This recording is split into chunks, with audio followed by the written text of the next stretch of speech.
So hey guys, today I am going to read this book, The Alchemist, word by word from cover page to the index and everything in this book. So let's start. So first I will apologize for the video quality because I am shooting this on webcam. So sorry for the video quality, but I have to record this whole thing. I will record this whole thing and put it on the video, because you will know that I am actually reading the whole book continuously. So the time is now like 12 uh, 12:50 to around 1 o'clock. So let's see how much time I will take to read the whole book. I am excited to do this channel, and it's gonna be a crazy challenge to read the whole book. So let's start the challenge. So first I will read uh, the cover page. So this is the cover page, The Alchemist. It is a very interesting book.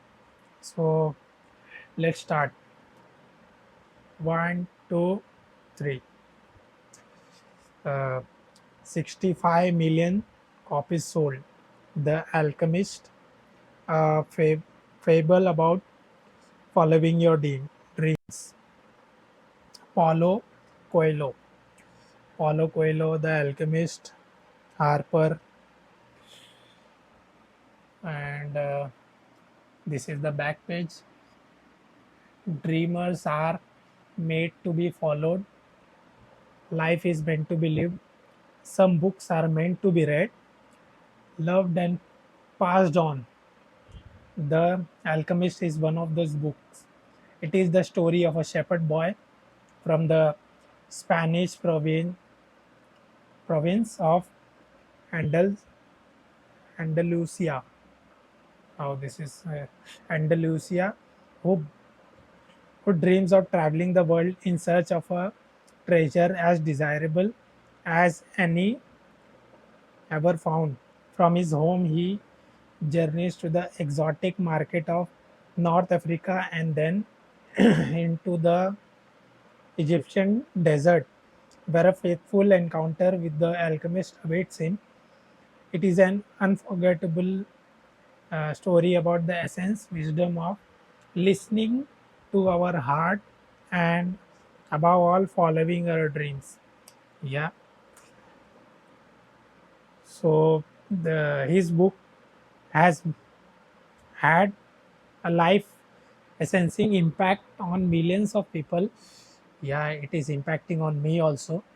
The Times, okay, the Times is uh, a beautiful book about magic, dreams, and the treasure we seek elsewhere and then find on our doorstep.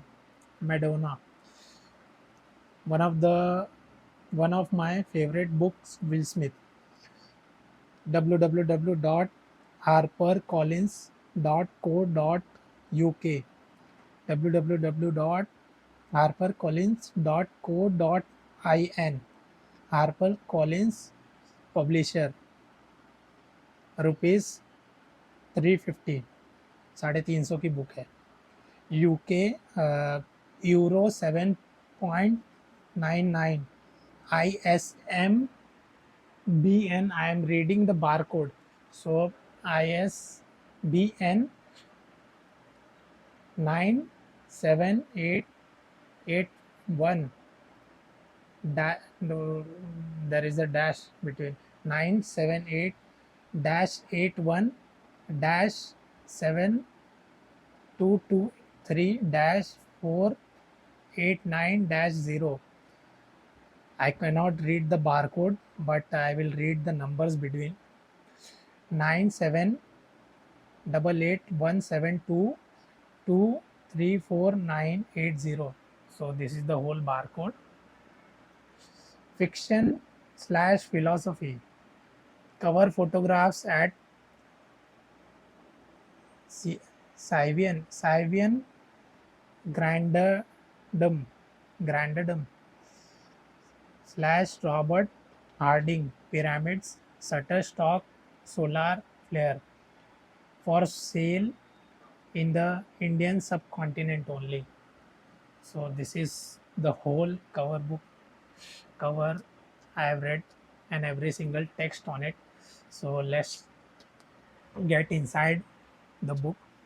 So this is the photo of the author, Paulo Coelho, copyrighted Paul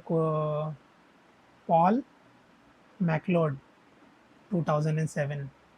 Paulo Coelho was born in Brazil and has become one of the most widely read and loved authors in the world, especially renowned for The Alchemist and 711 Minutes has been sold more than 140 million books worldwide and has been translated into 72 languages, and the recipient of numerous prestigious international awards, the amongst them the Crystal Award by the World Economic Forum and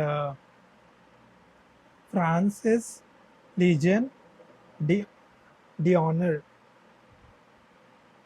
Paulo Coelho was inducted in the Brazilian Academy of Letters in 2002. He writes a weekly column syndicated throughout the world. So this is the introduction of the author. Yeah.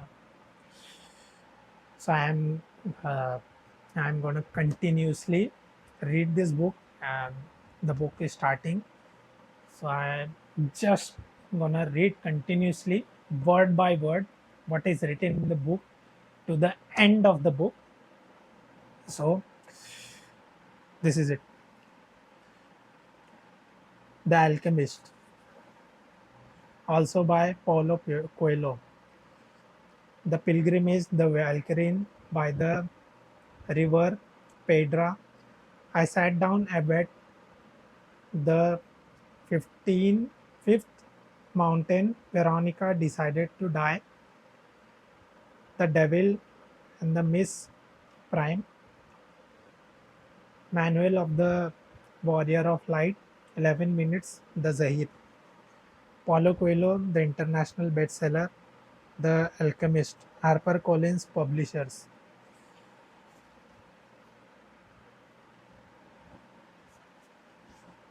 So next page is HarperCollins Publisher, 1 London Bridge Street, London SE19GF, United Kingdom. First published by Editora Roca Ltd 1988, English edition 1993, Thorson's edition 1995, 78th impression 2017, English version copyright Paulo Coelho, Alan R. Clark. Paulo Coelho asserted the moral right to be identified as the author of this work. ISBN 13978817223489. Fiction philosophy, all rights reserved. No part of this publication may be reproduced, stored in the retrieval system, or transmitted in any form or by any means, electronic, mechanical, photocopying, recording, or otherwise, within the prior permission of the publisher. HarperCollins Publishers, A75 Sector, Noida, Uttar Pradesh 201301, India. 1 London Bridge, London SE19GF, United Kingdom. 2 Bloor Street East, Toronto, Ontario. M4W1A8 Canada,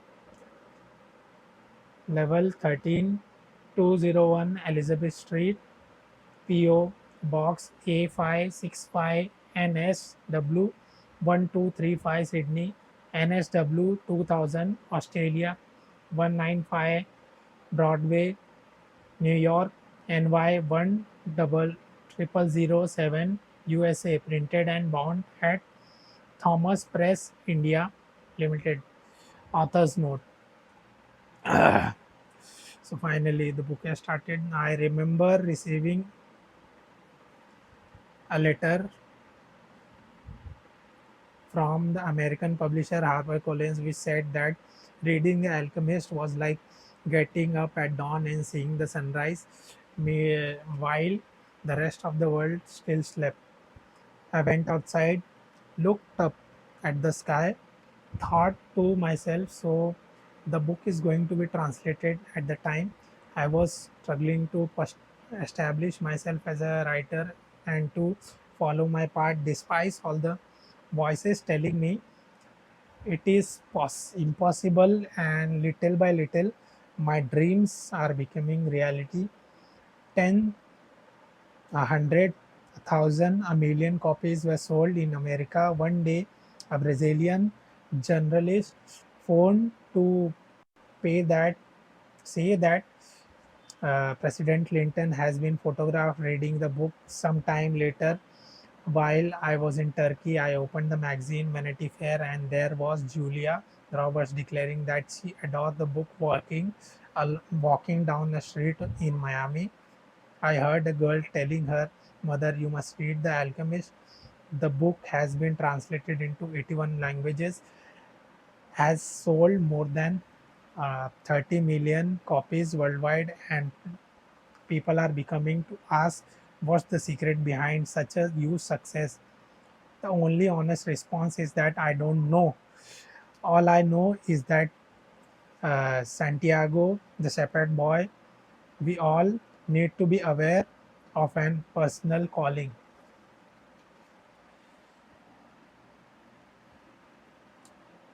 So, 8 page है, 8. Paulo Coelho, what is a personal calling? It is God's blessing. It is the path of the God choose for you here on earth. Whatever we do, sometime something that fills us with enthusiasm, we are following our lead. However, we don't all have this courage to comfort our own dreams. Why? There are four obstacles. First, we are told from childhood onwards that everything we want to do is impossible. We grow up with this idea, and as the years accumulate, so too do the layers of prejudice, fear, and guilt. There comes a times where our personal calling is so deeply buried in our soul as to be invincible, but it's still there. If we have the courage to disinter our dreams, we are then faced by the second obstacle, love. We know what we want to do, but are afraid of hurting those around us by abandoning everything in order to pursue our dreams. We do not realize that love is just a further impetus, not something that will prevent us going forward, and that those who genuinely wish us, we want us to be happy and are prepared to accompany us on that journey.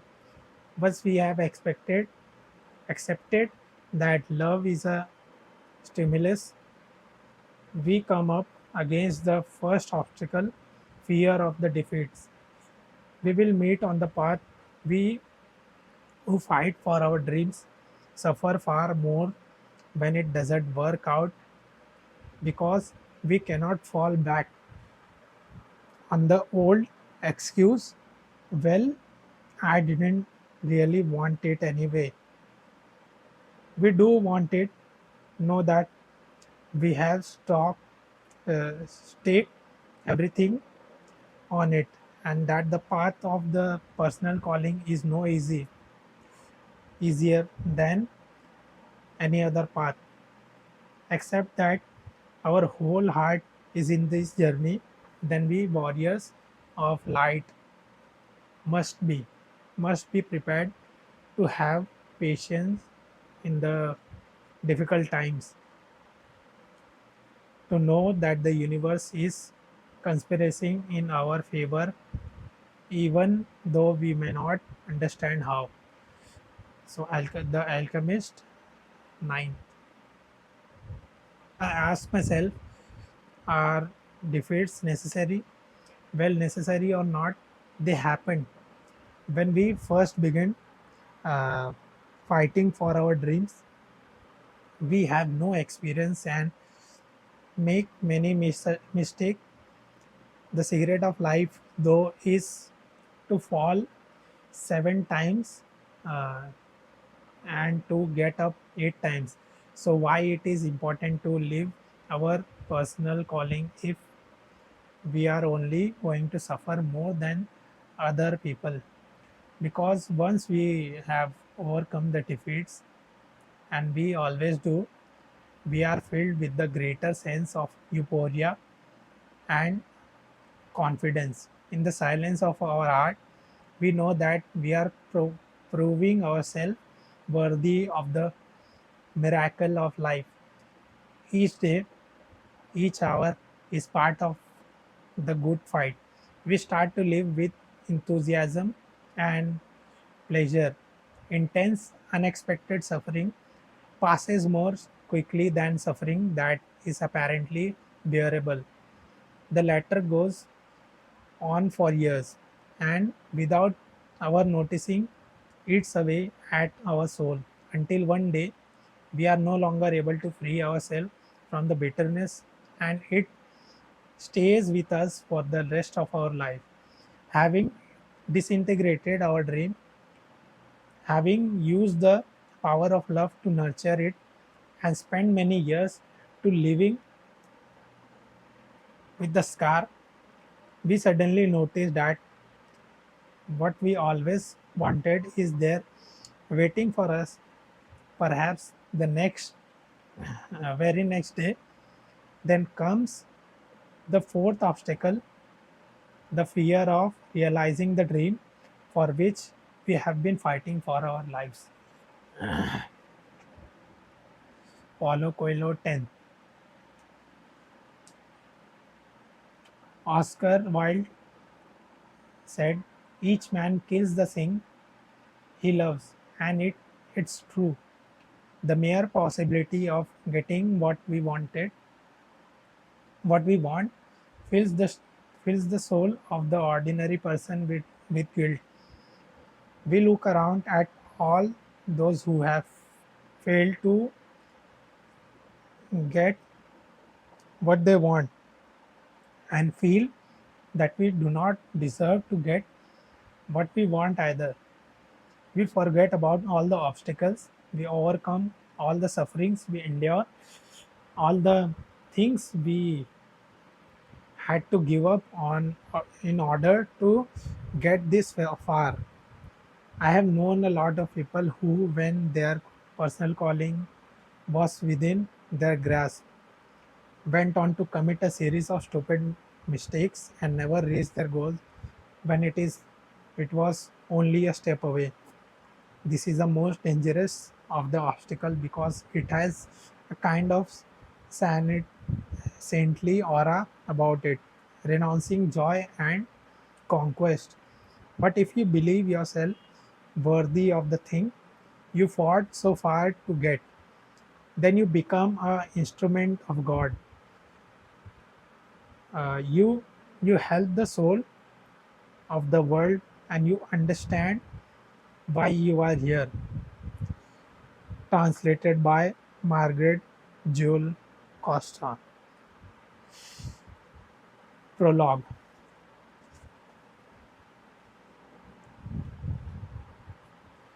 The alchemist picked up a book that someone in the caravan has bought.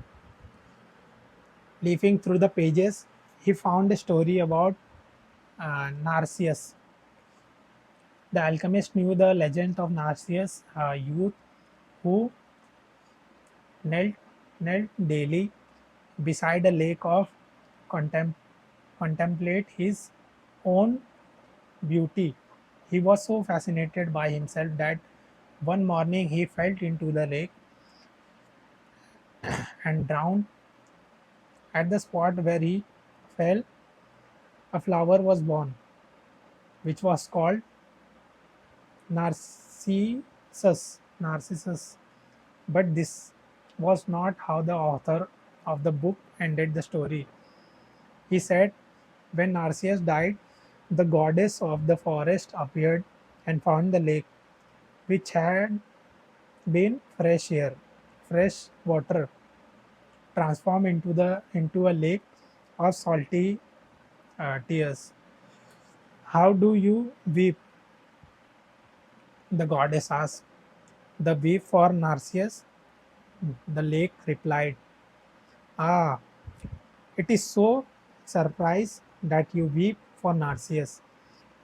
They found, they said, for though we always pursued him in the forest, you alone could come contemplate his beauty close at hand. But was Narcissus beautiful? The lake asked. Who better than you to know that? The goddess said in wonder. After all, it was by a bank that he knelt each day to contemplate himself. The lake was silent for some time. Finally, it said, I weep for Narcissus, but I never noticed that Narci, Narcissus, Narcissus, Narcissus was beautiful. I don't know how to pronounce Narcissus. I I weep because each time he knelt beside my bank, I could see in the depth of his eyes my own beauty reflected. What a lovely story. The Alchemist thought. Translated by Clifford E. Landers. Paulo Coelho, 14, 14. The Alchemist, Part 1.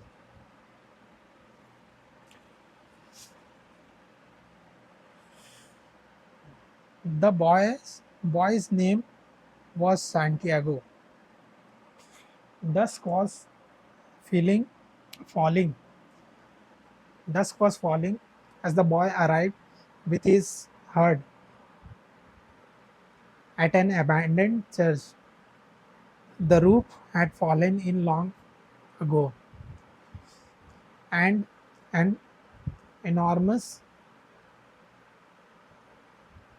sycamore had grown on the spot where the sacri- sacrity has once stood. He decided to spend the night there. He saw to it that all the sheep entered through the ruined gate, and then laid some plank across it to prevent the flock from wandering away during the night. There was no wolf in the region, but once an animal had strayed during the night, and the boy had to spend the entire day searching for it. He swept the floor with his jacket and lay down, using the book he had just finished reading as a pillow. He told himself that he would have to start reading thicker books. They lasted longer, and made more comfortable pillows. It was still dark when he woke, and looking up, he could see the stars through the half destroyed roof. I wanted to sleep a little longer, he thought. He had the same dream that night as a week ago, and once again he had awakened before it ended. He arose and, talking up his crook, began to awaken the sheep that still slept. He had noticed that as soon as he awoke, so for Kola Poli, as soon as he awoke, most of his animal also begins to stir. It was as if some mysterious energy bound his life to that to the sheep, with whom he had spent the past 2 years, leading them through the countryside in search of food and water. They are also to me that they know my schedule, he mutters. He muttered. Thinking about that for a moment, he realized that it could be the other way around. That it was he would had become accustomed to their schedule. But there were certain of them who took a bit longer to awaken. The boy prodded. The boy prodded them one by one with his crook, calling each by name. He had always believed that the sheep were able to understand what he said. So there were times when he read them parts of his book that had made an impression on him, or when he would tell him of the loneliness or the happiness of the shepherd in the fields. Sometimes he would comment to them on the things he had seen in the villages they passed. But for the past few days, he had spoken to them about only one thing: the girl, the daughter of the merchant who lived in the village. They would reach in about 4 days. He had been to the village only once. The year before, the merchant was the proprietor of a goods shop, and he went in and he always demanded that the sheep be shared in his presence, so that he could not be cheated. A friend had told the boy about the shop, and he had taken his sheep there. I need to sell some wool, Alchemist fire. I need to sell some wool, the boy told the merchant. The shop was busy, and the man asked the shepherd to wait until the afternoon. So the boy sat on the steps of the shop and took a book from his bag. I didn't know shepherd knew how to read, said a girl's voice behind him. The girl was typically of the region of Andal, Andalusia, with flowing black hair and eyes that boggle, boggly recalled the Moorish conquerors. Well, usually I learn more from a sheep than from books, he answered. During the 2 hours that they talked, she told him she was the merchant's daughter and spoke of life in the village, where each day was like all the others. The shepherd told her of the Andalusian countryside and related the news from the other town where he had stopped. It was a pleasant change for talking to his sheep. How did you learn to read? The girl asked at one point. Like everybody learns, he said. In school? Well, if you if you know how to read, why are you just a shepherd? The boy mumbled an answer that allowed him to avoid responding to her question.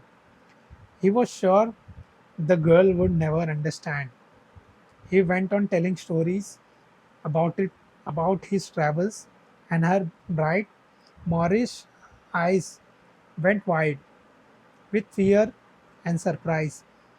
As the time passed, the boy found himself wishing that the day would never end, that her father would stay busy and keep him waiting for 3 days. He recognized that he was feeling something. Paulo Coelho 6. Something he had never experienced before. The desire to live in one place forever with the girl with the raven hair. His days would never be the same. But finally, the merchant appeared and asked the boy to share, share 4 sheep. He paid for the wool and asked the shepherd to come back the following year.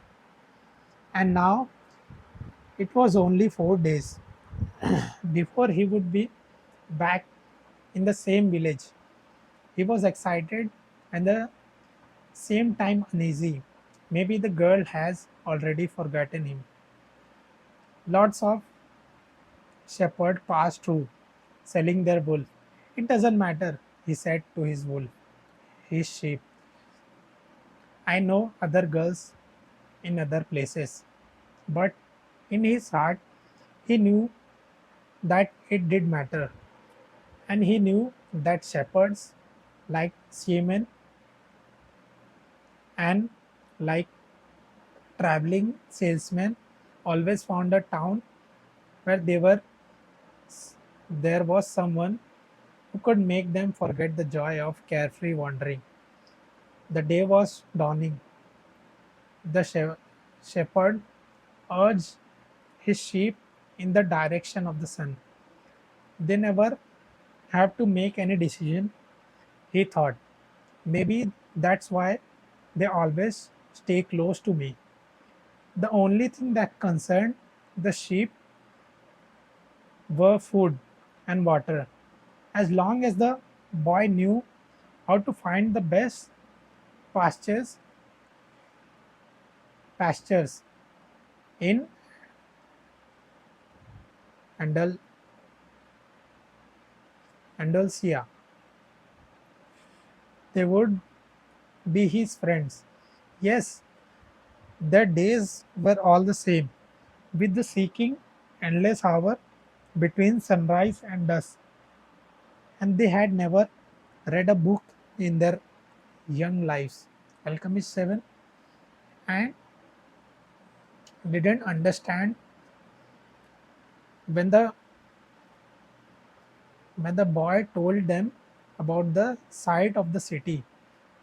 They were content with just food and water, and in exchange, they generously gave of their wool,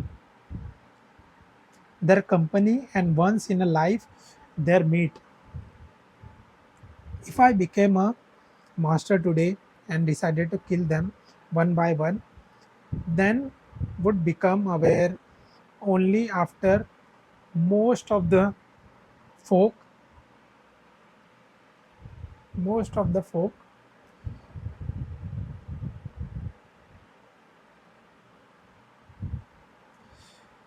if I become a monster today and decided to kill them one by one. Slaughtered. Most of the folk had been slaughtered. Thought the boy. They trust me. They they've forgotten how how to rely on the boy, on their instinct, because their instinct because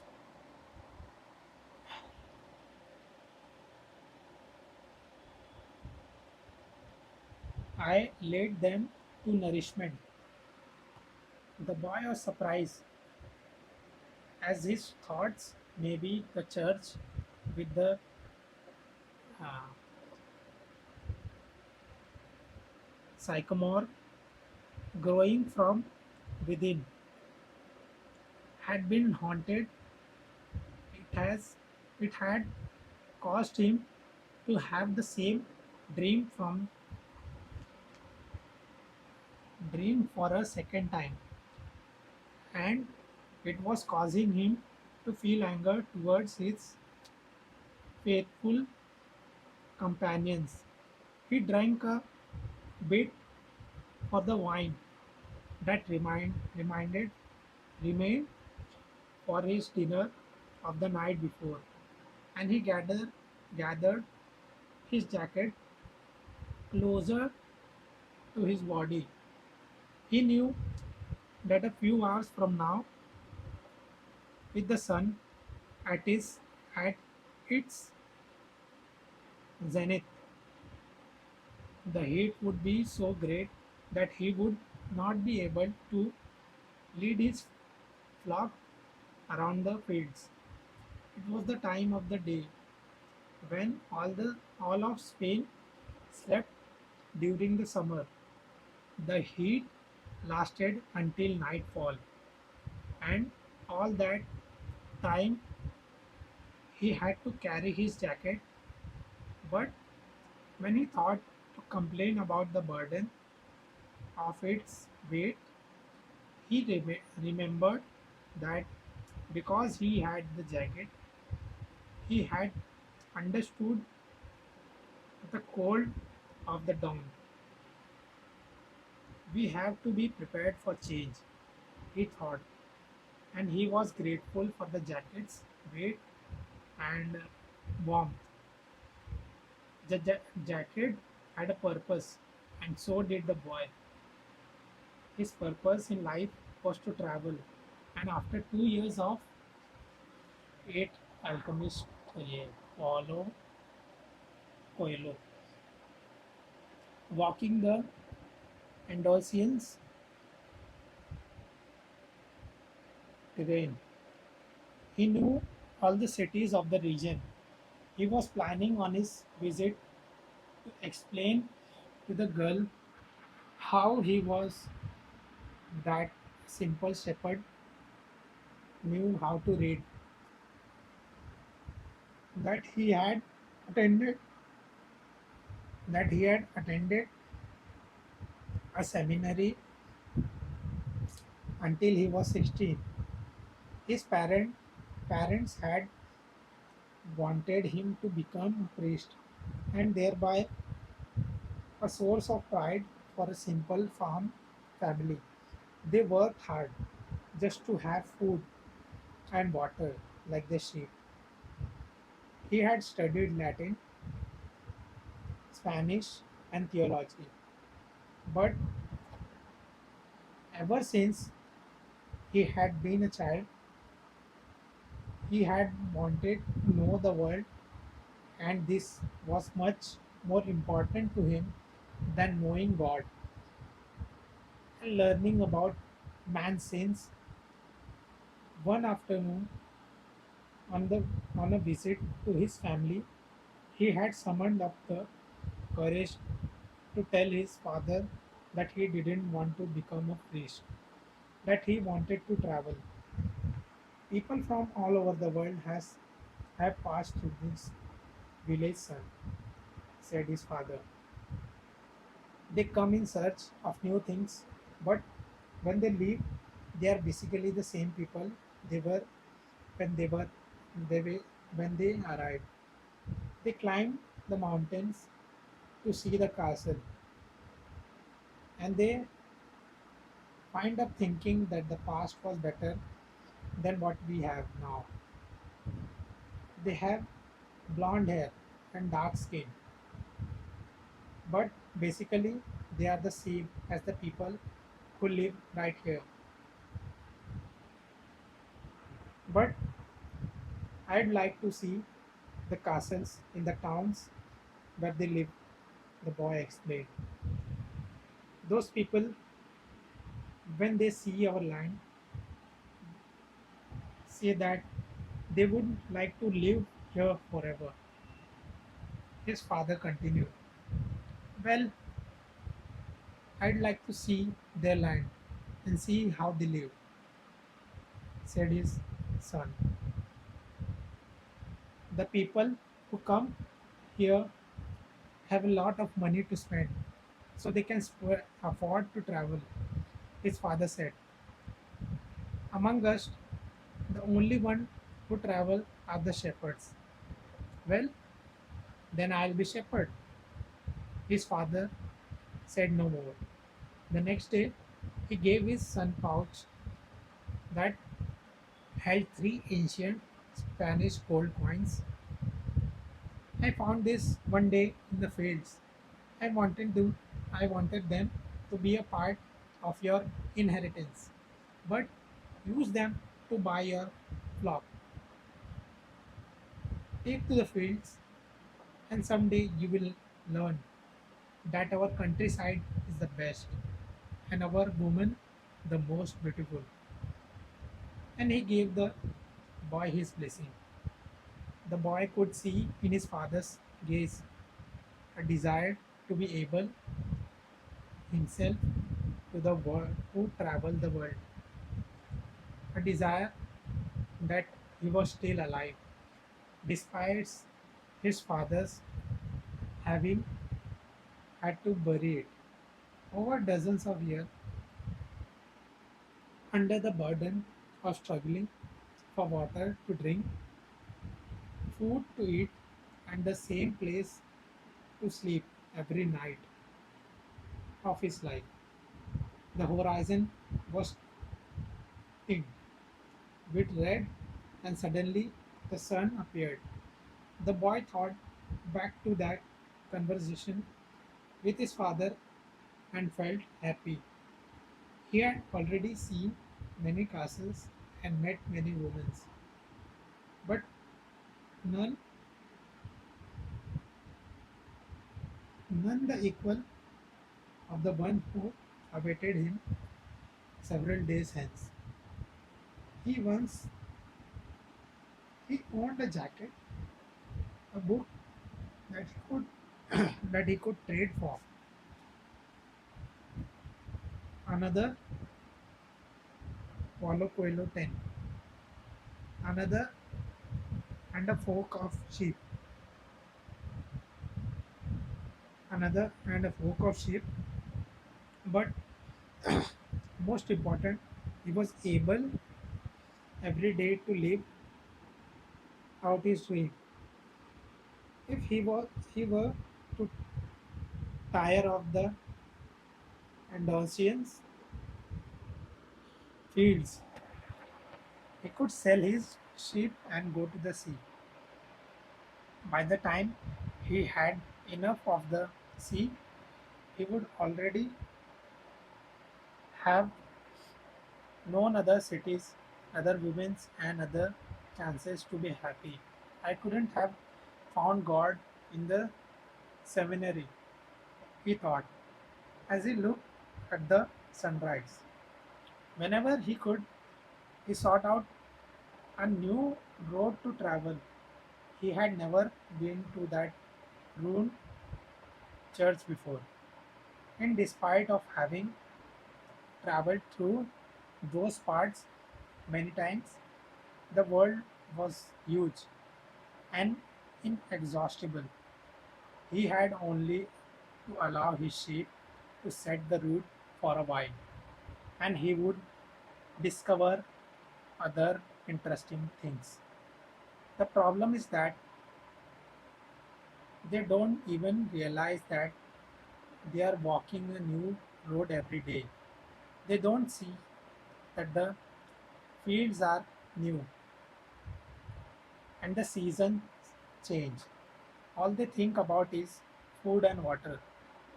Maybe we are all that way, the boy mused. Even me, I haven't thought of other women since I met the merchant's daughter.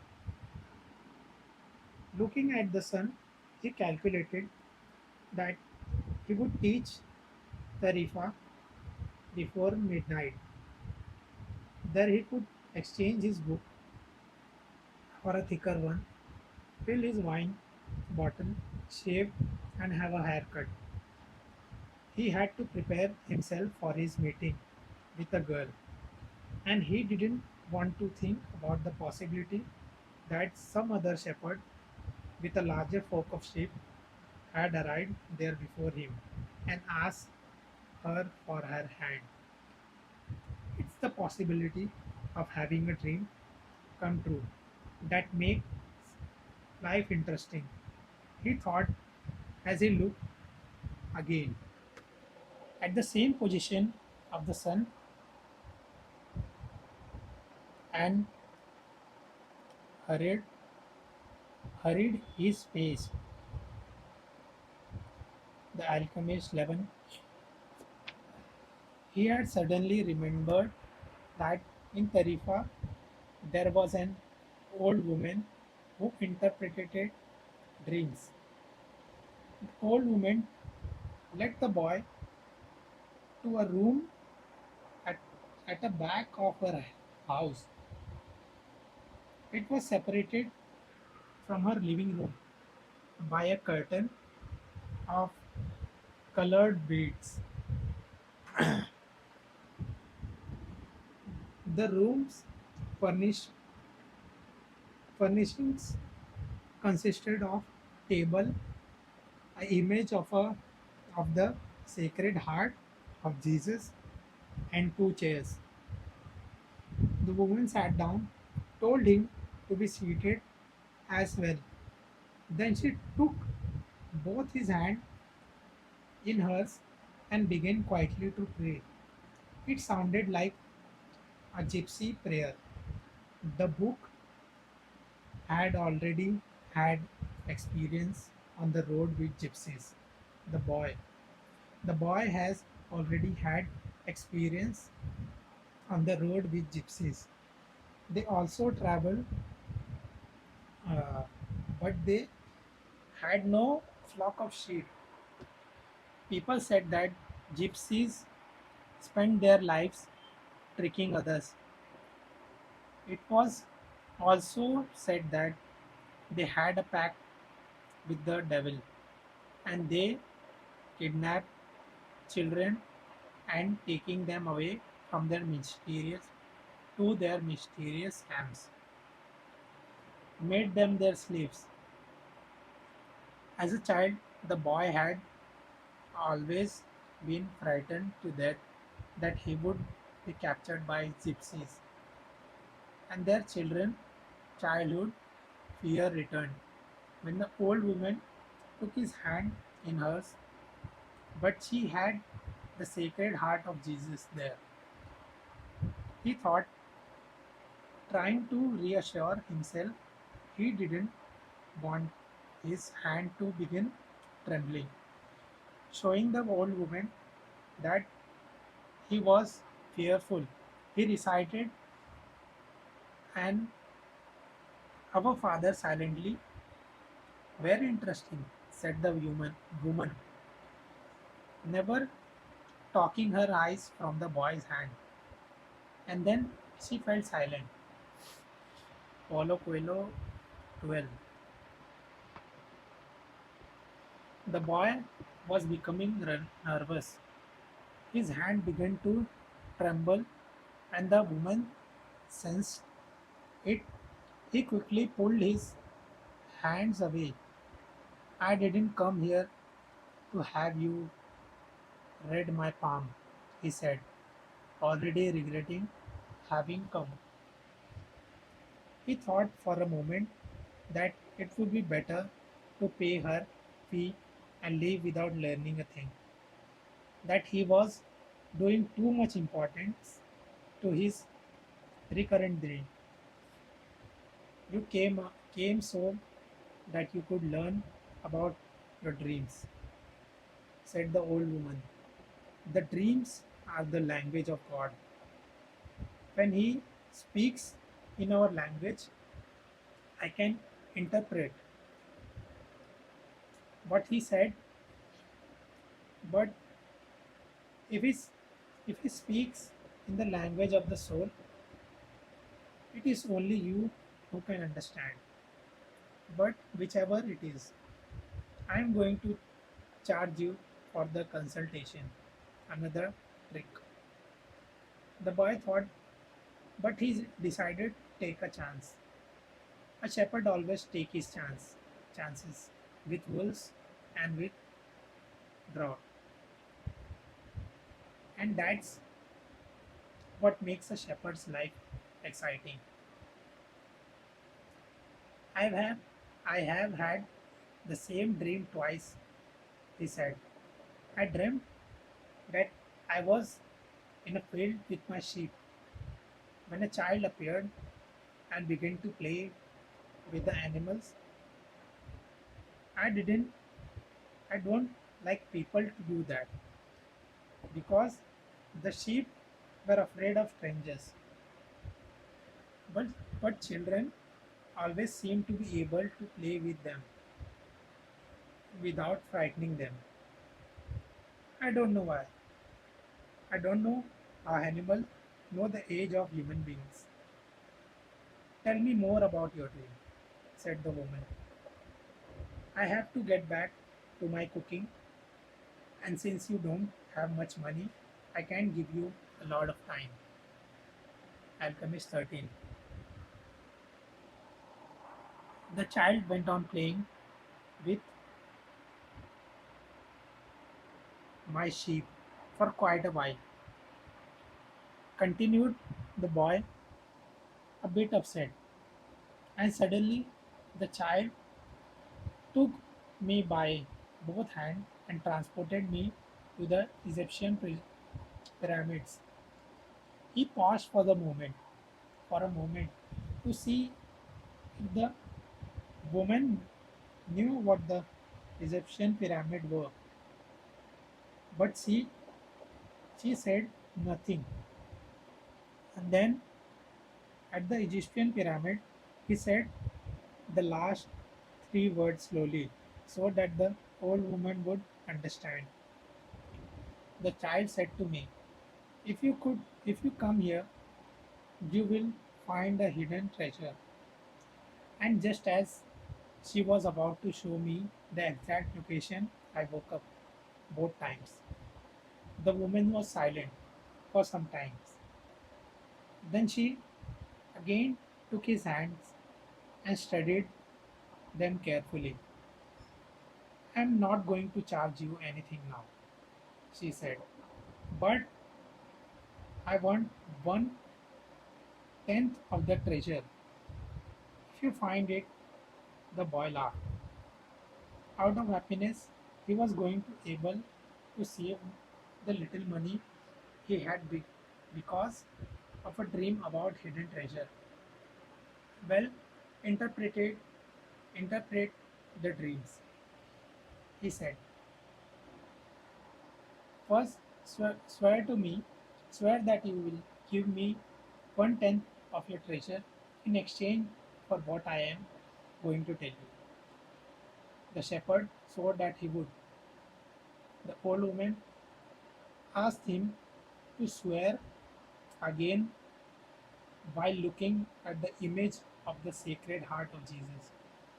It's a dream in the language of the world, she said. I can't interpret it, because the interpretation is very difficult. That's why I feel that I deserve a part of what you found. 14. Paulo Coelho. And this is my interpretation. You must go to the pyramids in Egypt.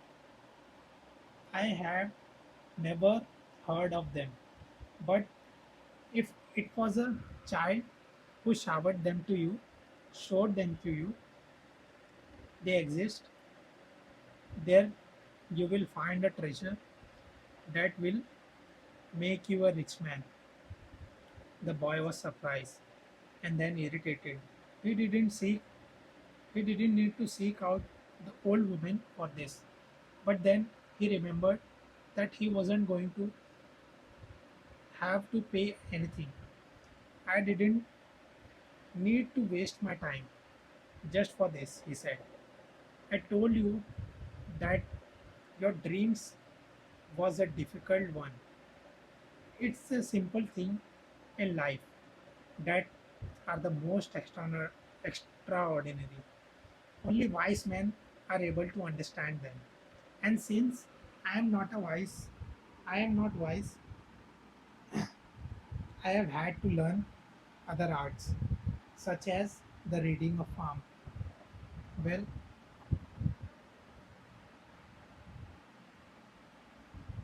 well, how am I going to get to Egypt? I only interpret dreams. I don't know how to turn them into reality. That's why I have to live off what my daughters provide me with. And what if I never get to Egypt? Then I don't get paid. It wouldn't be the first time. And the woman told the boy to leave, saying she has already wasted too much time with him. So the boy was disappointed. He decided that he would never again believe in dreams. He remembered that he had a number of things he had to take care of. He went to the market for something to eat. He traded his book for one that was thicker, and he founded a bench in the plaza, Alchemist 15, where he could sample the new wine he had bought. The day was hot and the wine was refreshing. The sheep were at the gates of the city in the stable that belonged to a friend. The boy knew a lot of people in the city. That was made that was what made traveling appeal to him. He always made new friends and he didn't need to spend all of his time with them. When someone sees the same people every day, as had happened with him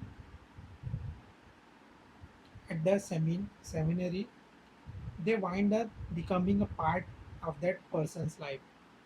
And then they want the person to change. If someone isn't what others want them to be, the others become angry. Everyone seems to have a clear idea of how other people should lead their lives, but none about his or her own. He decided to wait until the sun had, sun had sunk a bit lower in the sky before following his flock back through the fields. 3 days from now, he would be with the merchant's daughter. He started to read the book he had bought. On the very first page, described a burial ceremony, and the name of the people involved were very difficult to pronounce. If he ever wrote a book, he thought he would present one person at a time so that the reader wouldn't have to worry about memorizing a lot of names. When he had finally able to concentrate on what he was reading, he liked the book Better, the burial was on a snowy day. He welcomed the feeling of being cold. As he read on, an old man sat down at his at his side and tried to strike up a conversation. 16 Paula Coelho. What are they doing? The old man asked, pointing at the people in the plaza. Working. The boys the boy answered. Drizzle. Drizzle dryly, making it look as if he wanted to concentrate on his reading.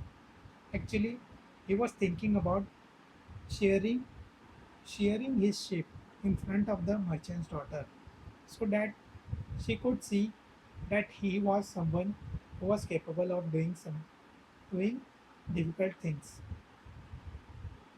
He had already imagined the scene many times.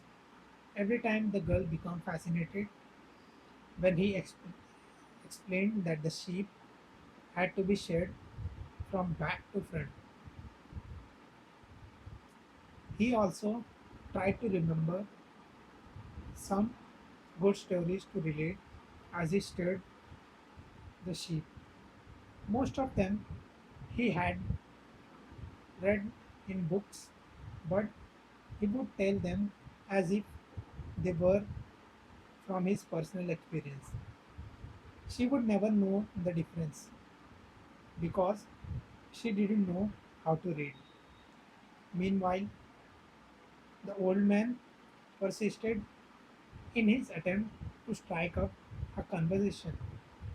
He said that he was tired and thirsty and asked if he might have a sip of the boy's wine. The boy offered his bottle, hoping that the old man would leave him alone. But the old man wanted to talk, and he asked the boy what book he was reading. The boy was tempted to be rude and move another bench, but his father had taught him to be respectful of the elderly. So he the book of the book held out the book to the man for two reasons.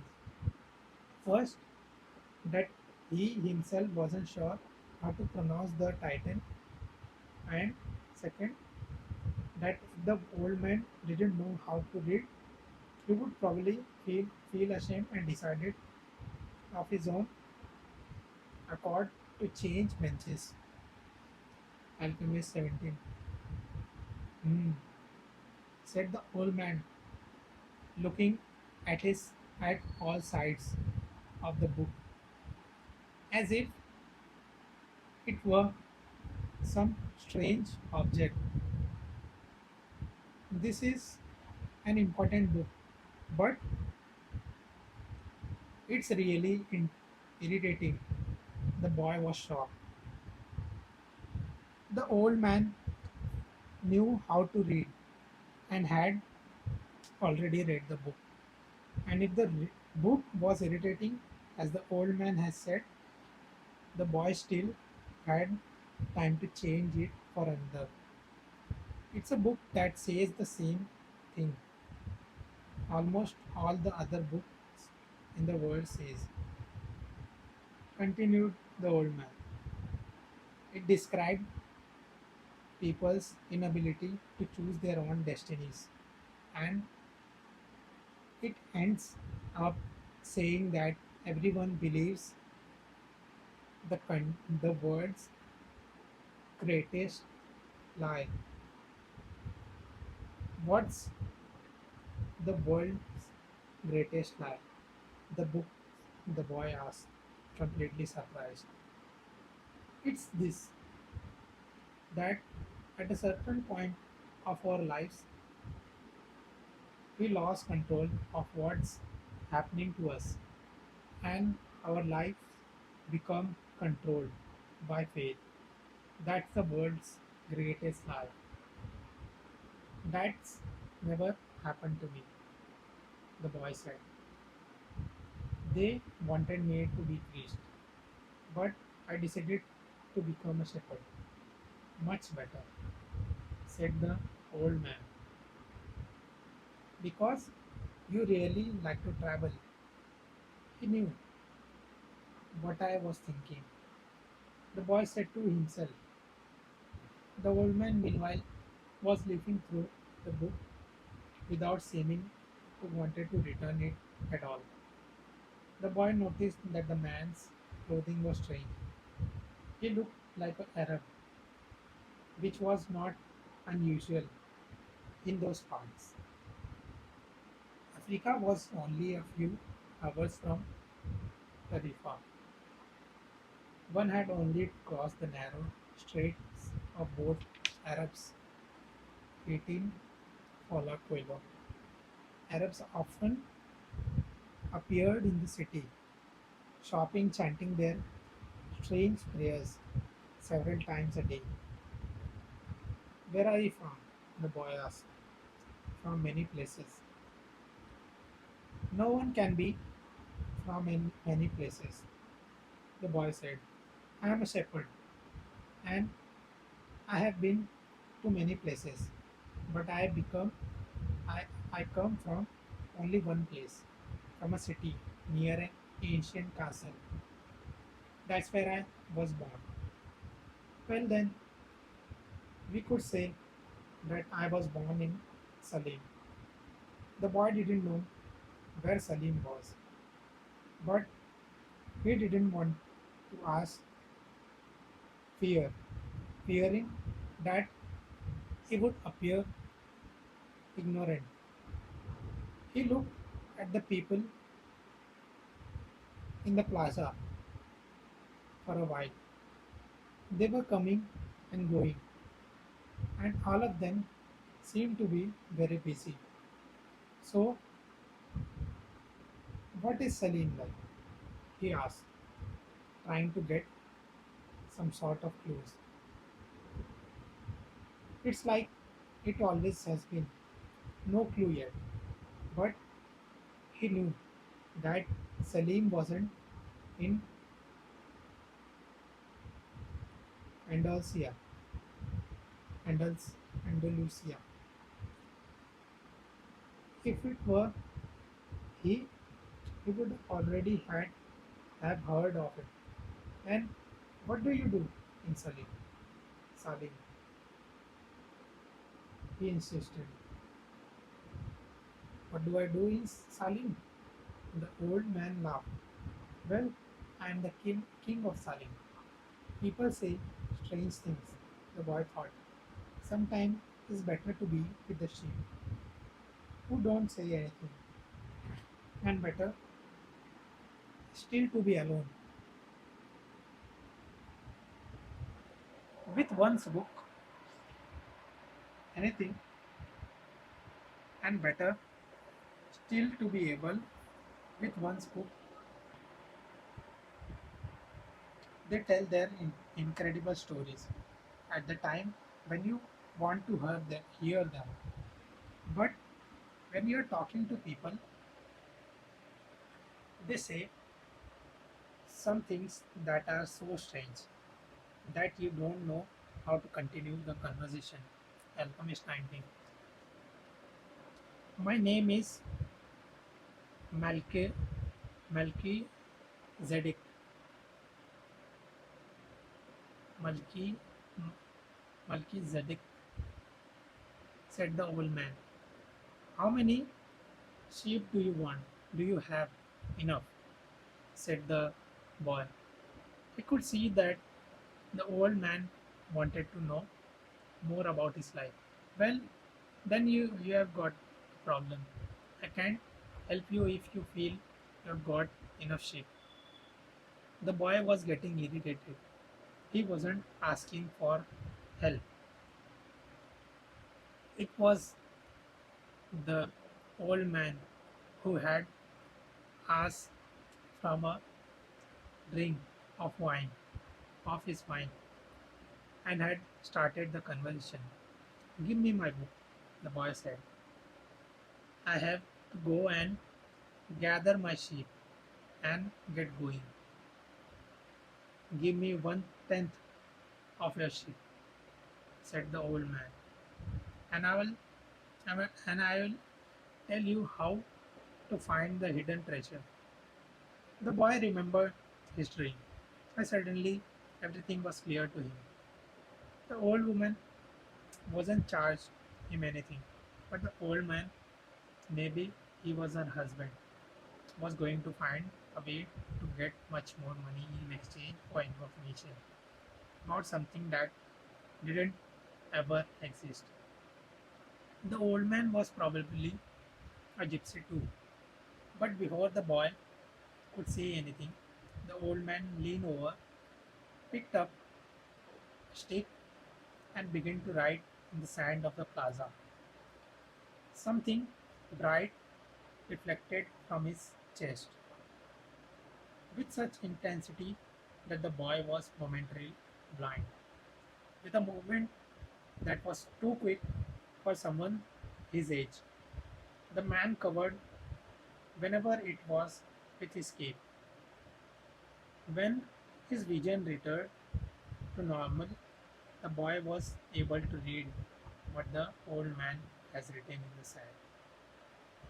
There in the sand of the plaza of that small city, the boy read the name of his father and his mother and 20 Coelho and the name of the seminary he had attended. He read the name of the merchant's daughter, which he didn't even know, and he read things he had never told anyone. And the king was Salim, the old man had said.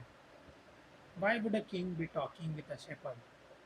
The old man, the boy asked, awed and embarrassed, for several reasons. But let's say that the most important is that you have succeeded in discovering your destiny. The boy didn't know what a person's destiny was. It's what you have always wanted to accomplish. Everyone, when they were young, knows that their destiny is. At this point in their lives, everything is clear and everything is possible. They were not afraid to dream and to yearn for everything they would like to see happen to them in their lives. But as time passed, a mysterious force began to convince them that it will be impossible for them to realize their destiny. None of what the old man was saying made much sense to the boy, but he wanted to know what the mysterious force was. The merchant's daughter would be impressed when he told her about that. It's the force that appeared to be negative, but actually showed shows up how to realize your destiny. It prepares your spirit and your will. Alchemist 21. Because there is one great truth to this planet. Whoever you are and whatever it is that you do, when you realize you want something, it's because that desires originated in the soul of the universe. It's your mission on earth. Even when all you wanted to do is travel or marry the daughter of a textile merchant, yes, or even search for treasure, the soul of the world is nourished by people's happiness and also by unhappiness, envy, and jealousy. To realize one's destiny is a person's only real obligation. All things are one. And when you want something, all the universe conspiracy in helping you to achieve it. Then were both silent at a time, for a time, observing the plaza and the township. It was the old man who spoke first. Why do you tend a flock of sheep? Because I have traveled. The old man pointed to the baker standing in his shop window at one corner of the plaza. When he was a child, that man wanted to travel too, but he decided to first to buy his bakery and put some money aside. When he is an old man, he is going to spend a month in Africa. He never realized that people are capable at anything in their lives of doing what they dreamed of. He should have decided to become a shepherd, the boy said. Well, he thought about it, the old man said. But bakers are more important people than shepherds. 22. Paulo Coelho. Bakers have homes, while shepherds sleep out in the open. Parents would rather see their children marry bakers than shepherds. The boy felt a pang in his heart, thinking about the merchant's daughter. There was surely a baker in her town. The old man continued. In the long run, what people think about shepherds and bakers become more important for them to their own destinies. The old man leafed through the book, fell to reading a page. He came to. The boy waited and then interpreted it. The old man just as he himself has been interpreted. Why are you telling me all this? Because you are trying to realize your destiny.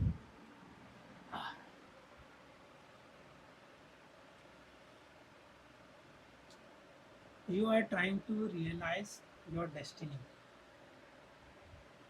and you are at the point where you are about to give it all up.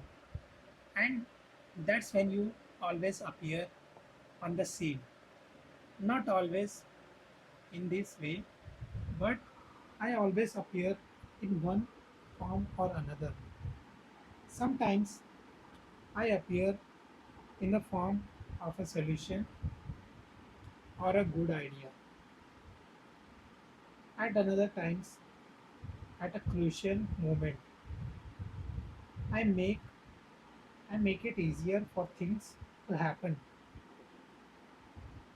There are other things I do too, but most of the times people don't realize I have done them. The old man related that. The week before, he had been forced to appear before a miner and had taken the form of a stone. The miner had abandoned everything to go mining for emeralds. For 5 years, he had been working a certain river and had examined hundreds of thousands of stones looking for an emerald. Alchemist 23. The miner was able to give it all up right at the point where right at the point when he was when if he were to examine just one stone, just one more. He would find his emerald since the miner had sacrificed everything to his destiny. The old man decided to become involved. He transformed himself into a stone that rolled up to the miner's foot. The miner, with all the anger and frustration of his 5 fruitless years, picked up the stone and threw it away. But he had thrown it with such force that it broke the stone it fell upon, and there, embedded in, in the broken stone, was the most beautiful emerald in the world. People learn early in their lives. What are their reason for being? Said the old man with a certain bitterness. Maybe that's why they give up on it so early too. But that's the way it is. The boy reminded the old man that he had said something about the hidden treasure. Treasure is uncovered by the forces of flowing water, and it is buried by the same currents, said the old man. If you were to learn about your own treasures, you will have to give me 1/10 of your flock. What about 1/10 of my treasure? The old man looked disappointed. If you start out by promising what you don't even had yet have yet, you will lose your desire to work toward getting it. The boy told him that he had already promised to give 1/10 of his treasure to a gypsy. Gypsies, gypsies are the expert at getting people to do that, sighed the old man. In any case, it's good that you have learned that everything in life has its price. That is what the warrior of the light tried to teach. The old man returned the book to the boy.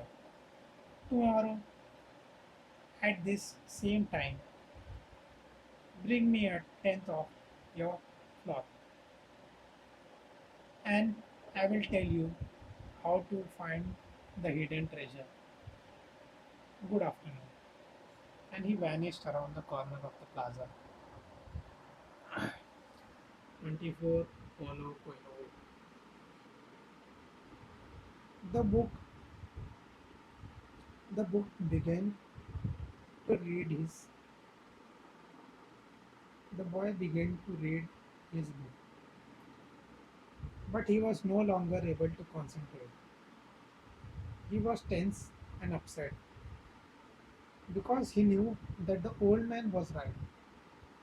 He knew over to the bakery. He went over to the bakery and bought a loaf of bread,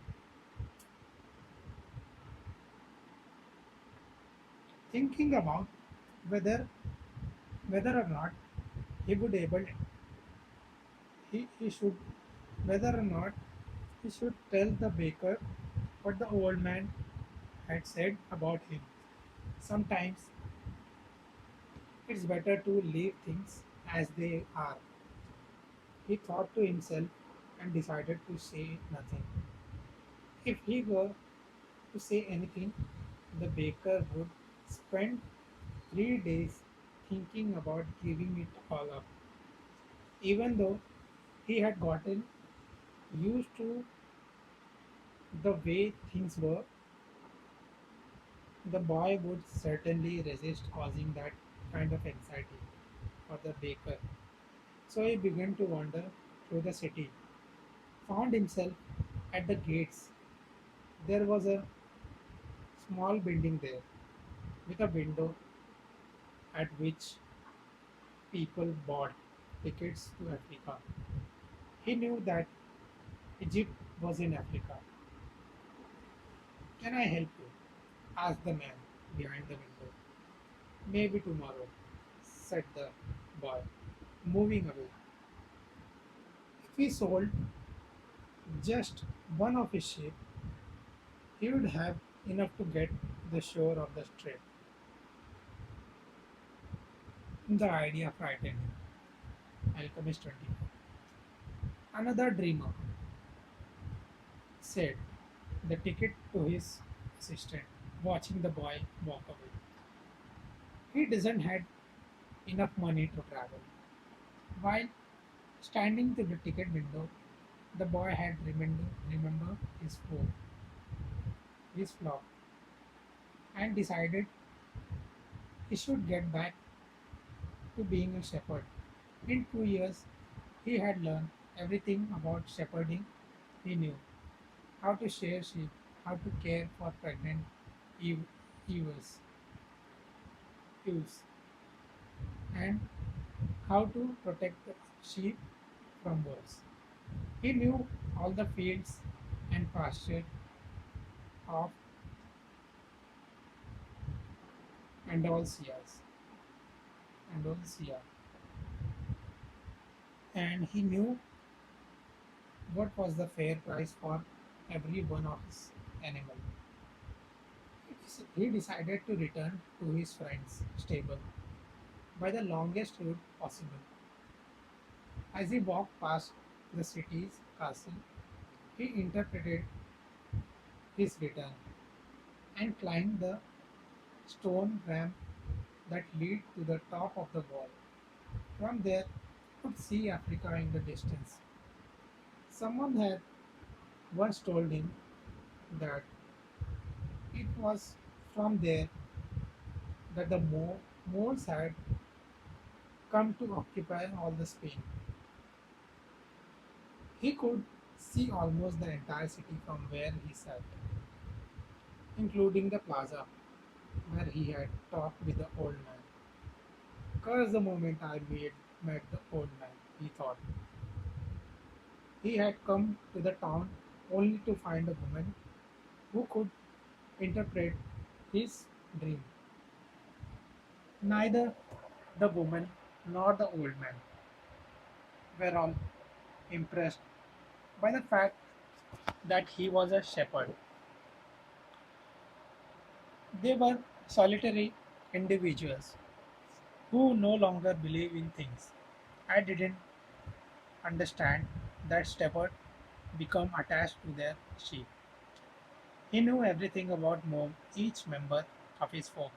He knew which one were lame, which one was to give birth 2 months from now, and which were the laziest. Paulo Coelho 26. He knew how to share them and how to slaughter them. If he asked, if, if he ever decided to leave them, they would suffer. The wind began to pick up. He knew that when people called it the Levant, Levanters because Levant, Levanters, Levanters because on it the Moors had come from the Levants at the eastern end of the Mediterranean Sea. The Levanters is increased in intensity. Here I am between my flock and my treasure, the boy thought. He had to choose between something he had become accu- accum- accustomed to and something he wanted to have. There was also the merchant's daughter, but she wasn't as important as his flock because she didn't depend on him. Maybe she didn't even remember him. He was sure that it made no difference to her on which day he appeared for her. Every day was the same, and when each day is the same as the next, it's because people fail to recognize the good things that happen in their lives every day, that the sun rises. I left my father, my mother, the old castle, and the town castle behind. They have gotten used to m- my being away, and so have I. The sheep will get used to my not being there too, the boy thought. From where he sat, he could observe the plaza. The people continued to come and go from Baker's shop. A young couple sat on the bench where he had talked with the old man and then kissed. That Baker, he said to himself, without completing the thought.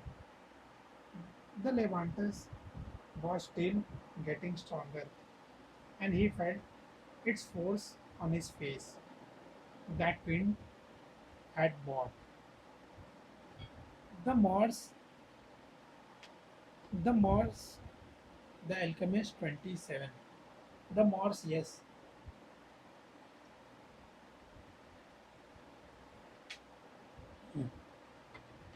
The Morse, yes.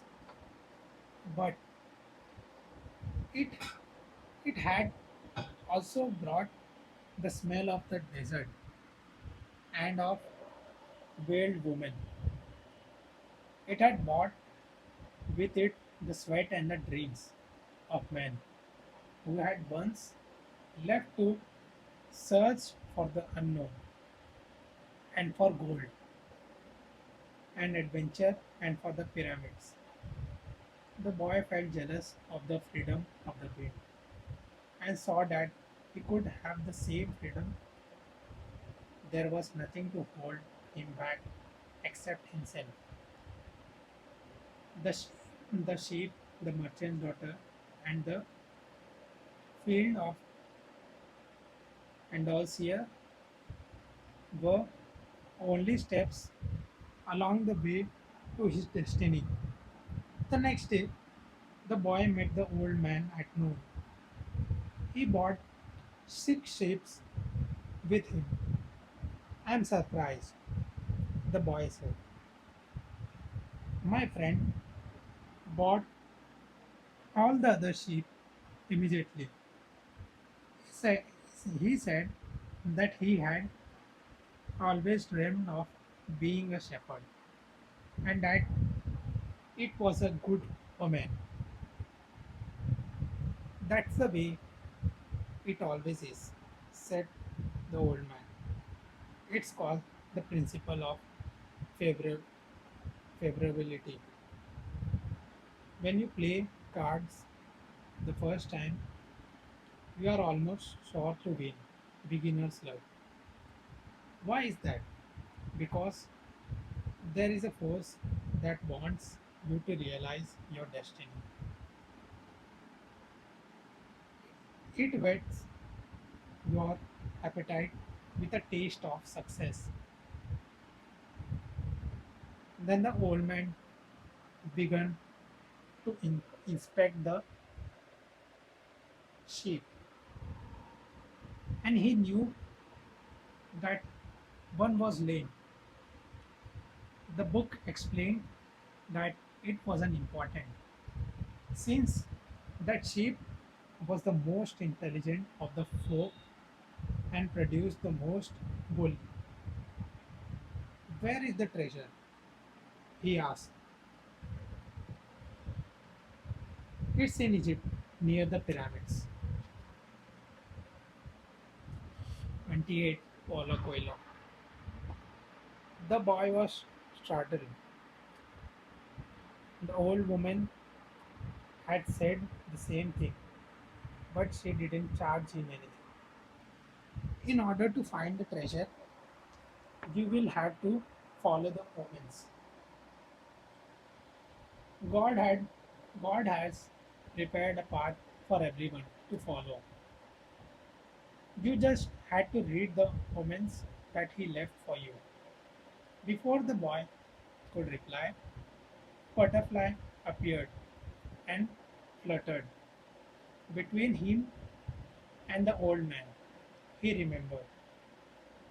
Sometimes his grandfather had once told him that butterflies were a good omen, like crickets and like expectations, like lizard and four-leaf clovers.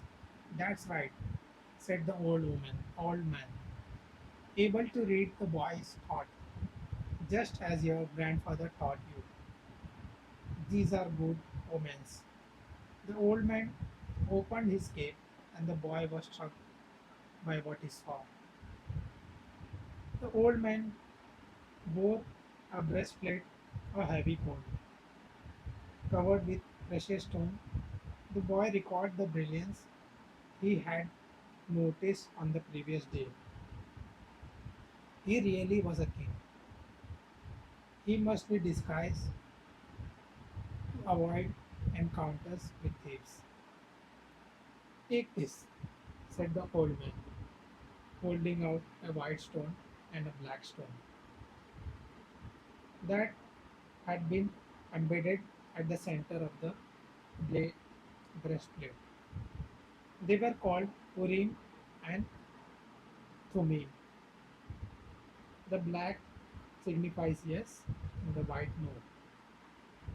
When you are unable to read the omens, they will help you to do so. Always ask an objective question. But if you can, try to make your own decisions. The treasure is at the pyramids that you already knew. But I had to insist on the payment of 6 ships because I helped you to make your decision. The Alchemist 29. The book, the boy put the stones in his pouch. From then on, he would make his own decisions. Don't forget that everything you deal with is only one thing and nothing else. And don't forget the language of omens. And above all, don't forget to follow your destiny through to its conclusions. But before I go, I wanted to tell you a little story. A certain shopkeeper sent his son to learn about the secret of happiness from the wisest man in the world. The land wandered through the desert for 40 days and finally came upon a beautiful castle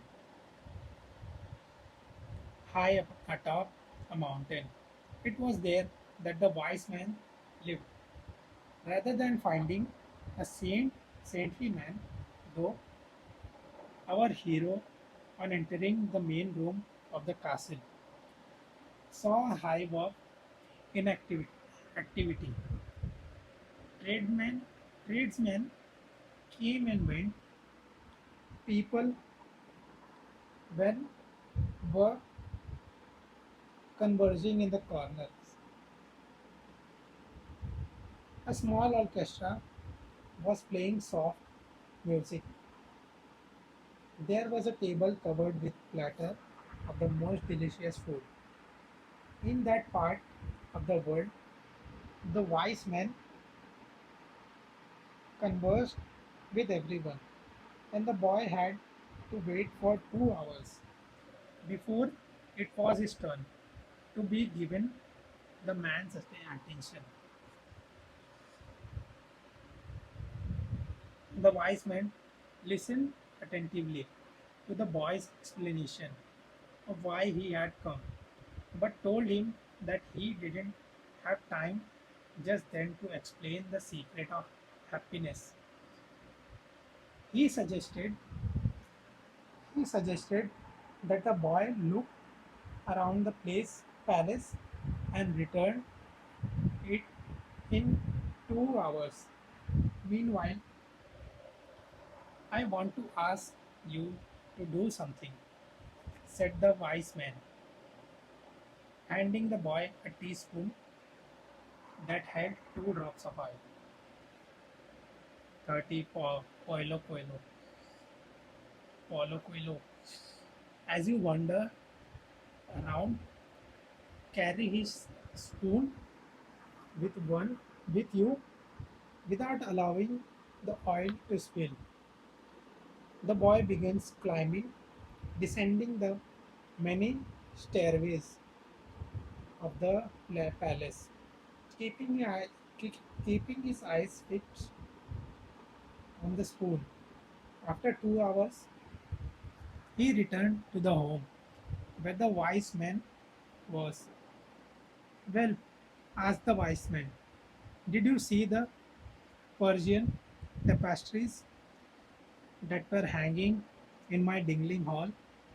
Do you see the garden that it took the master gardener 10 years to create? Do you notice the beautiful parchment in my library? The boy was embarrassed and com- confessed that he had observed nothing. His only concern had been not to spill the oil that the wise man has entrusted to him. Then go back and observe the marvel of my world, said the wise man. You cannot trust a man if you don't know his house. Relieved, the boys picked up the spoon and returned to his explorations of the palace. This time, observing all of the works of art on the ceiling and the wall.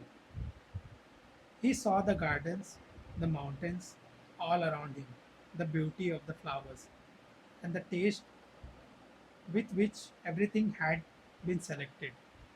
Upon returning to the wise man, he related in detail everything he had seen. But where are the drops of oil I entrusted to see you? Asked the wise man. Look down at the spoon he held. The boy saw that the oil was gone. Well, there is only one piece of advice I can give you, said the wise man, said the wisest of wise men. The secret of happiness is to see all the marvels of the world and never to forget the drop of oil on the spoon. The shepherd says nothing. He had understood the story the old king had told him. A shepherd had a shepherd may like to travel, but he should never forget about his sheep. The old man looked at the boy and, with his hand he held together, made several strange gestures over the boy's head. Then, taking his sheep, he walked away. Alchemist 31. At the highest point of Tarifa, there is an old fort built by the Moors. From atop its walls, one can catch a glimpse of Africa. Melchizedek, the king of Salem, sat on the wall of the fort that afternoon and felt the Levanters blowing Levanters blowing in his face. The sheep fidgeted nearby, uneasy with their new owner, and excited by so much exchange. All they wanted was food and water. Melchizedek, Melchizedek watched a small ship that was plowing its way out of the port. He would never again see the boy, just as he had never seen Abraham again. After having charged him his 1/10 fee, that was his work. The gods should not have desired because they don't have destinies. But the king of Salim hoped desperately that the boy would be successful. It's too bad that he quickly going to forget my name, he thought. I should have repeated to him. Then he spoke about me. He would say that I am Melchizedek, the king of Salim. 32 Paulo Coelho. He looked at the sky. He looked to the sky, feeling a bit abashed, abashed, and said, I I know it's the vanity of vanities, as you said, my lord, but an old king sometimes had to take some pride in himself. How strange Africa is, thought the boy. He was sitting in a bar, very much like the other bars he had seen along the narrow streets of Tangier. Some men were smoking from a giant pipe that they pass from one to the another. In just a few hours, he had seen men walking hand in hand, women with faces covered, and priests that climbed to the tops of towers, chanted, and everyone about him went to their knees, placed their foreheads on the ground. A practice of infidels, he said to himself. As a child in church, he had always looked at the image of Saint Santenio Metamorphs on his white horse, his sword unsheathed, and figures such as these kneeling as it as his feet, as his feet. The boy felt ill and terribly alone. The infidels had an evil look about them. Beside this, in the rush of his travel, he had forgotten a detail, just one detail, which could keep him from his treasure from a long time. Only Arabic was spoken in this country. The owner of the bar approached him. The boy pointed to a drink that had been served at the next table. It turned out to be a bitter tea. The boy preferred wine, but he didn't need to worry about that right now. What he had to be concerned about was his treasure and how he was going to go about getting it. The sale of his sheep had left him with enough money in his pouch that the boy knew that the money is there were magic. His was magic. However, his however has money. Whoever has money is never really alone. Before long, maybe in just few days, he would be at the pyramids. An old man with a breastplate of gold wouldn't have lied just to acquire six ships. The old man had spoken about science and women, and as the boy was crossing the street, he had thought about omens. Yes, the old man had known what he was doing and what he was talking about during the time the boy has spent in the field of Andalusias. He had become used to learning which path he should take by observing the ground and the sky. He had discovered that the presence of a certain bird meant that the snake was nearby, and that a certain shrub was a sign that there was water in the area. The sheep had taught him that if God leads the sheep so well, he will also lead a man, he thought, and and that made him feel better. The tea seemed less bitter. Who are you? He heard a voice asking him in Spanish. The boy was relieved. He was thinking about omens, and someone has appeared. How come you speak Spanish? He asked.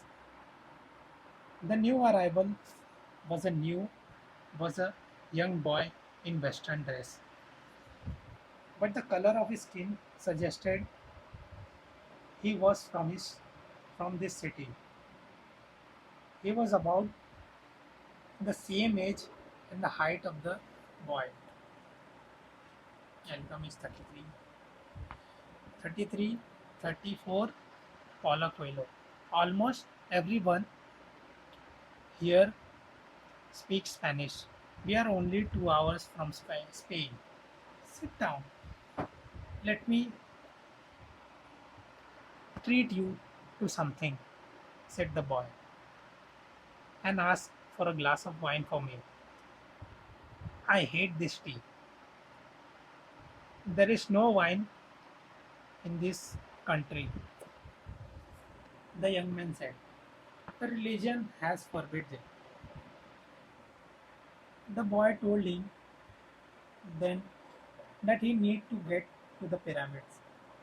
He almost began to tell about his treasure, but decided not to do so. If he did, it was possible that the Arab would want a part of it as payment for taking him there. He remembered what the old man had said about offering something. You didn't even have you didn't even have yet. I'd like to, I would like you to take me there if you can. I can pay you to serve as my guide.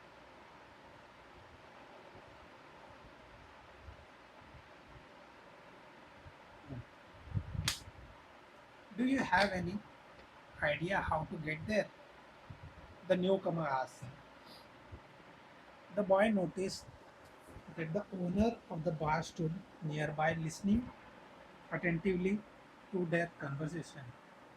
He felt uneasy at the man's presence, but he had found a guide and didn't want to miss out on an opportunity. You have to cross the entire Sahara Desert, said the old young man, and to do that, you need money. I need to know whether you have enough. The boy thought it's a strange question, but he trusted in the old man, who has said that when you really want something, the universe always conspires in your favor. He took his money from his pouch and showed it to the young man, Alchemist 35. The owner of the bar came over and looked as well. The two men exchanged some word in Arabic, and the bar owner seemed irritated. "Let's get out of here," said the new arrival. "He wants us to leave." The boy was relieved. He got up to pay the bill, but the owner grabbed him and began to speak to him in an angry stream of words. The boy was strong and wanted to re- retaliate, but he was in a foreign country. His new friend pushed the owner aside and pulled the boy outside with him. "He wanted your money," he said. "Tangier is not like the rest of the Africa. This is a port, and every port has its thieves." The boy trusted his new friend. He had helped him out in the dangerous situation. He took out his money and counted it. "He could get to the pyramid by tomorrow," said the other, talking the money. "But I have to buy two camels." They walked together through the narrow streets of Tangier. Everywhere there were stalls with items for sale. They reached the center of a larger plaza where the market was held. There were thousands of people there, arguing, selling, and buying vegetables for sale amongst daggers, and carpets displayed alongside tobacco. But the boy were never took his eyes off his new friend. After all, he had all his money.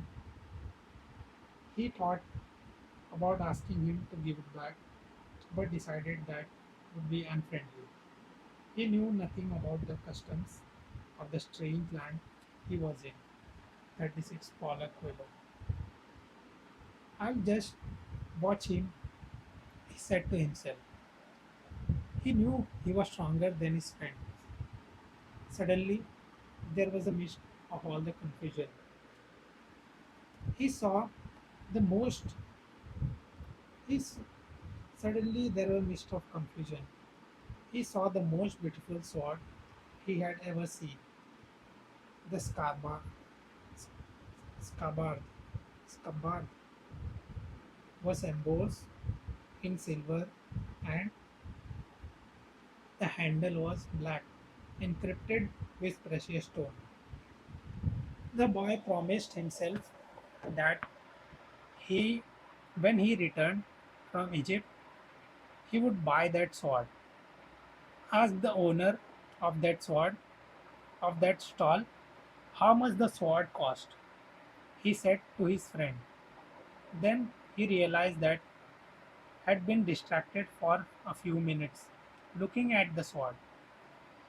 His heart squeezed as if his chest had suddenly compressed. He was afraid to look around because he knew what he would find. He continued to look at the beautiful sword for a bit longer until he summoned the courage to turn around. All around him was the market, with people commencing and going, shouting and buying, an aroma of strange foods. But nowhere could he find his new companion. The boy wanted to believe that his friend had simply become separated from him by accident. He decided to stay right there and await his return. As he waited, the priest climbed to the top of the nearby tower and began his chant. Everyone in the market fell to their knees, touched their foreheads to the ground, and took up the chant. Then, like a colony of workers, ants, they dismantled their stall and left. The sun began its departure as well. The boy watched it through its trajectory for some time until it was hidden behind the White Houses. Surrounding the plaza, Alchemist 37, surrounding the plaza, he recalled that when the sun has risen that morning, he was on another continent, still a shepherd with six, 60 sheep and looking forward to meet with the girl that morning.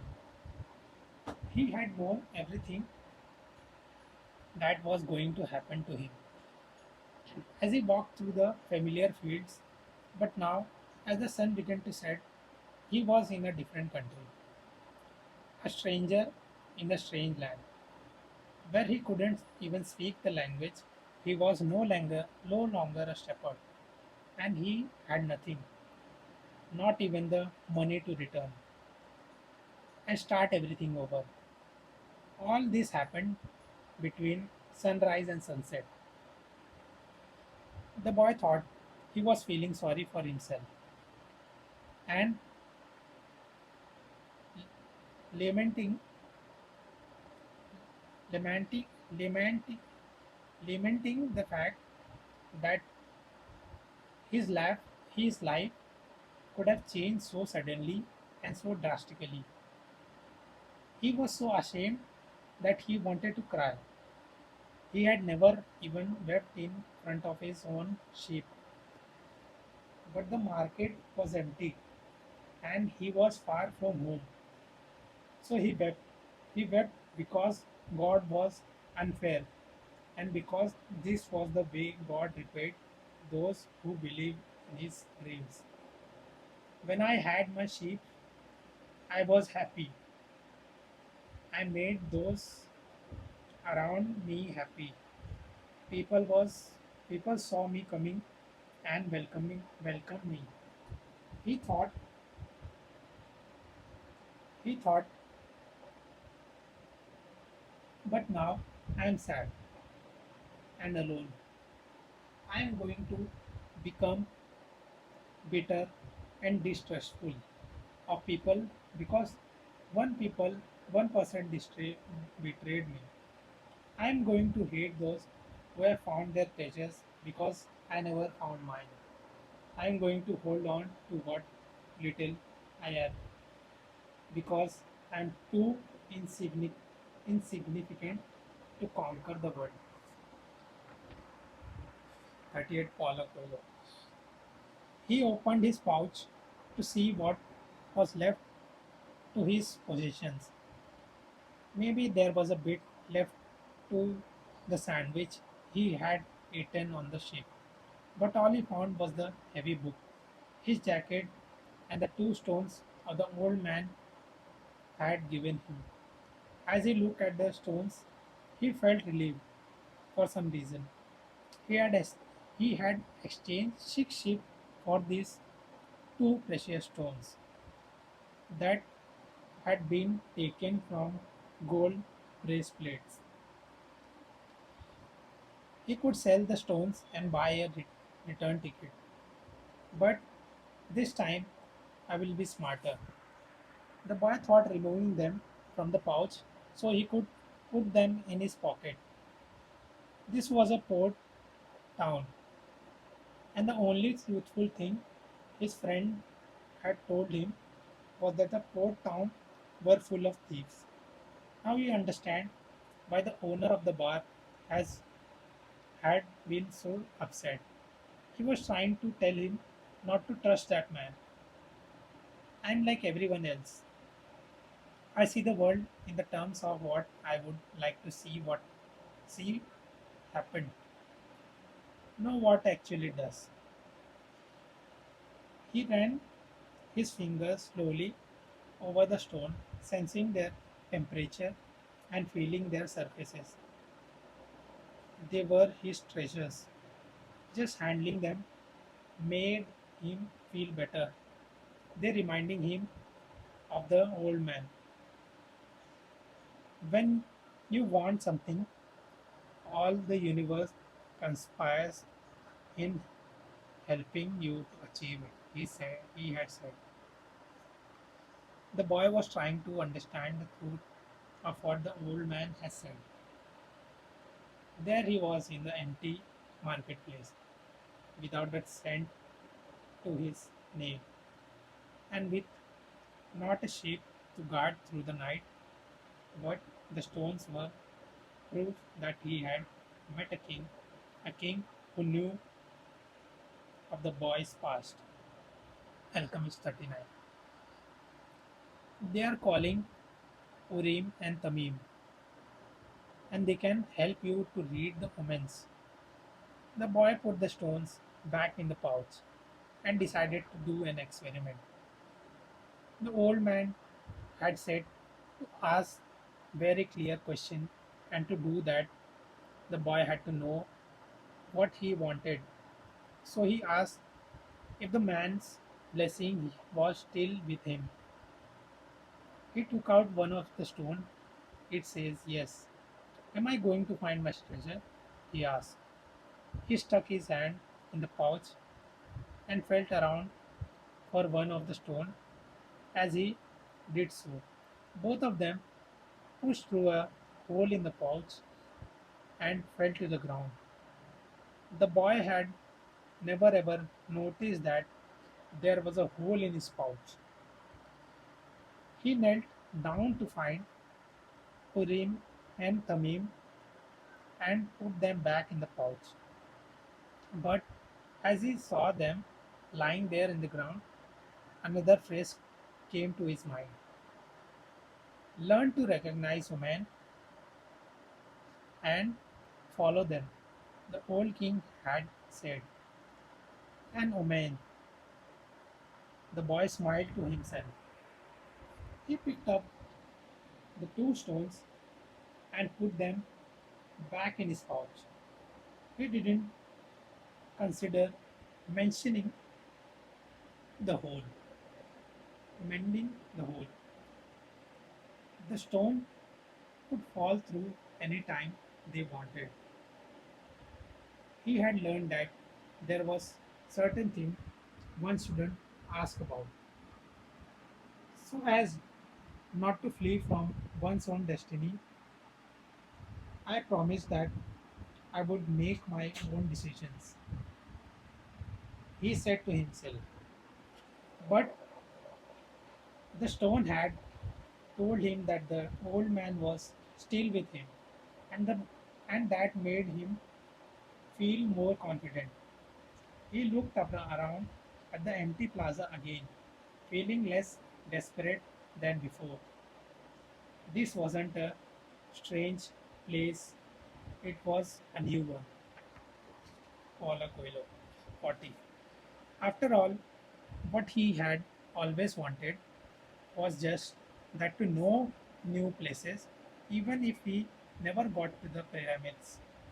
He had already traveled far than any shepherd he knew.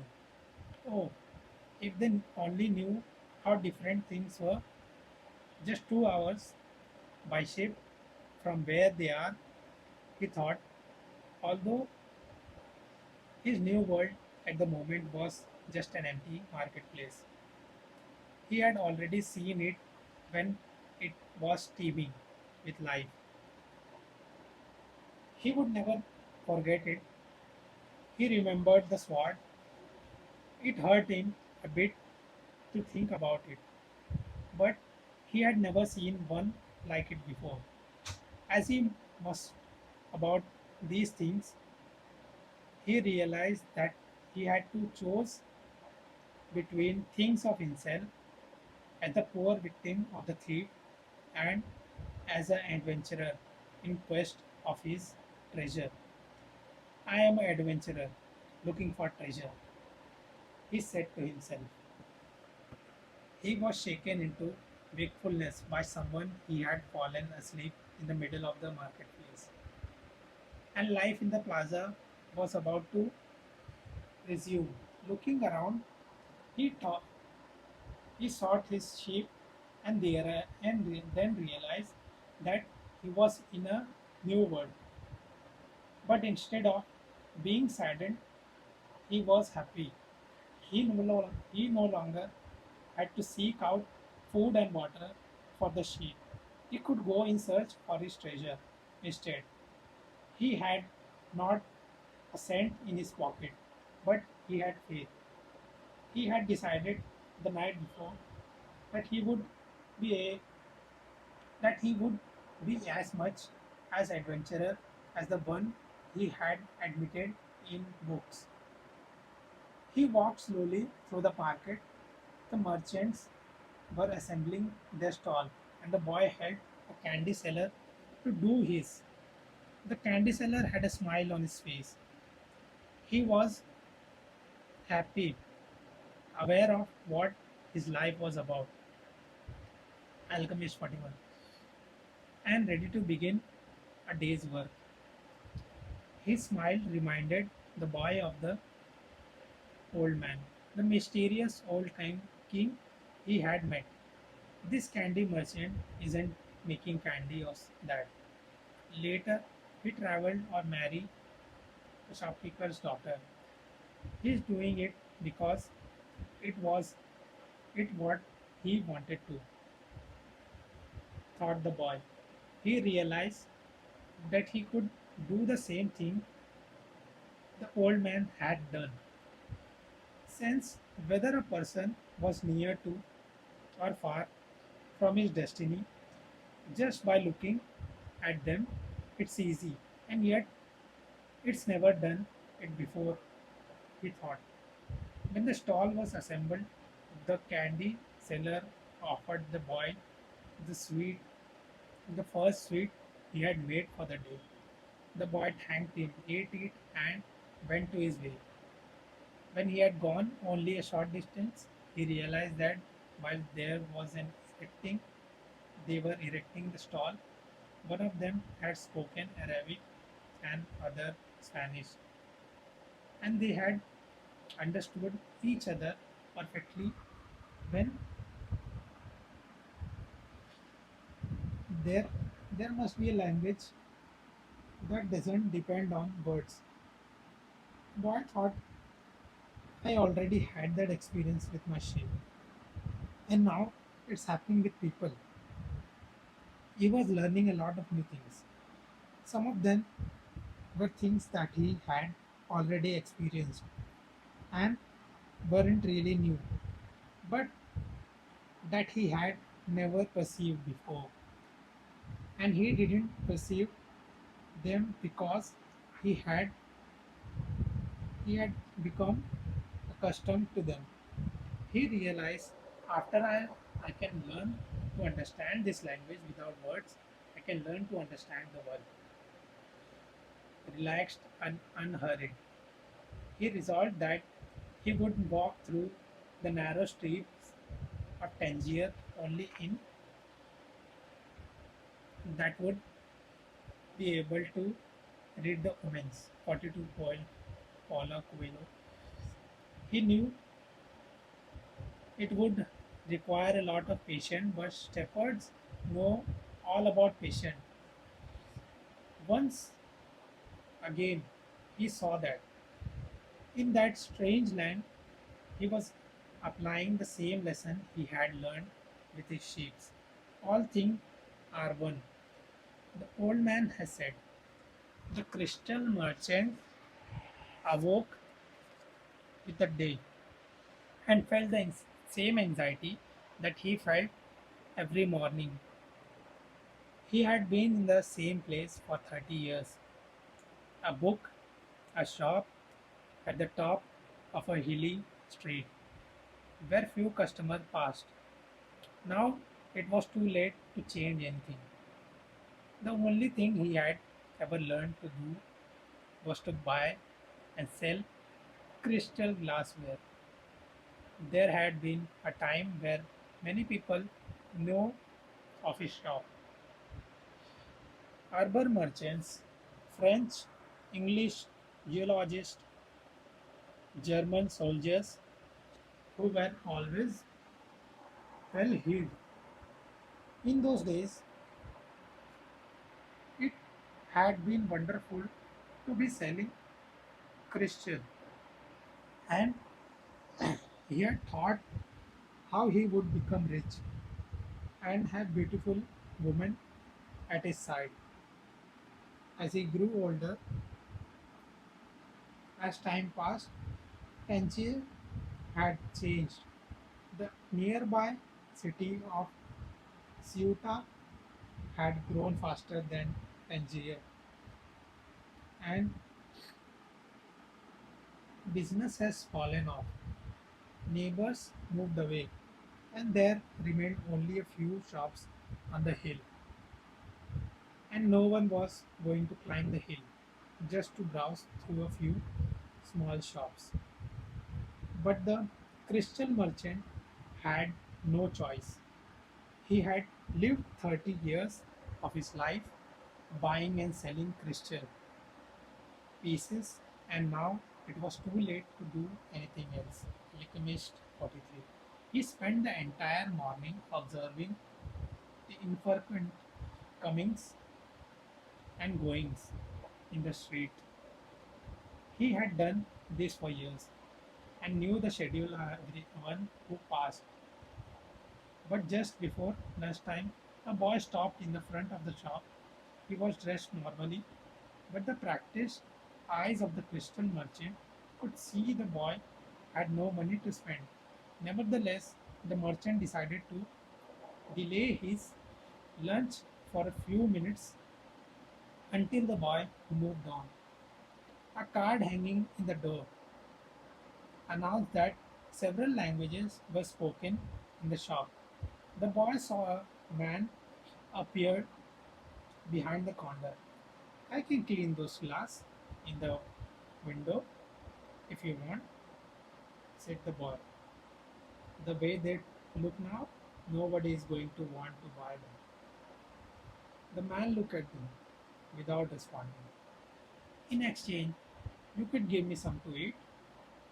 The man still said nothing, and the boy sensed that he was going to have to make a decision. In his pouch, he had his jacket. He certainly wasn't going to need it in the desert. Taking the jacket out, he began to clean the glasses. In half an hour, he had cleaned all the glasses in the window, and he was doing so. Two customers had entered the shop and bought some crystal. When he had completed the cleanings, he asked the man for something to eat. Let's go and have some lunch, said the crystal merchant. 44 Paulo Coelho. He put a sign on the door, and they went to the small cafe nearby. As they sat down at the one or at the only table in the place, the Christian merchant laughed. You didn't know to do anything cleaning, he said. The Quran requires me to feed a hunger person. Well then, why did you let me do it? The boy asked. Because the crystal was dirty, and both you and I needed to cleanse in our mind of negative thoughts. When they had eaten, the merchant turned to the boy and said, I'd like you to work in my shop. Two customers came in today while you are working, and that's a good omen. People talk a lot about omen. That taught the shepherd, but they really don't know what they are seeing. Just as, just as I hadn't realized that so far many years, I had been speaking a language without a word to my sheep. Do you want to go to work for me? The merchant asked. I can work for the rest of today, the boy answered. I'll work all night until dawn, and I'll clean every piece of Christian in your shop in return. I need money to get to Egypt tomorrow. The merchant laughed. Even if you clean my Christian for an entire year, even if you earn a good commission selling every piece, you would still have to borrow money to get to Egypt. There are thousands of kilometers of desert between here and there. There was a moment of silence so profound that it seems the city was asleep. No sound from the bazaar. Alchemist 45. No arguments among the merchants. No men climbing to the towers to chant. No hope, no adventure, no old king and destinies. No treasures and no pyramids. It was as if the world has fallen silent, because the boy's soul, as if the world has fallen silent, because the boy's soul had shattered. He sat there, staring blankly throughout the door of the cafe, wishing that he had died and that everything would end forever at this moment. The merchant looked anxiously at the boy. All the joy he had seen that morning had suddenly disappeared. I can give you some money. You need to get back to your country, my son, said the Christian master. The boy said nothing. He got up, adjusted the clothing, and picked up his pouch. I will work for you, he said. And after another long silence, he added, I need money to buy some sheep. Part 2.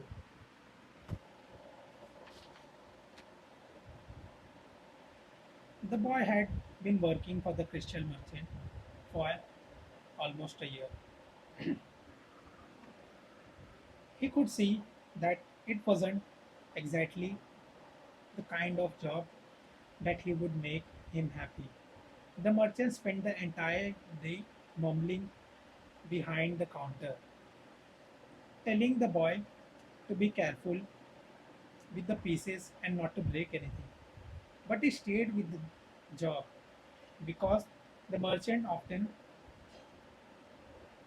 although he was an old grouch, treated him fairly. The boy received a good commission for each pieces he sold and had already been able to put some money aside. That morning he had done some calculating. If he continued to work every day as he had been, he would need a whole year to be able to buy some more sheep. I would like to build a display case for the Christian, the boy said to the merchant. He could place it outside and attract those people who pass at the bottom of the hill. I've never had one before, the merchant answered. People will pass by and bump into it. Pieces will be broken. When, when I took my sheep to the fields, some of them might have died if we had come upon a snake, but that's the way life is with sheep and with shepherds. 50. Paulo Coelho. The merchant turned to the customer who wanted three crystal glass. He was selling better than ever, as if time had returned back to the old days. But the street has become one of Tangier's major attractions. Business has really improved, he said to the boy. After the customer had left, I am doing much better, and soon you will be able to return to your sheep. Why ask you more out of life? Because we had to respond to omens, the boy said, almost without meaning to. Then he regretted what he had said because the merchant had never met the king. It's called the principle of favor, favor, favor, no, favorability, beginner's luck, because life wants you to achieve your destiny. The old king had said, but the merchant understood what the boy had said. The boy's very presence in the shop was an omen, and as time passed, money was pouring into the cash drawers. He had no regrets about having hired the boy. The boy was being paid more money than he deserved because the merchant, thinking that sales wouldn't amount to much, had offered the boy a high commission rate. He had assumed he would soon return to his ship. Why did he want to get to the pyramids? He asked. To get away from business of the display. Because I already heard about them, the boy answered, saying nothing about his dream. The treasure was now nothing but a painful memory. He tried to avoid thinking about it. I don't know anything around here. Who would want to cross the desert just to see the pyramids? Said the merchant. They are just a pile of stones. You could build one in your backyard. You have never had dreamed of travel, said the boy, turning to wait on a customer who had entered the shop. 2 days later, the merchant spoke to the boy about the display. I didn't much like change.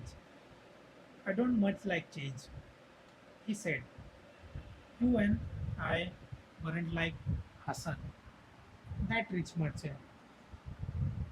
If we make a buying mistake, it doesn't affect him much. But we too have to live with our mistakes.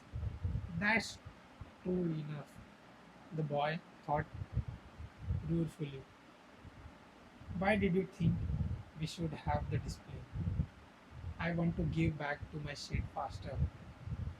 We have to take advantage when luck is in our side and do as much to help it as it's doing to help us. It's called the principle of favorability, our beginner's luck. The merchant was silent for a moment. Then he said, Prophet gave us the Quran, left us just five obligations to satisfy during our life. The most important is to believe only in the one true God. The others are the pray 5 times a day, fast during Ramadan, and be charitable to the poor. He stopped there, his eye filled with tears as he spoke of the Prophet. He was a devout man, and even with all his patience, he wanted to live his life in accordance with Muslim laws. What's the what's the fifth obligation? The boy asked. 2 days ago, you said that I had never dreamed. 52 Koila Polo of travel. The merchant answered. The fifth obligation of every Muslim is a pilgrimage.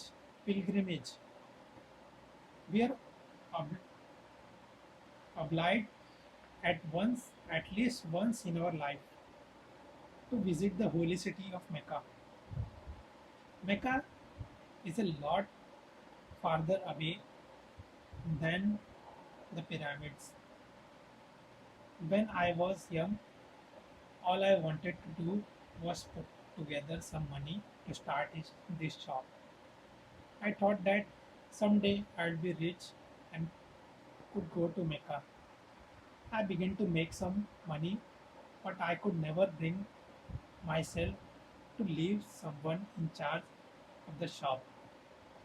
The crystals are delicate things. At the same time, people were passing my shop. At the same time, heading for Mecca. Some of them were rich pilgrims traveling in caravans with servants and camels, but some of the people making the pilgrimage more poorer than I. All who went there were happy at having done so. They placed the symbol of the pilgrimage on the door of their houses.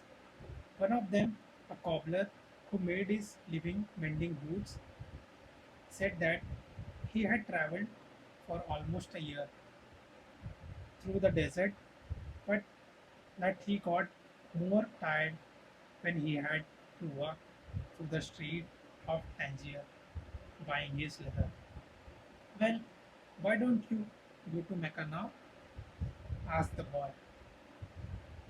Because that's the thought of Mecca that keep me alive. That's what helped me face these days that are all the same.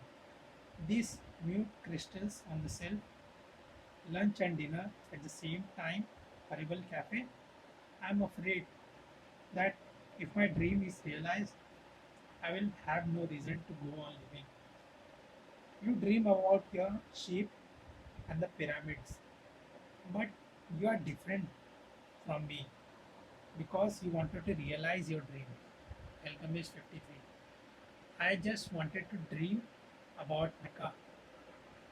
I have already imagined 1,000 lives, 1,000 times crossing the desert, arriving at the plaza of the sacred stone. The seventh time I walked around it before allowing myself to touch it. I've already imagined the people who would be at my side and those in front of me, and the conversation and prayers we would share, but I'm afraid that it would all be a disappointment. So I prefer just dream about it. That day, the merchant gave the boy permission to build the display. Not everyone can see his dream come true in the same way. Two more months passed, and the shelf brought many customers. In the crystal shop, the boy estimated that if he worked for 6 months, he could return to Spain and buy 60 sheep, and yet another 60 in less than a year, he would have a double his flock, and he would be able to do business in the Arabs because he was now able to speak their strange language. Since that morning in the marketplace, he had never again made use of Purim and Turim because Egypt was now just a dream for him, as was Mecca for the merchant. Anyway, the boy had become happy in his work and thought all the time about the day when he would disembark at Tarifa as a winner.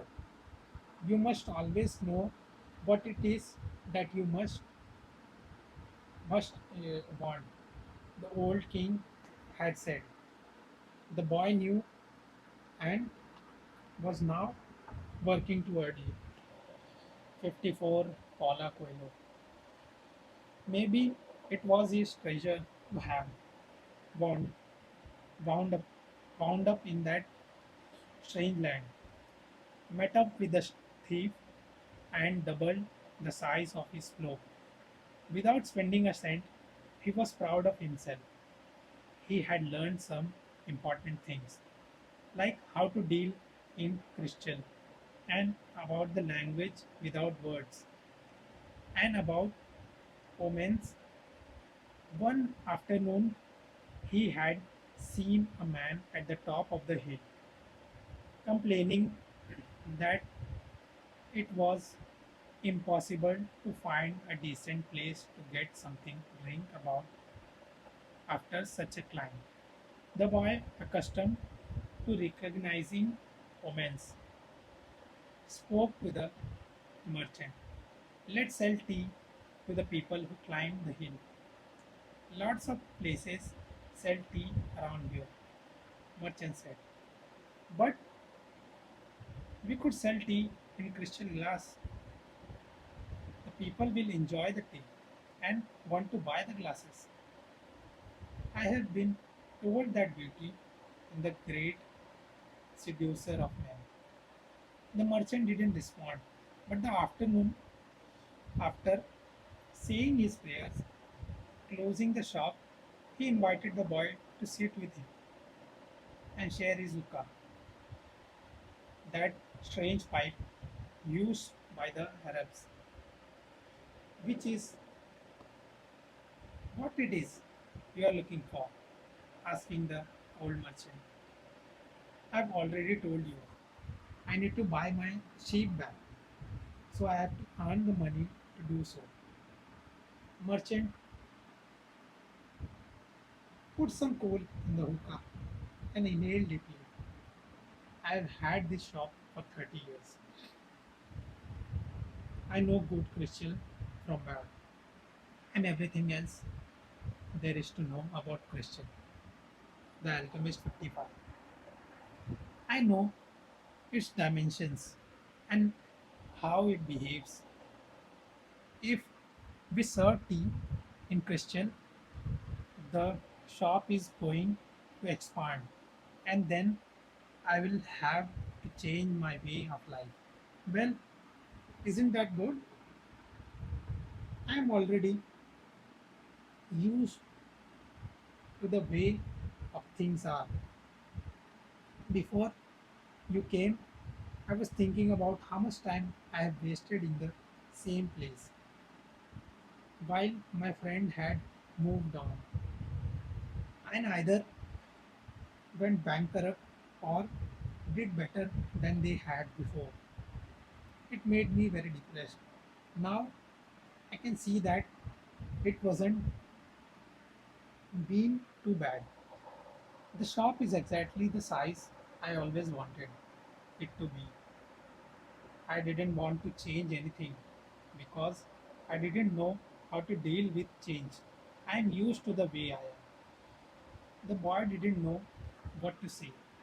The old man continued, you know, you have been a real blessing to me. Today, I understand something I didn't see before. Every blessing ignored before a curse. I don't want anything in life, but you are forcing me to look at wealth and at horizons. I have never known. Now that I have seen them, and now that I see how immense my possibilities are, I'm going to feel worse than I did before you arrived because I know the things I should be able to accomplish. I didn't want to do so. It's good. I refrained from saying anything to the baker in Tarif, thought the boy to himself. They went on smoking the pipe for a while as the sun began to set. They were conversing in Arabic, and the boy was proud of himself for being able to do so. There had been a time where he thought that that is 55, 56, Paulo Coelho. Sheep could teach him everything he needed to know about the world, but they could never have taught him Arabic. There were probably around other things in the world that the sheep can teach me, thought the boy, as he regarded the old merchant. All they ever do, really, is look for food and water. Maybe it wasn't there. They were teaching me, but that I was learning from them. Maktab, the merchant said finally. What does that mean? You would have had to be born as Arab to understand. You understand, he answered. But in your language, it would be something like it is written. And as he smothered the coal in the hookah, he told the boy that he could begin to sell tea in the crystal glass sometimes. There is a way, there is just no way to hold back the river. The men climbed the hill and they were tired when they reached the top. But there, but there, they saw a crystal shop that offered refreshing green tea.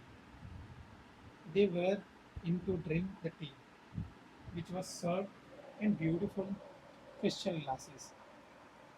My wife never thought of this, said one. He bought some crystal. He was entertaining guests that night, and the guests would be impressed by the beauty of the glassware. The other man remarked that tea was always more delicious when it was served in crystal because the aroma was retained. The third said, the Alchemist 57. The third said that it was a tradition in the Orient to use crystal glasses for tea because it had magical powers. Before long, the news spread, and a great many people began to climb the hill to see the shop that was doing something new in the trade that was so old. Other shops were opened that served tea and Christian, but they weren't at the top of the hill and they had little business. Eventually, the merchant had to hire two more employees. He began to import enormous quantities of tea along with his crystal, and the shop was sort of by men and women with the thirst for things new. And in that way, the months passed. The boy awoke before dawn. It had been 11 months and 9 days since he had first set foot on the African continent. He dressed in his Arabian clothes of white linen, bought specially for this day. He put his headcloth in place and secured it with a ring made of camel skin.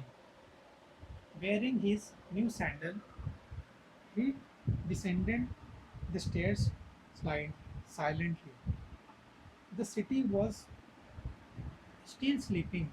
He prepared himself a sandwich and drank some hot tea from a crystal glass. Then he sat in the sun-filled doorway, smoking the hookah. He smoked in silence, thinking of nothing, and listened to the sound of the wind that brought the scent. 58. Paulo Coelho. Of the desert, when he had finished his smoke, he reached into one of his pockets and sat there for a few moments, regarding what he had withdrawn. It was a bundle of money, enough to buy himself a hundreds and 20 sheep, a return ticket, and a license to import products from Africa. into his own country. He waited patiently for the merchant to awaken and open the shop. Then the two went off to have some more tea. I am leaving today, said the boy. I have the money. I need to buy my sheep. And you have the money. You go. We need to go to Mecca. The old man said nothing. Will you give me your blessing? Asked the boy. You have helped me. The man continued to prepare his tea, saying nothing. Then he returned to the boy. I am proud of you, he said. He brought a new feeling into my Christian soul. But you know that I am not going to go to Mecca, just as you know that you are not going to buy your sheep. Who told you that? As the boy straightened. Maktab, said the old Christian merchant, and he gave the boy his blessing. The boy went to his room and packed his belongings, then filled his three sacks as he was leaving. He saw in the corner of the room his old shepherd pouch, Alchemist 59. It was bunched up, and he had hardly thought of it for a long time. As he took his jacket out of his pouch, thinking to give it to someone in the street, the two stones fell to the floor, Urim and Turim. It made the boy think of the old king and startled him to realize how long it has been since he had thought of him. For nearly a year, he had been working incessantly, is- incens- incessantly,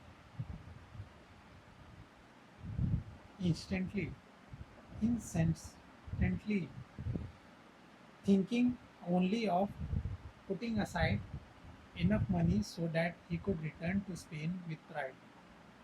Never stop dreaming, the old king had said. Follow the omens.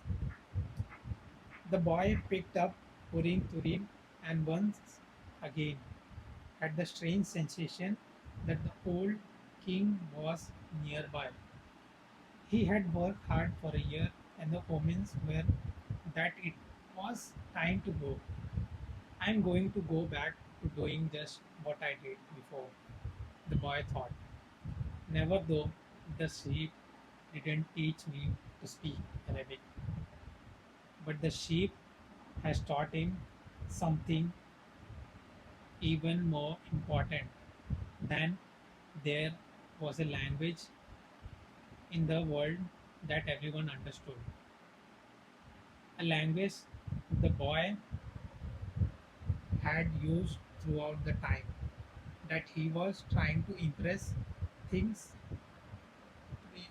trying to improve things at the shop. It was the language of enthusiasm, of things accomplished with love and purpose, and as part of his search for something believed in and desired.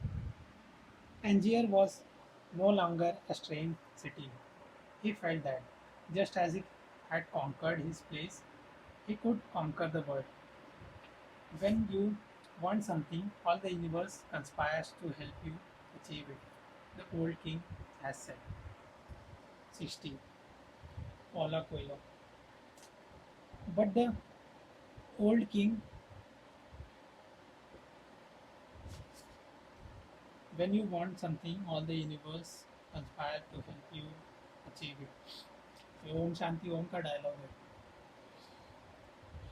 60 Shahrukh Khan ने बोला था. So 60 Paula Coelho. But the old king hasn't said anything about being robbed, or about endless desert, or about people who knew what their dreams are but don't want to realize them. The old king hadn't told him that the uh, pyramids were just a pile of stone, or that anyone could build on in his backyard, and he had forgotten to mention that when you had enough money to buy a flock larger than the one you had before, you should buy it. The boy picked up his pouch and put it with his other things. He went down the stairs and found the merchant waiting on a foreign couple, while two other customers walked about the shop drinking tea from the crystal glasses. It was more activity than usual. For this time of the morning, from where he stood, he saw for the first time that the old merchant hair was very much like the hair of the old king. He remembered the smile of the candy seller on his first day of Tangier when he had nothing to eat and nowhere to go. That smile had also been like the old king's smile. It's almost as if he had been here and left his mark, he thought. And yet none of these people had ever met the old king. On the other hand, he said that he always appeared to help those who are trying to realize their destiny. He left without saying goodbye to the crystal merchant. He didn't want to cry with the other people there. He was going to miss the place and all the good things he had learned. He was more confident in good things. He was more confident in himself, though, and felt as though he could conquer the world. Alchemist 61. But I'm going back to the fields that I know to, to, to take care of my flock again, he said, that to himself with certainty. But he was no longer happy with his decision. He had worked for an entire year to make a dream come true, and that dream, minute by minute, was becoming less important. Maybe because that wasn't really his dream. Who knows? Maybe it's better to be like the crystal merchant. Never go to never go to Mecca and just go through life wanting to do so. He thought again, trying to convince himself, but as he held Urim and Thummim in his hand, they had transmitted to him the strength and the will of the old king. By coincidence, or maybe it was an omen, the boy thought. He came to the bar he had entered on his first day. The thief wasn't there, and the owner bought him a cup of tea. I can always go back to being a shepherd, the boy thought. I learned how to care for sheep, and I haven't forgotten how that's done. But maybe I will never have another chance to get to the pyramids in Egypt. The old man wore a breastplate of gold, and he knew about my past. He really was a king, a wise king. The hills of Andalusia were only 2 hours away, but there was an entire desert between him and the pyramids. Yet the boy felt that there was another way to regard his situation. He was actually 2 hours closer to his treasure. The fact that the 2 hours had stretched into an entire year. Didn't matter. I know why I wanted to go back to the flock, he thought. I understand sheep. There is no long they are no longer a problem. 62 Paula Coelho. And they they was they can be good friend. On the other hand, I didn't know if the desert can be a friend. It's in the desert that I have to search for my treasure. If I don't find it, I can always go back home. I finally had enough money and all the time I needed. Why not? He suddenly felt tremendously happy. He could always go back to being a shepherd. He could always become a Christian salesman again. Maybe the world has other hidden treasures. But he had a dream. He had met with a king. That doesn't happen to just anyone. He had he was planning as he left the bar. He had remembered that one of the Christian merchant supplier transported his crystal by means of caravan that crossed the desert. He held Arim and Turim in his hand. Because of those two stones, he was once again on the way of his treasure. I am always nearby. When someone wanted to realize their destiny, the old king had told him what could it cost to go over to the supplier's warehouse and find out if the pyramids were real that far away. The Englishman was sitting on the bench in the structure that smelled of animals, sweat, and desert dust. It was part warehouse, part coral. I never thought I'd end up in a place like this, he thought, as he lived through the pages of a chemical journal. 10 years of the university, and here I am in Coral, the Alchemist 63. But he had to move on. He believed in omens. All his life and all his studies were aimed at finding the one true language of the universe.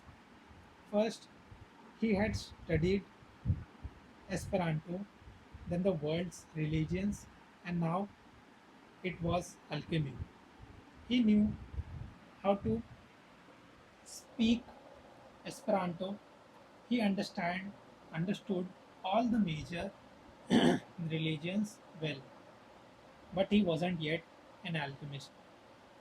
He had unraveled the truth being important question, but his studies had taken him to a point beyond which he could not seem to go. We had he he had tried in vain to establish a relationship with an alchemist, but the alchemists were strange people who thought only about themselves and almost always refused to help him. He knows maybe they had failed to discover the secret of the master work, the philosopher's stone, and for this reason kept their knowledge to themselves. He had already spent much of the fortune left to him by his father, fruitlessly seeking the philosopher's stone. He had spent enormous amount of time at the great libraries of the world and had purchased all the rare, rarest books and most important volumes on alchemy. In one, he had read that many years ago A famous Arabian alchemist had visited Europe. It was it was said that he was more than 200 years old and that he had discovered the philosopher's stone and the ex- exiles of books. Eli- Elixirs, Elixirs, a book of life. The Englishman had been profoundly impressed by the story, but he would never have thought it more than just a myth. Had not a friend of his returning from an archaeological expedition in the desert told him about an Arab who was possessed of exponential powers. And 64 for Paulo Coelho. He lives at the El Fayoum oasis. His friend had said, and people say that he is 200 years old and is able to transform any metal into gold. The Englishman could not contain his excitement. He cancelled all his commitments and pulled together the most important of his book, and now here he was sitting inside a dusty smelling warehouse. Outside a huge caravan was being prepared for a crossing of the desert Sahara and was scheduled to pass through Al Fayoum. I am going to find that damn alchemist, the Englishman thought, and the odor of the animal became a bit more tolerable. A young Arab, also loaded down with baggage, entered and greeted the Englishman. Where are you bound? Asked the young Arab. I am going into the desert, the man answered, turning back to his reading. He didn't want any conversation at this point. What he needed to do was review all he had learned over the years, because the alchemist would certainly put him to the test. The young Arab took out a book and began to read. The book was written in Spanish. That's good, thoughts, thought the Englishman. He spoke Spanish better than Arabic, and if this boy was going to El Fayoum, there would be someone to talk to when there was no other important thing to do. Alchemist 65. That's strange, said the boy, as he tried once again to read the burial scene that began the book. I've been trying to trying for 2 years to read this book, and I never get past these few pages, even without a king to provide an interpretation. He was unable to concentrate.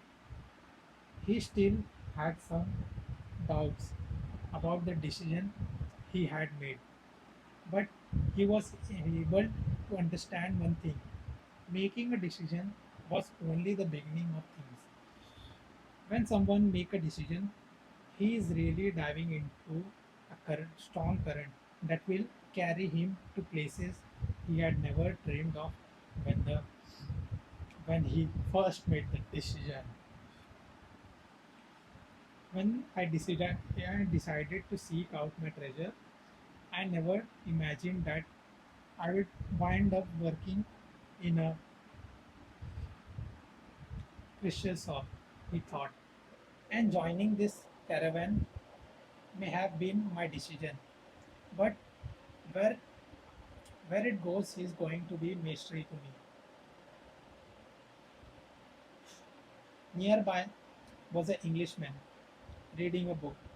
He seemed unfriendly and had looked irritated when the boy had entered.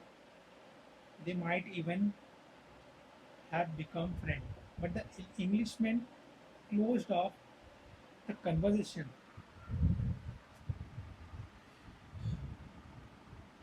The book closed. He, the boy closed his book. He felt that he didn't want to do anything that might make him look like a Englishman. He took Orim Kerim from his pocket and began playing with them. Stranger shouted, Orim Tirim, Orim Tumim.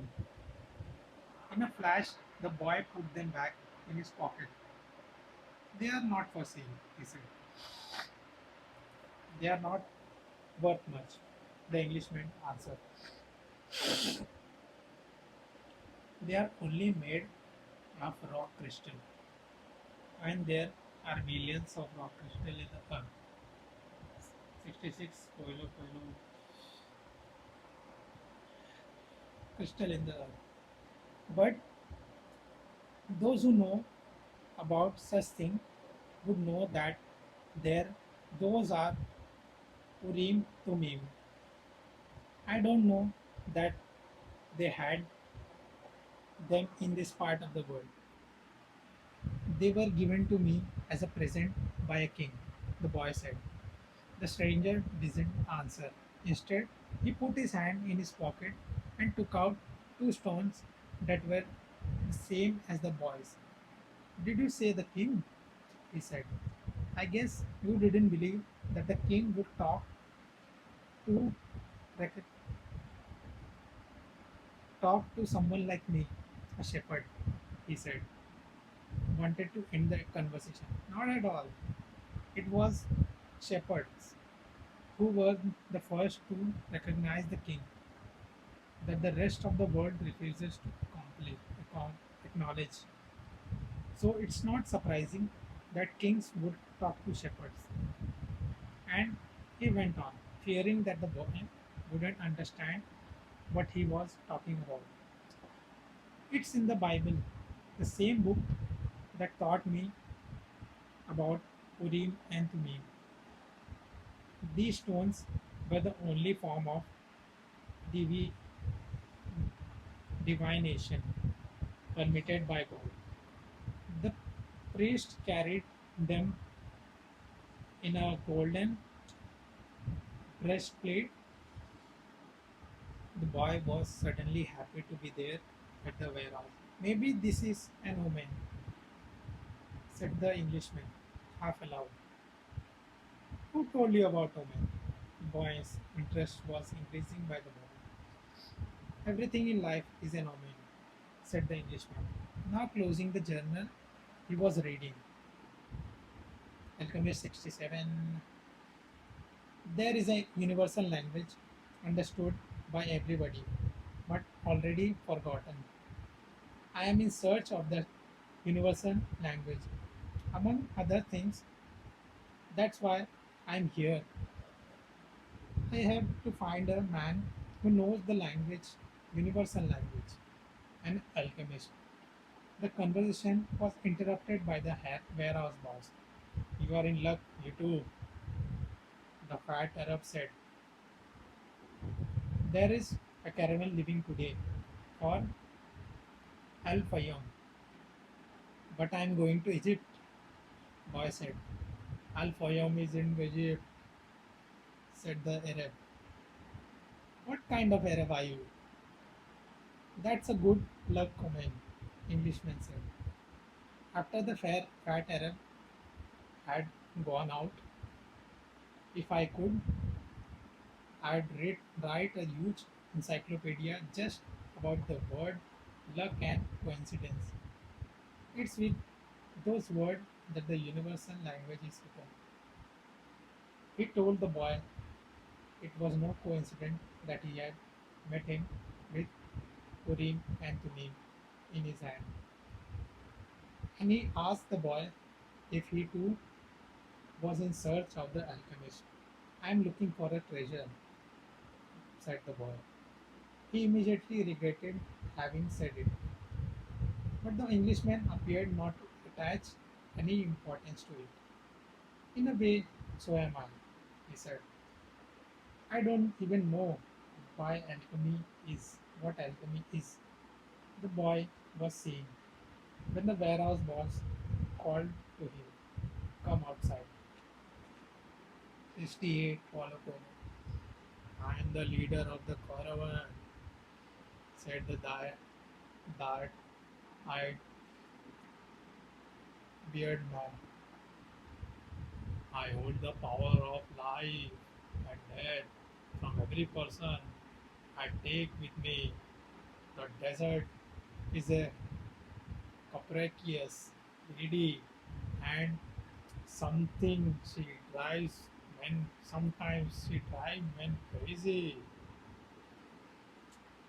There were almost 200 people gathered there and 400 animals, camels, horses, mules and fowls in the crowd were human, women, children and a number of men with swords and their belts and rifles slung on their horses' shoulders.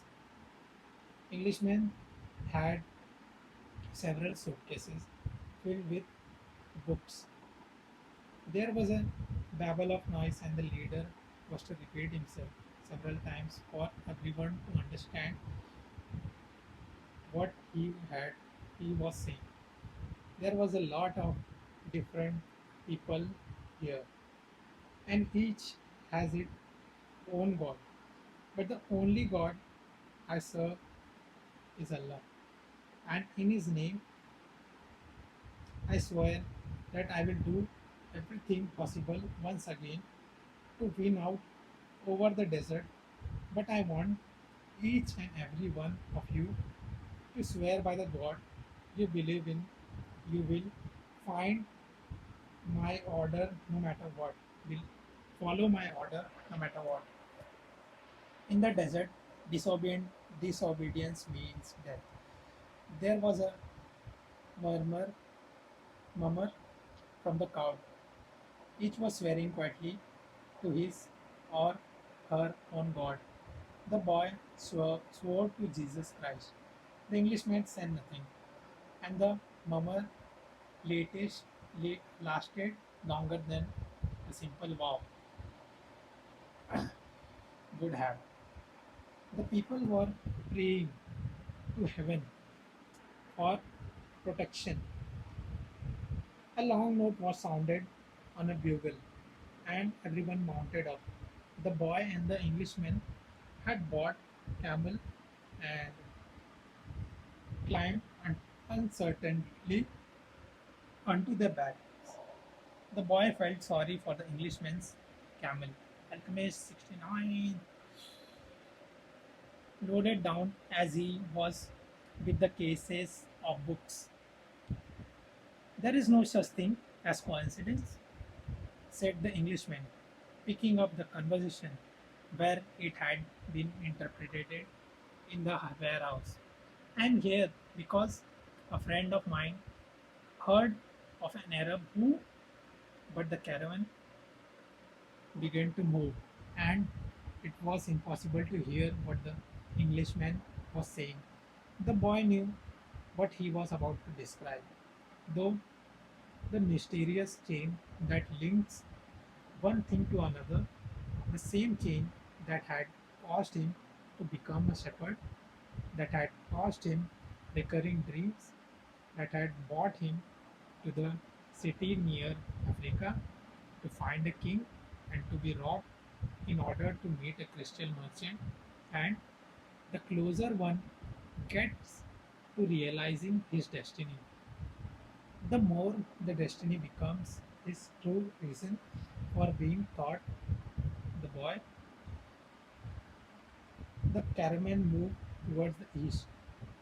It traveled during the morning, halted when the sun was at its strongest, and resumed late in the afternoon. The boy spoke very little with the Englishman. who spent most of his time with his books. The boy observed in silence the progress of the animals and the people across the desert. Now everything was quite different from how it was that day. They had set out. Then there had been confusion and shouting, the cries of children, and the whining of animals, all mixed with the nervous order of the guides and the merchants. But in the desert, there was only the sound of the external wind. 17 Paulo Coelho. And on the on the off beats of the animals, even the guides spoke very little to another. I have crossed these sands many times, said one of the camel driver one night. But the desert is so huge and the horizons so distinct that they make a person feel small. And if he should remain silent, the boy understood instinctively what he meant, even without ever having set foot in the desert before. Whenever he said he saw the sea or a fire, he felt silent, impressed by their elemental force. I've learned this thing from the sheep. I've learned things from Christian. He thought. He thought. I can learn something from the desert too. It seems old and wise. The wind never stopped. The boy remembered that he had sat at the fort in Tarifa with this same wind blowing in his face. It reminded him of the bull from his sheep who were now seeking food and water in the field of Andal- Andalusia, as they always had. They are not my sheep anymore, he said to himself without nostalgia. They must be used to their new shepherd and have probably already forgotten him. That's good. Creatures like the sheep that are used to traveling know about moving on. He thought of the merchant's daughter and was sure that she had probably married, perhaps to the baker or to another shepherd who could read and to tell her exciting stories. After all, he probably wasn't the only one, but he was excited at his intuitive understanding of the camel driver's comment. Maybe he was also learning the universal language that deals with the past and the present of all people, hunches. His mother used to call him.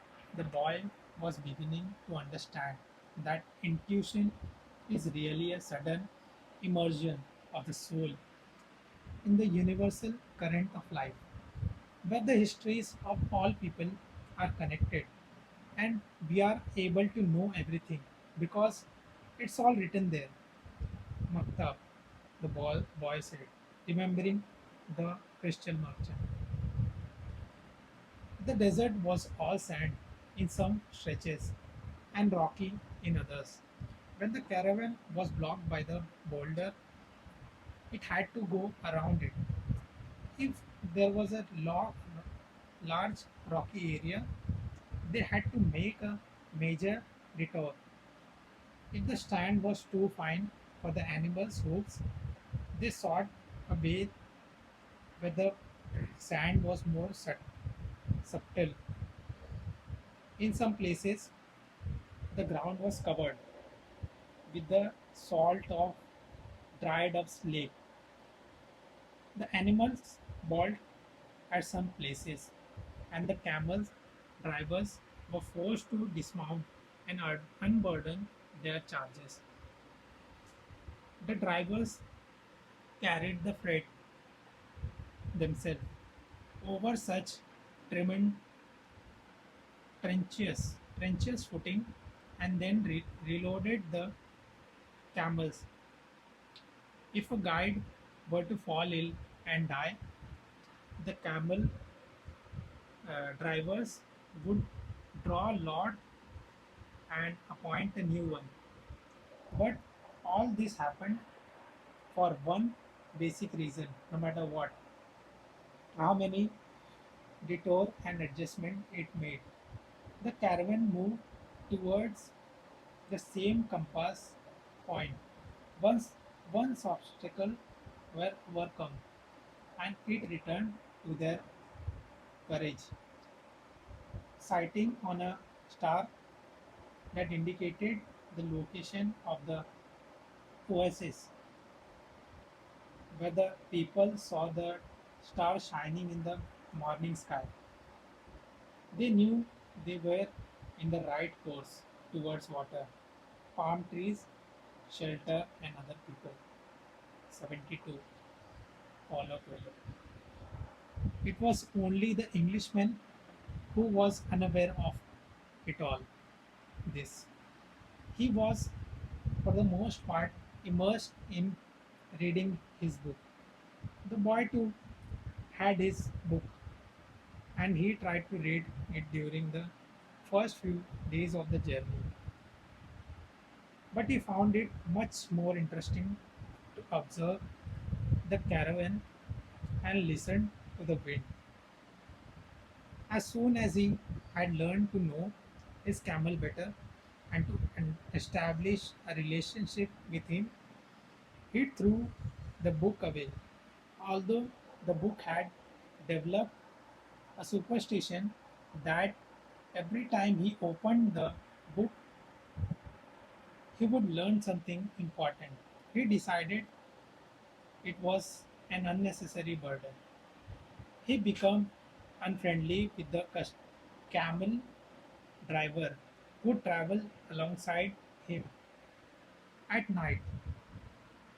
As they sat around the fire, the boy related to the driver his adventures as a shepherd. During one of his conversation, the drivers told him of his own life. It was to live near Al Karam. He said he said I had my orchard, my children, and a life that would change not at all until I die. One year, when the crop has the best ever, we all went to Mecca, and I satisfied the only unmet obligation in my life. I could die happily, and that made me feel special. One day, the earth began to tremble, and the Nile overflowed its bank. It was something that I thought could happen only to others, never to me. My neighbors feared they would lose all their olive trees in the flood, and my wife was afraid that he would lose our children. I thought that everything I owned would be destroyed. Alchemist 73. The land was ruined, and I had to find some other way to find earn living. So now I am a camel driver. But that disaster taught me to understand the word of Allah. People need not fear the unknown if they are capable of achieving what they need and want. We are afraid of losing what we have, whether it's our life or our possessions or property. But this fears evaporates when we understand that our life story and the history of the world were written by the same hand. Sometimes their caravan met with another. One always had something that the other needs, as if everything was indeed written by one hand. As they sat around the fire, the camel driver exchanged information about windstorm and told stories about the desert. At other time, mysteries, hooded men would appear. They were Bedouins who did surveillance around the caravan route. They provide warnings about thieves and barbarian tribes. They came in silence and departed the same way. Dressed in black garments, they showed only their eyes. One night, a camel driver came to the fire where the Englishman and the boy was sitting. There, there were rumors of tribal wars, he told him. The tree fell silent. The boy noted that there was a sense of fear in the air, even though no one said anything. Once again, he was experiencing the language without words, the universal language. The Englishman asked if they were in danger. 74 Paulo Coelho. Once you get into the desert, there is no going back, said the camel driver.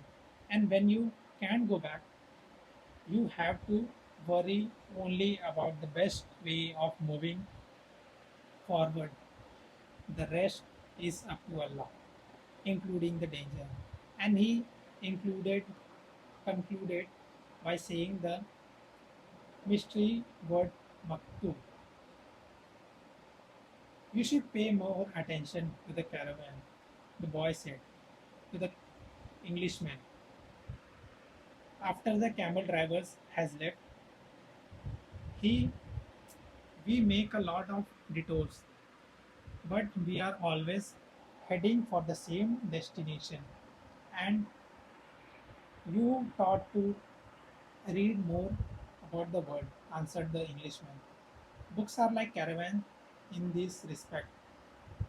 The immense collection of people and animals began to travel faster. The days has always been silent, but now even the even the nights when the traveler were accustomed to talking about the fire had also become quiet. And one day the leader of the caravan made the decision that the fires should no longer be lighted, so as not to attract attention to the caravan. The travelers adopted the practice of arranging the animals in a circle at night, sleeping together in the center as protection against the no nocturnal nocturnal nocturnal cold. And the leader posted armed sentinels at the fringes of the group. The Englishman was unable to sleep one night. He called to the boy and they took a walk along the dunes surrounding the encampment. There was a full moon, and the boy told the Englishman the story of his life. The Alchemist 5075. The Englishman was fascinated that with the part about the progress achieved at the crystal shop after the boy began working there. That's the principle that governs all things, he said. In alchemy, it's called the soul of the world.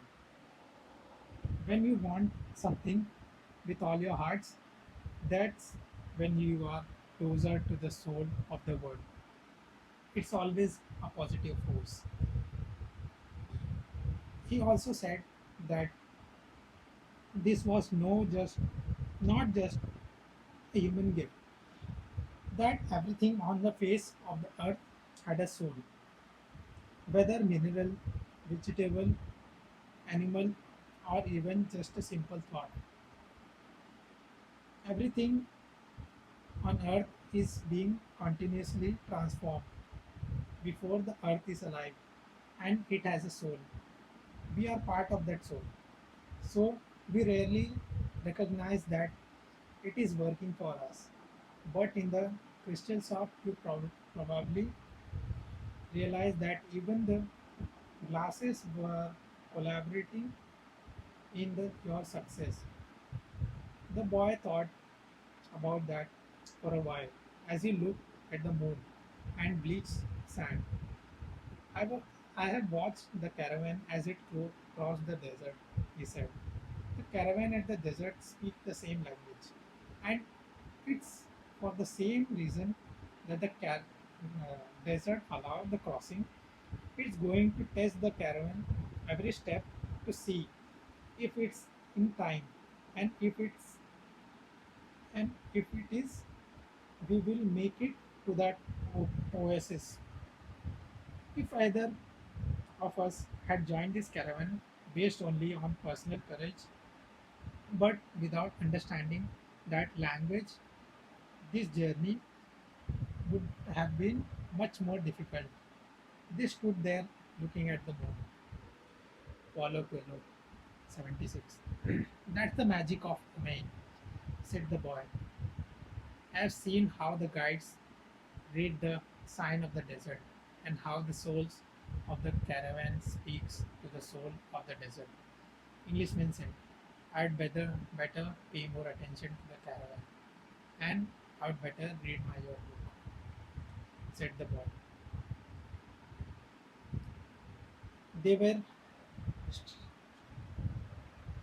they were strange books.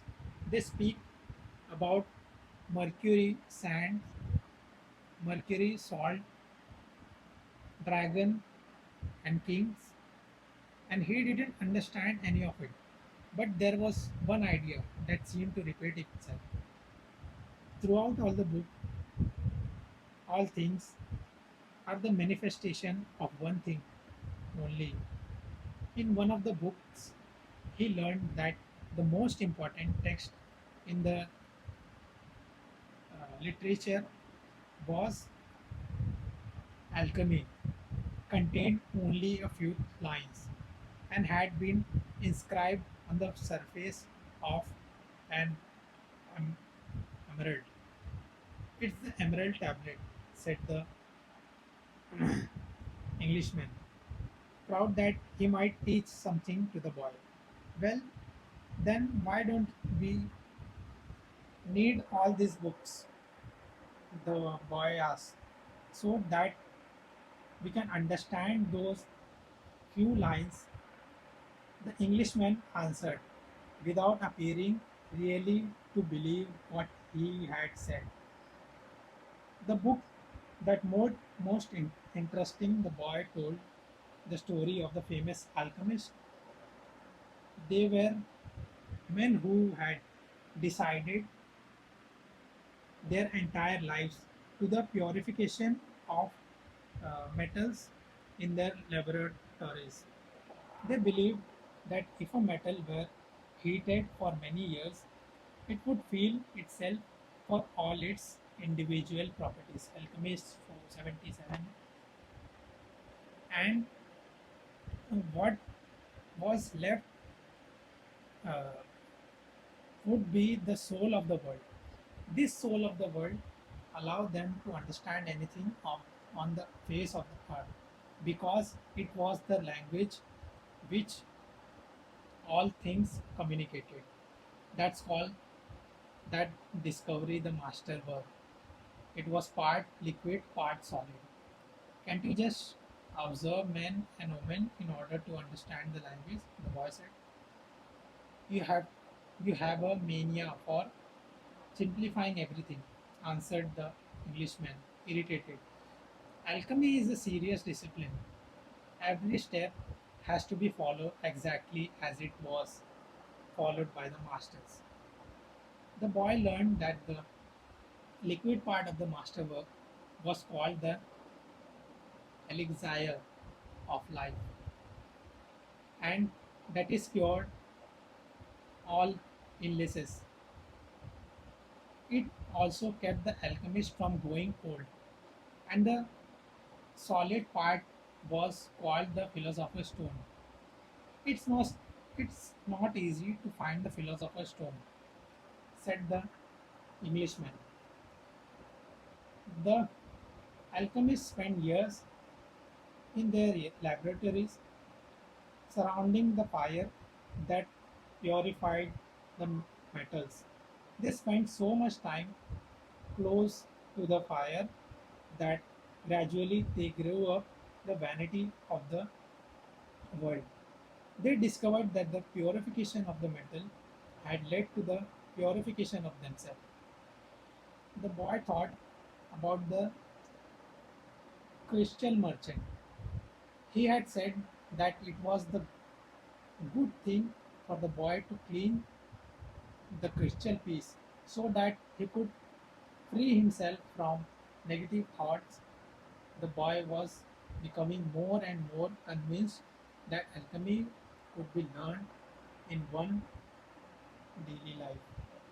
78 Paulo Coelho also said the Englishman. The philosopher's stone has a fascinating property. A small silver of the stone can transform large quantity of metal into gold.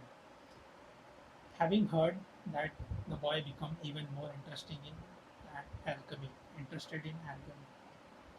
He thought that with some patience he would able to transform everything into gold. He read he read he read the life of the various people who had succeeded in doing so. They were fascinating stories. Each of them lived out his destiny to the end. They traveled, spoke with wise men, performed miracles for the incredulous, and owned the philosopher's stone and the elixir elixir of life. But when the boy wanted to learn how to achieve the master work, he became completely lost. There were just drawings, coded instruction, and absurd text. Why do they make things so complicated? He asked. The Englishman one night,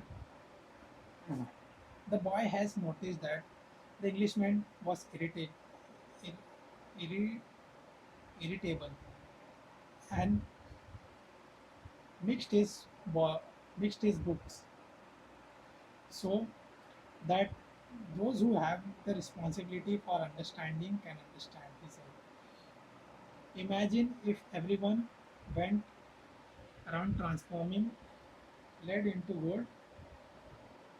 Gold would lose it lose its value.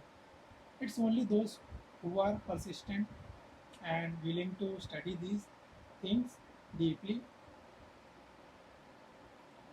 who achieve the master work. That's why I am here in the middle of the desert. I'm seeking a truth of alchemist who will help me to decipher the codes." When were this book written? The boy asked. Many centuries ago. They didn't have the printing press in those days. The boy argued. The boy argued. There was no way for everybody to know about there was no way about everybody to know about alchemy. Why did they use such strange language with so many drawings? The Englishman didn't answer him directly. He said that for the past few days he had been paying attention to how the caravan operates, but that he didn't learn anything new.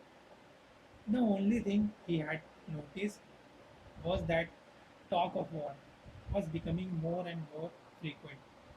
Then one day, then one day, the boy returned the book to the Englishman. Did you learn anything? Englishman asked, eager to hear what it might be. He needed someone to talk to so as to avoid thinking about the possibility of war. I learned that the world has a soul and that whoever understands the soul can also understand the language of things. I learned that many alchemists realized their destinies and wounded up discovering the soul of the world. The philosopher's stone and the elixir of life. But above all, I learned that these things are all so simple that they could be written on the surface of an emerald. 80 Paulo Coelho. The Englishman was disappointed. The years of research, the magic symbols, the strange words, and the laboratory experiments. None of this had made any impression on the boy. His soul must be too primitive to understand those things, he thought. He took back his book, packed them away in again in their bags. Go back to watching the caravan, he said. That didn't teach me anything either. The boy went back to contemplating the silence of the desert and sand raised by the animals. Everyone has his or her own way to learn things, he said to himself. His way isn't the same as mine, nor mine as his, but we are just in search of our destinies, and I respect him for that. The caravan began to travel day and night. The hooded Beodins, Bedouins reappeared more and more frequently, and the camel driver, who had become a good friend of the boys, explained that the war between the tribes had already begun. The caravan would be very lucky to reach the oasis. The animals were exhausted. The men talked almost among themselves.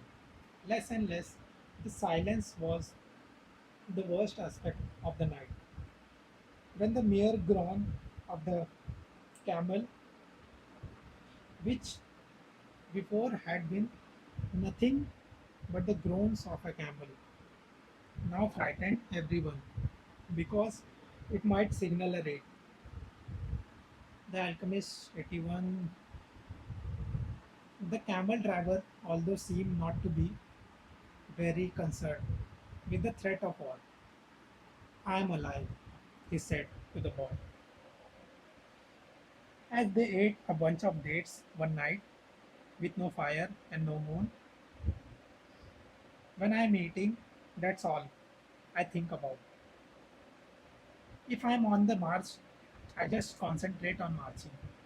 If I have to fight, it will be just as good as a day to die as any other, because I don't live in either my past or my future. I am interested only in present. If you can concentrate always on the present, you will be happy, man. You will see that there is life in the desert, that there are stars in the heaven, and there is tribesmen fight because they are part of human race. Life will be a party for you, a grand festival, because life is the moment we are living right now. 2 nights later, as he was getting ready to bed down, the boy looked for the stars. They followed every night.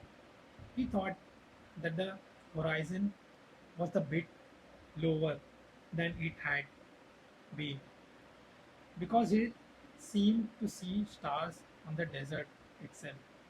It's the oasis, said the camel driver. Well, why don't you get there right now? The boy asked. Because we have to sleep. The boy awoke at the sunrise. There, in front of him, where the small stars had been the night before. 82. Paulo Coelho was endless was an endless row of date palms stretching across the entire desert. We have done it, said the Englishman, who had always also awakened earlier. But the boy was quiet. He was at home with the silence of the desert. He was content just to look at the trees. He still had a long way to go to reach the pyramid, and someday this morning would just the memory. But this was the present moment, the party, the camel driver had mentioned, and had wanted to leave it as he did the lesson of his past and his dream of the future. Although the vision of the date palm would someday be just a memory right now, it signifies shade, water, and a refugee for the war. Yesterday, the camel's groom signaled danger, and now a row of date palms could herald a miracle. The world speaks many languages, the boy thought. The time rushed past, and so do the caravans. Thought the alchemist, as he thought he watched the hundreds of people and animals arriving at the oasis. People were shouting at the new arrival. Dust obscured the desert sun, and the children of the oasis were bursting with excitement at the arrival of the strangers. The alchemist saw the tribal chief greet, greet the leader of the caravan and the converse with him at length. But none of that matters to the alchemist. He had already seen many people come and go, and the desert remained as it was. Alchemist 83. He had seen kings and beggars walking the desert sand. The dunes were changed constantly by the wind, yet these were the same sands he had known since he was a child. He always joined seeing the happiness that the traveler experienced. When, after weeks of yellow sand and blue sky, they first saw the saw the green of the date palms. Maybe God created the desert so that man could appreciate the date trees, he thought. He decided to concentrate on one more practical matter. He knew that in the caravan there was a man to whom he was to teach some of his secrets. The omens had told him so. He didn't know the man yet, but his prac- but his practiced eyes would recognize him when he appeared. He hoped that it would be someone as capable his previous apprentice. I don't know why these things have to be transmitted by word of mouth, he thought. It wasn't exactly that they were secret. God revealed his secret easily to all his creatures. He had only one explanation for this fact. Things had to be transmitted this way because they were made up for the pure life, and this kind of life cannot be captured in pictures or words. because people become fascinated with pictures and words and wind up forgetting the language of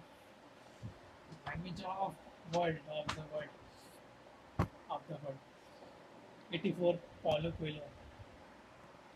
The book couldn't the boy couldn't believe that he was seeing the oasis rather than just a well surrounded by a few palm trees.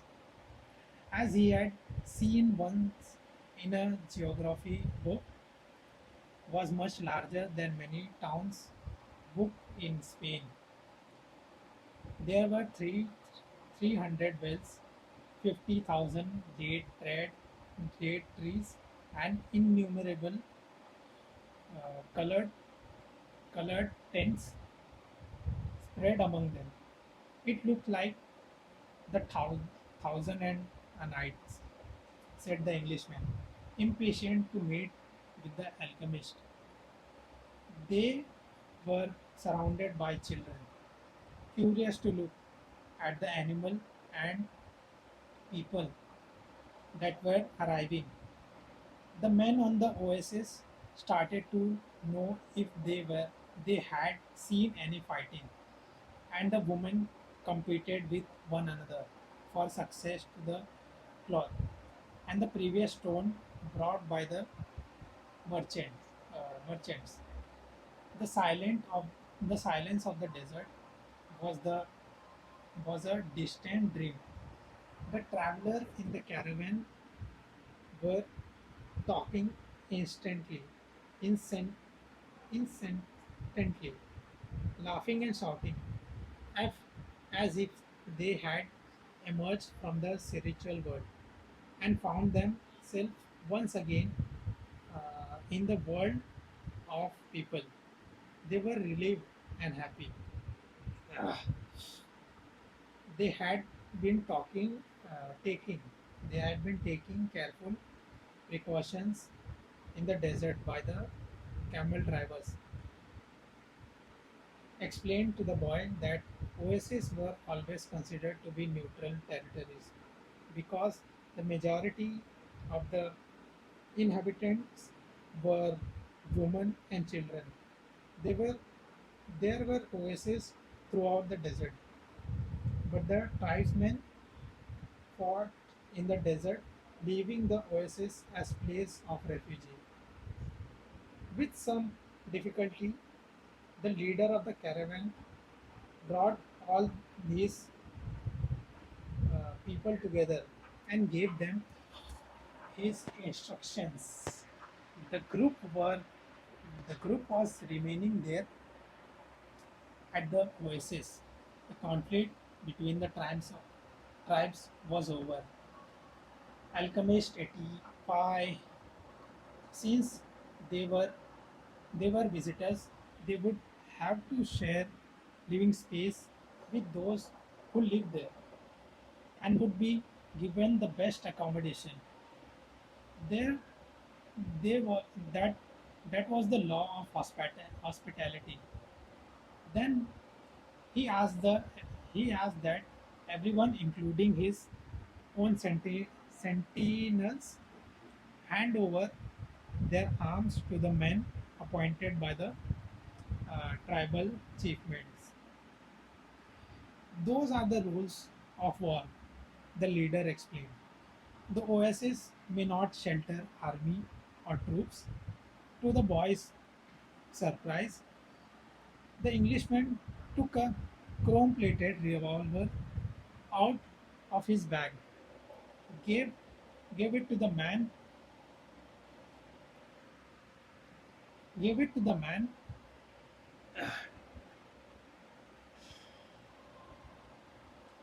gave it to the men who were collecting the arms.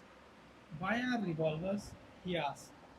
It helped me to trust in people, the Englishman answered. Meanwhile, the boy thought about his treasure. The closer he got to the realization of his dream, the more difficult things become. It seems as if what the old king has called beginner's luck were no longer functioning. In his pursuit of the dream, he was being constantly subjected test of his persistence and courage. So he could not be hasty or impatient. If he would push toward im- impulsively, he would fail to see the sign of omen left by God along his path. God placed them along my path. He had surprised himself within the thought. Until then, he had considered the omens to be thing of his world, like eating or sleeping, or like seeking love or finding a job. He had never thought of them in terms of language used by God to indicate what he could do. 86 Paulo Coelho. Don't be impatient, he repeated to himself. It's like the camel driver said. Eat when it's time to eat and move along when it's time to move along. That day, everyone slept for exhaustion, from exhaustion, including the Englishman. The boy was assigned a place far from his friend, in a tent with five other young men of his age. They were people of the desert and clamored to help his story about the greatest city. The boy told them about his about his life as a shepherd and was about to tell them of his experiences at the crystal shop. When the Englishman came into the tent, I have been looking for you all morning, he said.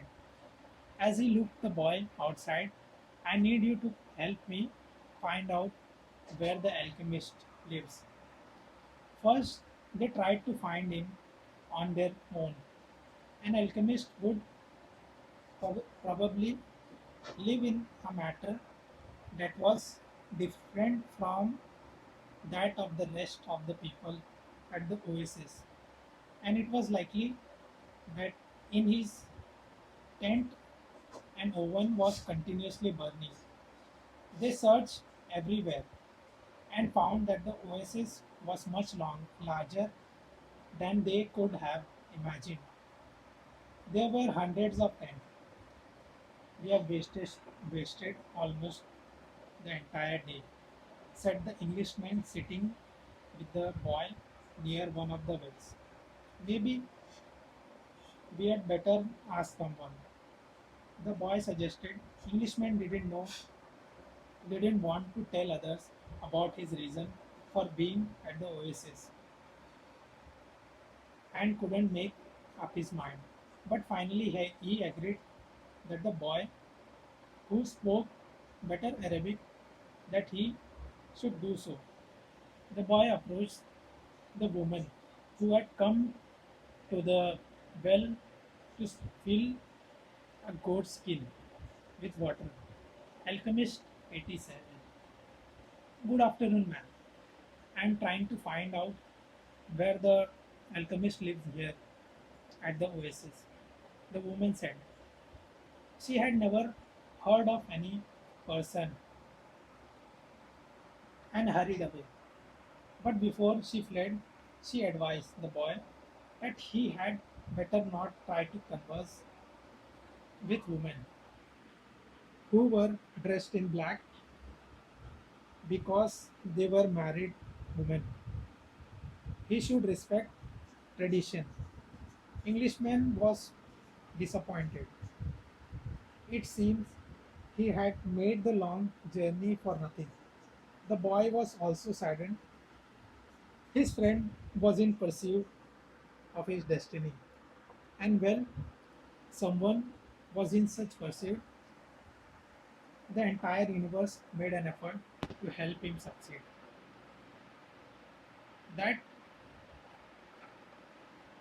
what's what's what the Old King said, he couldn't have been wrong. I had never been heard of Alchemist before.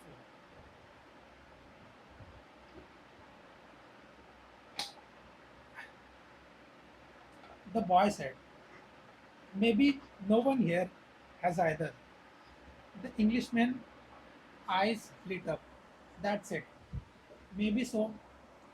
No one here knows where an alchemist is. Find out who cures the people illness. Several women dressed in black came to the well for water, but the boy who speaks to none of them, despite the Englishman insisted. Then a man approached. Do you know someone here who cure people's illnesses? The boy asked. Allah cures illnesses, said the man, clearly frightened of the strangers. You are looking for witch doctors.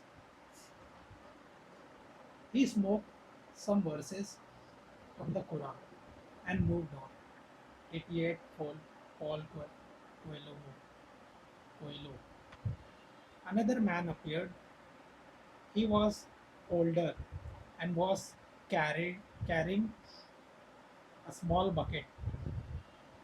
The boy repeated his question. How do you want to find that sort of person? The Arab asked. Because my friend here has traveled from many months in order to meet with him, the boy said. If such a man is here, if such a man is here at the oasis, he must be the very powerful one, said the old man. After thinking for a few moments, not even the tribe chief, chief are able to see him when they want to, only when he cons- consents. Wait for the end of the world. Then leave with the caravan. Don't try to enter into the life of the oasis, he said, walked away. But the Englishman was exhausted, ex- exultant. They were on the right track. Finally, a young woman approached who was not dressed in black. She had a vessel on her shoulder and her head was covered by a veil, but her face was uncovered. The boy approached her to ask about the alchemist. At that moment, it seems to him that time stood still and the soul of the world surged within him. When he looked into her dark eyes and saw that her lips were poised between a laugh and silence, he learned the most important part of the language that all the world spoke, the language that everyone on the earth capable of understanding in their heart. It was love, something older than humanity, more ancient than the desert, something that exerted the same force whenever two pairs of eyes meet, as had the Alchemist 89. There's, there is here at the well. She smiled. They are here at the well. She smiled.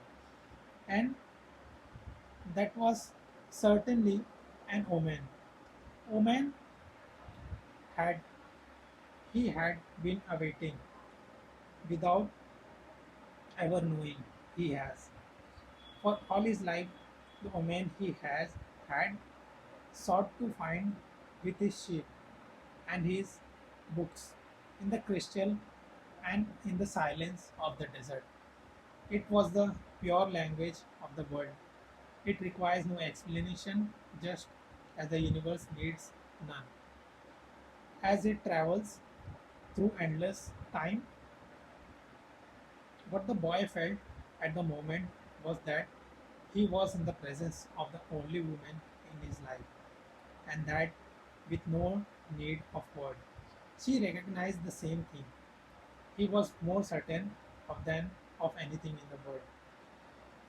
He had been told by his parents and grandparents that he must fall in love and really know the person before becoming committed, but maybe person who felt that way had never learned the universal language, because when you knew that language, it's easy to understand that someone in the world awaits you whenever it's in the middle of the desert or in some great city.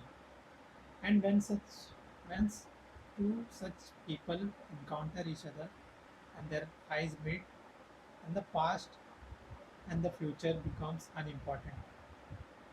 There is only the moment and the incredible certainty that everything under the sun has been written by one hand only. It is the hand that evokes love. Answer creates a twin soul for each person in the world. Without such love, one's dreams would have no meaning. Mattab, thought the boy. The Englishman shook the boy. Come on, ask her. The boy stepped closer to the girl, and when she smiled, he did the same. 90, Paulo Coelho. What's your name? He asked. Fatima, the girl said, averted her eyes. That's what some women in my country are called. It's the name of the prophet's daughter. Fatima said. The invader carried the name everywhere. The beautiful girl spoke to the spoke of the invaders with pride. The Englishman prodded him, and boy asked her about the man who cured people in laces. That's the man who knew all the secrets of the world, she said. He communicates with the gene, genes of the desert. The genes, gen, gen, genies, genies of the desert. The genies were the spirits of good and evil, and the girl pointed to the south, indicated that it was there the strange man lived. Then she filled her vessel with water and left. The Englishman vanished too, gone to find the alchemist. The boy sat there by the well for a long time, remembering that one boy in Tarif, Tarifa, uh, Levantus, had brought to him the perfume of that woman, and realized that he had loved her before he even knew she existed.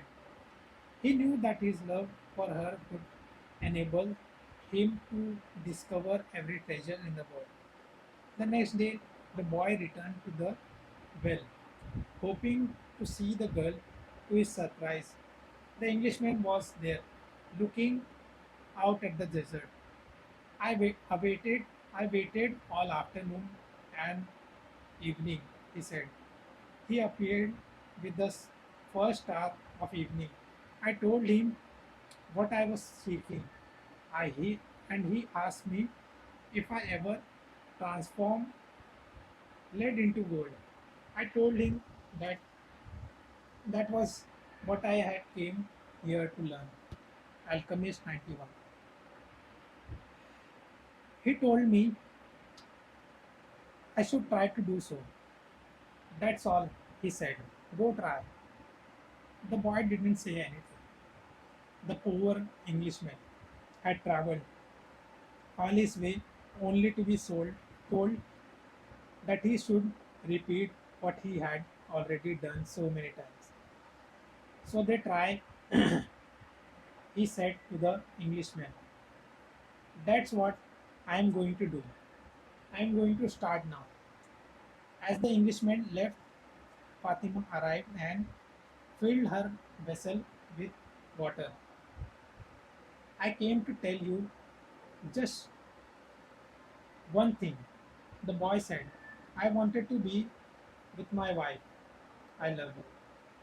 I wanted to be my wife. I love you. The girl dropped the container and the water spilled. I'm going to wait here for you every day. I have crossed the desert in search of the treasure. That it that it's somewhere near the pyramids. And for me, the war seems a curse. But now it's a blessing because it brought me to you. The the war is going to end someday, the girl said. The boy looked at him at the palm leaf date palms. He he reminded himself that he had been a shepherd and had that he could be a shepherd again. Fatima was more important than his treasure.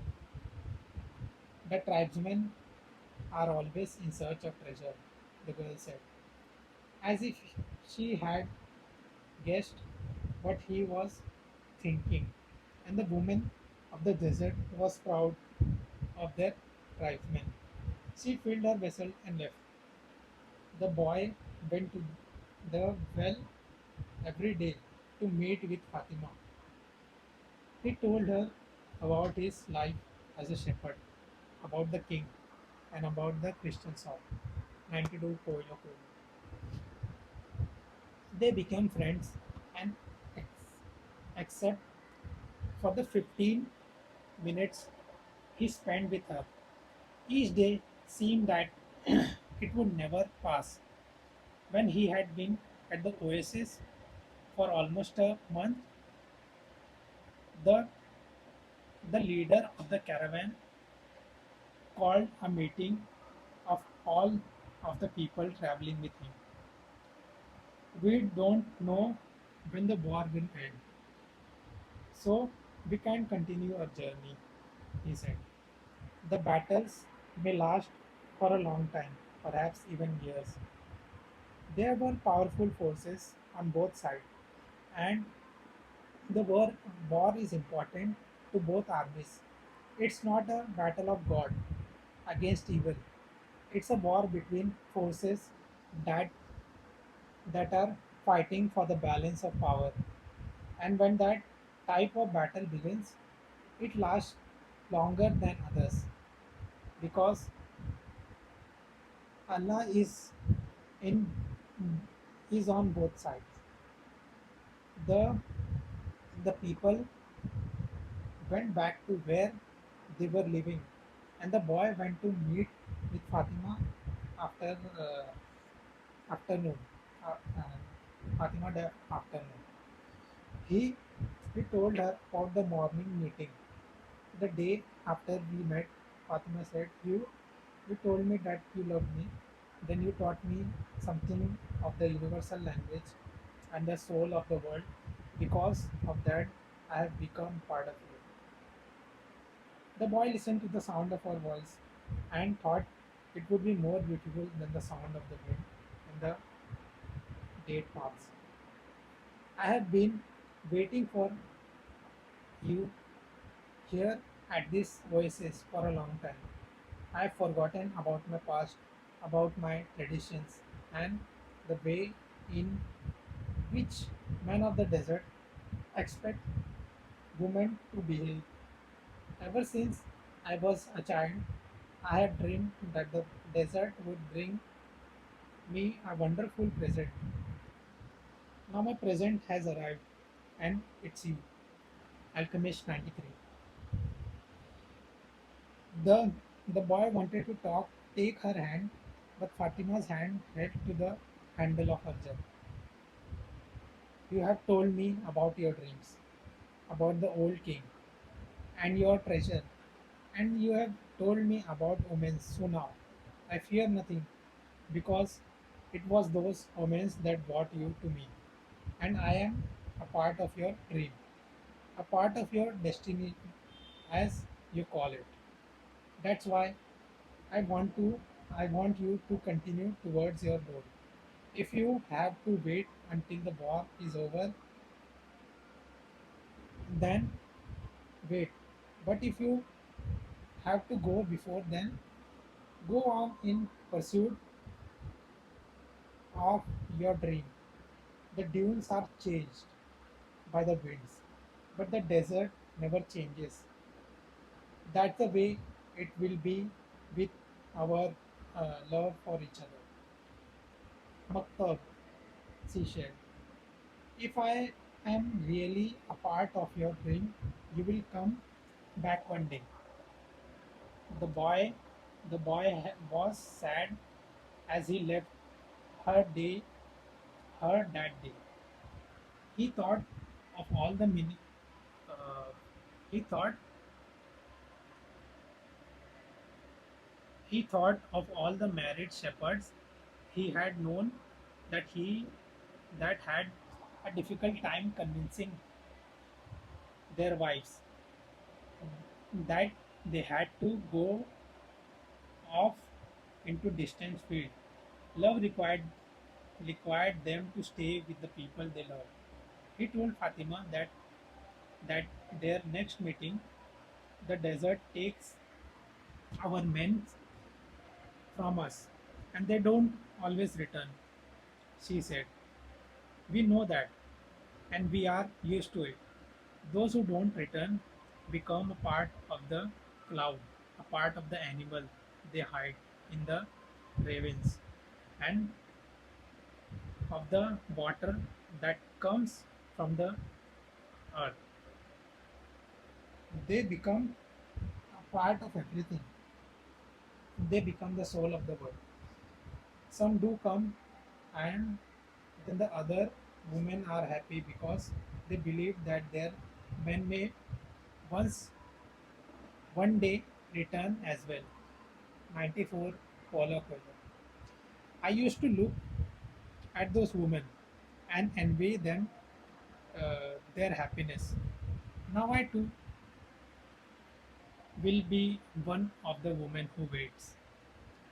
I am I am a desert woman, and I am proud of that. I want my husband to wander as free as the wind that shapes the dunes. And if I have to, I will accept the fact that he has become a part of the clouds.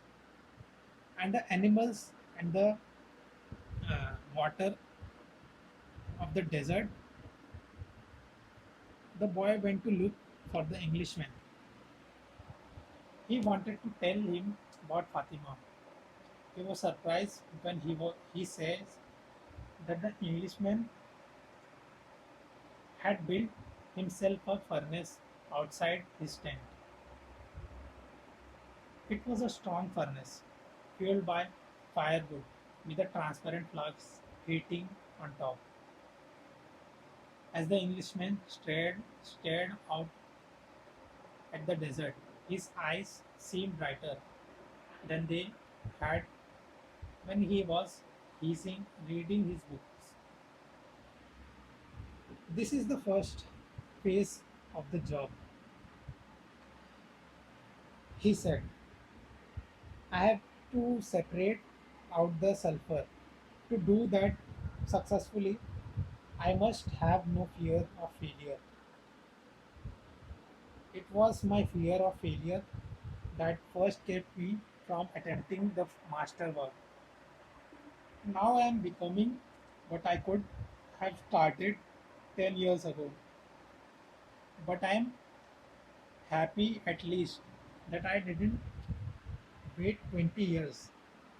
He continued to feed the fire, and the boy stayed on until the desert turned pink in the setting sun.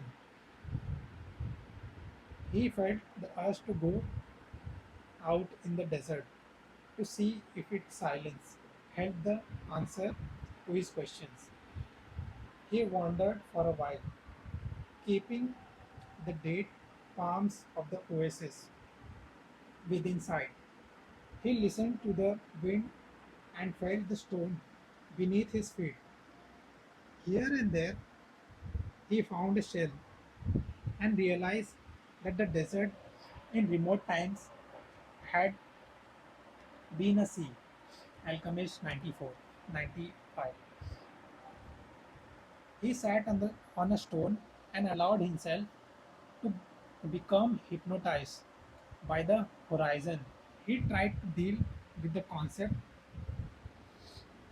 He tried to deal with the concept of love as distinct from possession and couldn't separate them by Fatima was a woman of the desert.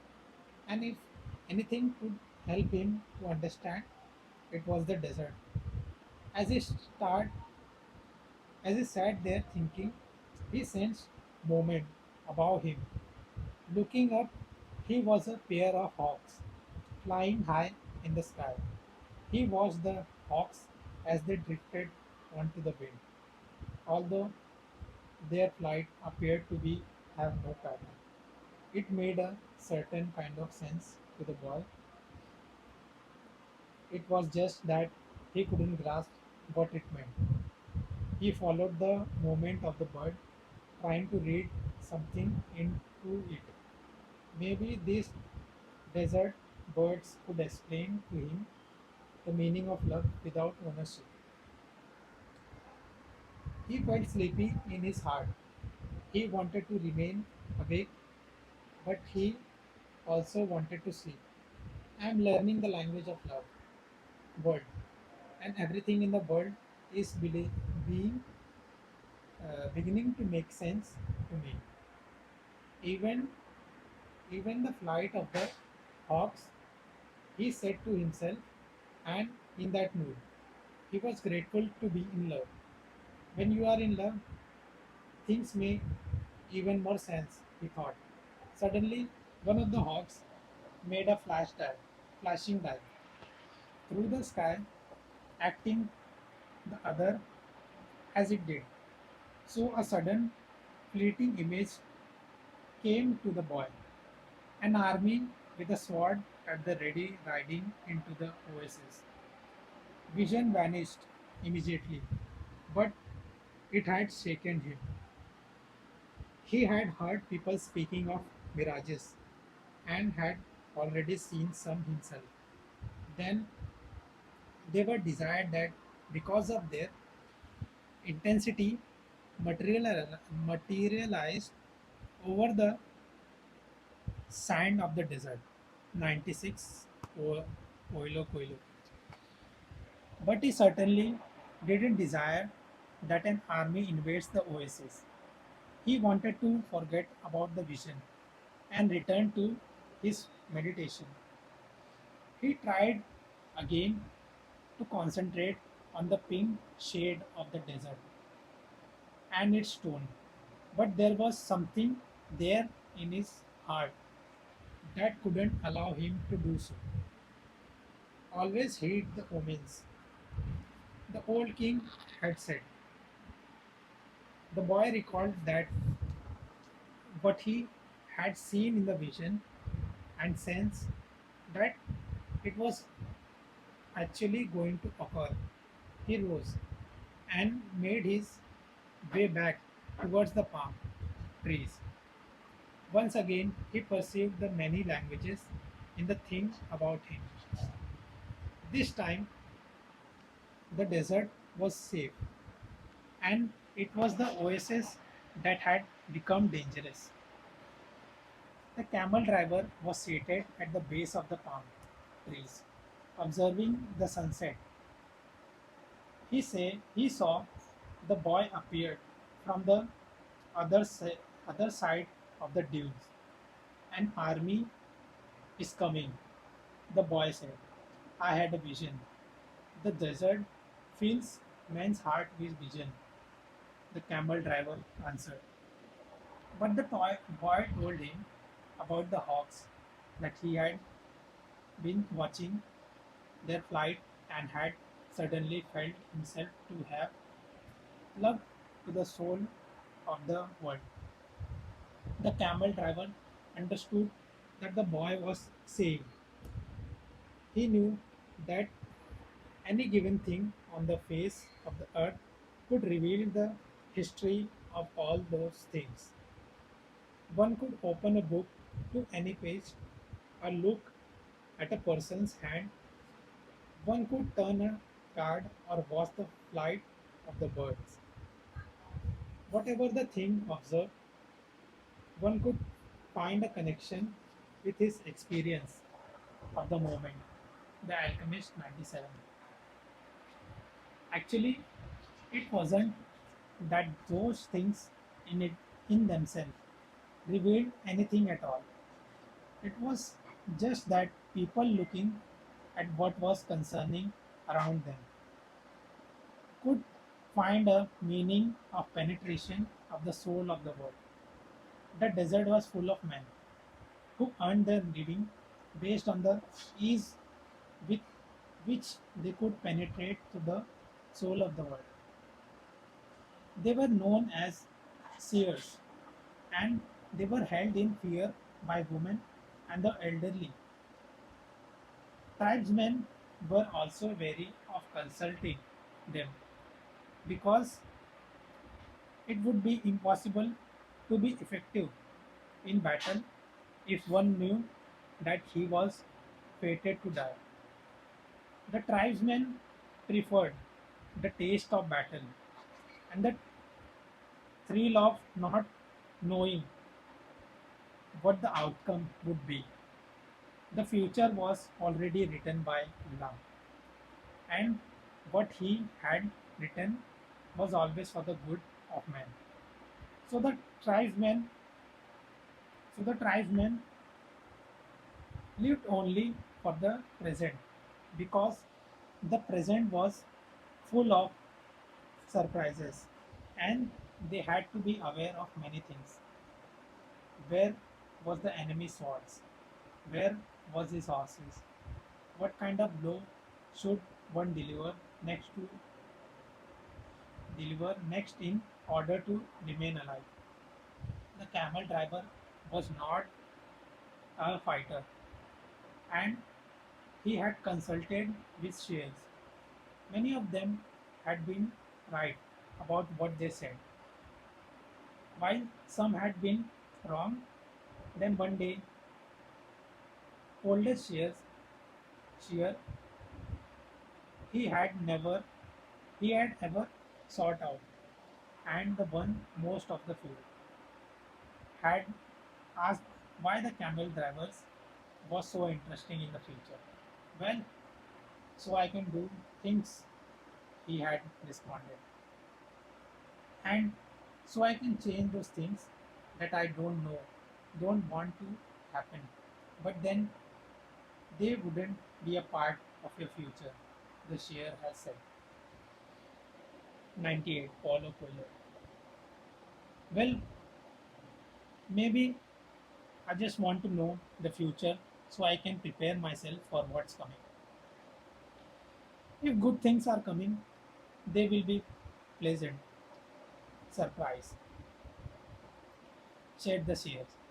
If bad things are, and you know in advance, you will suffer greatly before they even occur. I want to know about the future because I am a man, the camel driver has said to the seeker, and men always live their lives based on the future. The seer was a specialist in the casting of twigs. He threw them on the ground and made interpretation based on how they fell. They made that day he didn't make a cast. He wrapped the twigs in a piece of cloth and put them back in his bag. I make my living forecasting the future for people He said, I know, I know the science of the twigs. I know how to use them to penetrate the place where all is written.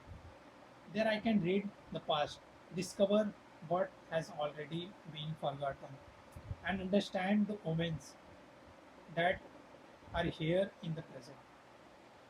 When people consult me, it's not that I'm reading the future, I'm guessing at the future. The future belongs to God, and it is only He who reveals it under extraordinary circumstances. How do I guess at the future based on the omens of the present? The secret is here in the past, in the present.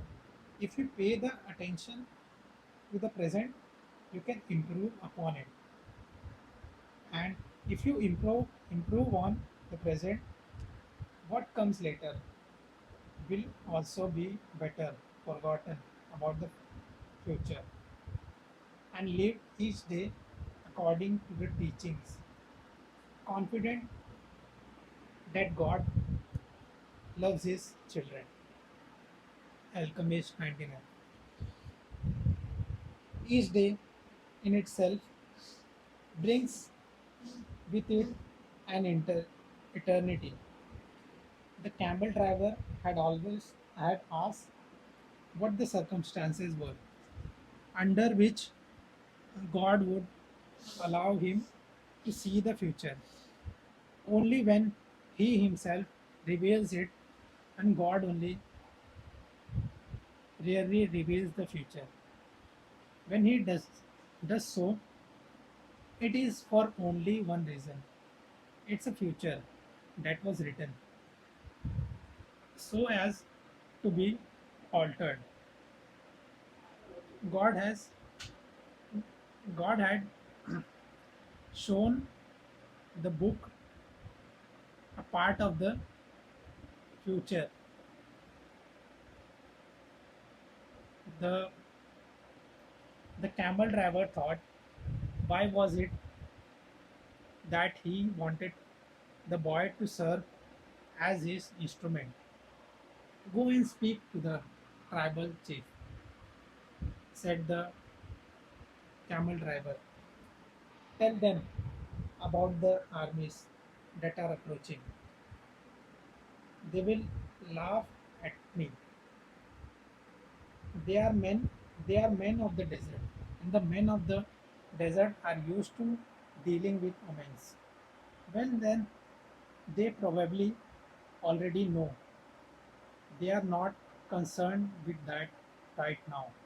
They believe that if they had have to know about something, Allah wanted them to know something, will tell them about it. It has it has happened many times before, but this time the person is you. The boy thought of Fatima and decided he would go to see the chief of the tribes. The boy approached the guard at the front of the huge tent at the center of the oasis. 100. Paulo Coelho. I wanted to see the chiefment. I wanted to see the chieftains. I brought omens from the desert. Without responding, the guard entered the tent, where he remained for some time. When he emerged, it was with a young Arab, dressed in white and gold. The boy told the younger man that he had seen, and the man asked him to wait there. He disappeared into the tent. Night fell, and an assortment of fighting men and merchants entered and exited the tent. One by one, the campfire was extinguished, and the oasis fell as quiet as the desert. Only the lights of the great tent remained. During all this time, the boy thought about Fatima, and he was still unable to understand his conversation with her. Finally, after hours of waiting, the guard bade the boy enter. The boy was astonished by what he saw inside. Never would he imagine that there in the desert, middle of the desert, there existed a tent like this one. The ground was covered with the most beautiful carpet he had ever walked on, and from the top of the structure hung lamps and hand wrought gold, each with a lighted candle. The tribal chieftains were seated at the back of the tent in a semicircle, resting upon reaching embroidered silk cushions. Servants were and went, servants came and went with silver tray, laden with spices and tea. Other servants maintained the fires in the hookahs. The atmosphere was suffer, suffused, suffused with the sweet scent of smoke. There were eight chieftains, but the boy could see immediately which of them was the most important. Alchemist 2101. An Arab, an Arab desert dressed in white and gold, seated at the center of the semicircle. At his side was the young Arab. The boy has spoken with either. Who is this stranger who speaks of omens? Asked one of the chieftains, eyeing the boy. Is it I? The boy answered, and he told what he had seen. Why would the why would the desert reveal such thing to a stranger when it knows that we had been here for generations? Said another of the chieftain. Because my eyes are not yet accustomed to the desert, the boy said. I can see things that eyes habituated to the desert might not see, and also because I know about the soul of the world. He thought of himself. The oasis is neutral ground. No one attacks an oasis, said a third chieftain. I can only tell you what I saw. If you don't want to believe me, you don't have to do anything about it. The men fell into an animated discussion. They speak in an Arabic dialect that the boy didn't understand. But when he made to leave, the guard told him to stay. The boy became fearless. The omens told him that that something was wrong. He regretted having spoken to the camel driver about what he had seen in the desert. Suddenly, the elder at the center smiled almost imperceptibly. What uh, what time बाद एक hard word आया. Imperceptibility, and the boy felt better. The man didn't. The man hadn't participated in the discussion, and in fact hasn't said a word up to that point.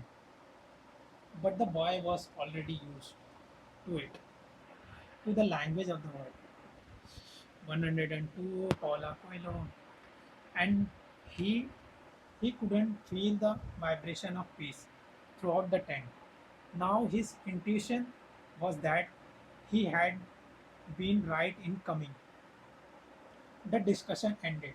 The chieftain were silent for a few moments as they listened to what the old man was saying. Then he turned to the boy. This time his expression was cold and distant.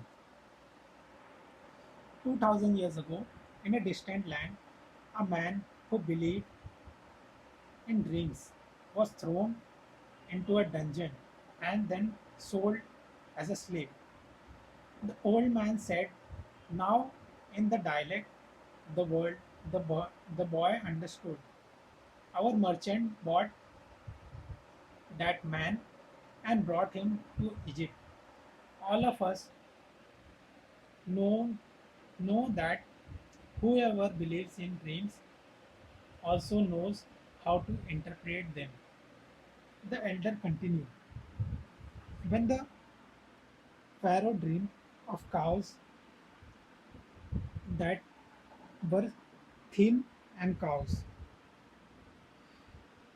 when Pharaoh dreamt of cows that were thin and cows that were flat, this man, and speaking of, rescued Egypt from famine. His name was Joseph.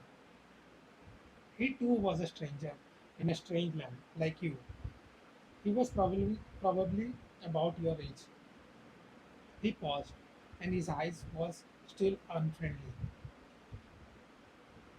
We always observe the tradition. The tradition saved Egypt from famine in those days and made the Egyptian wealthiest of peoples. The tradition teach men how to cross the desert and how their children should marry. The tradition say, says that an oasis is neutral territory because sides has oases and so both are vulnerable.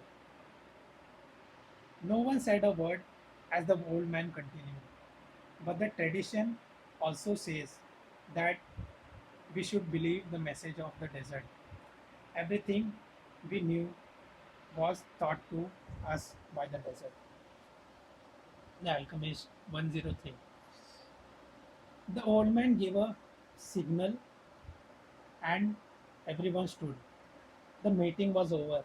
The hookahs were extinguished, and the guard stood at attention. The boy was ready to leave, but the old man spoke again. Tomorrow we are going to break the agreement. That says that no one at the oasis may carry arms throughout the entire day. We will have to be on a lookout for our enemies. But the sun sets, the men will once again surrender their arms to me. For every 10 dead men among our enemies, you will receive a piece of gold. But arms cannot be drawn unless they also go into battle. Arms were as capricious as the desert, and if they were not used, the next time they might not function. If at if at least one of them hasn't been used by the end of the day, tomorrow one will one will be used on you. When the boy left the tent and Oasis was illuminated only by the light of the full moon. He was 20 minutes from his tent and began to make his way there. He was alarmed by what had happened. He had succeeded in trenching through to the soul of the world. And now the price has having for having done so might be his life.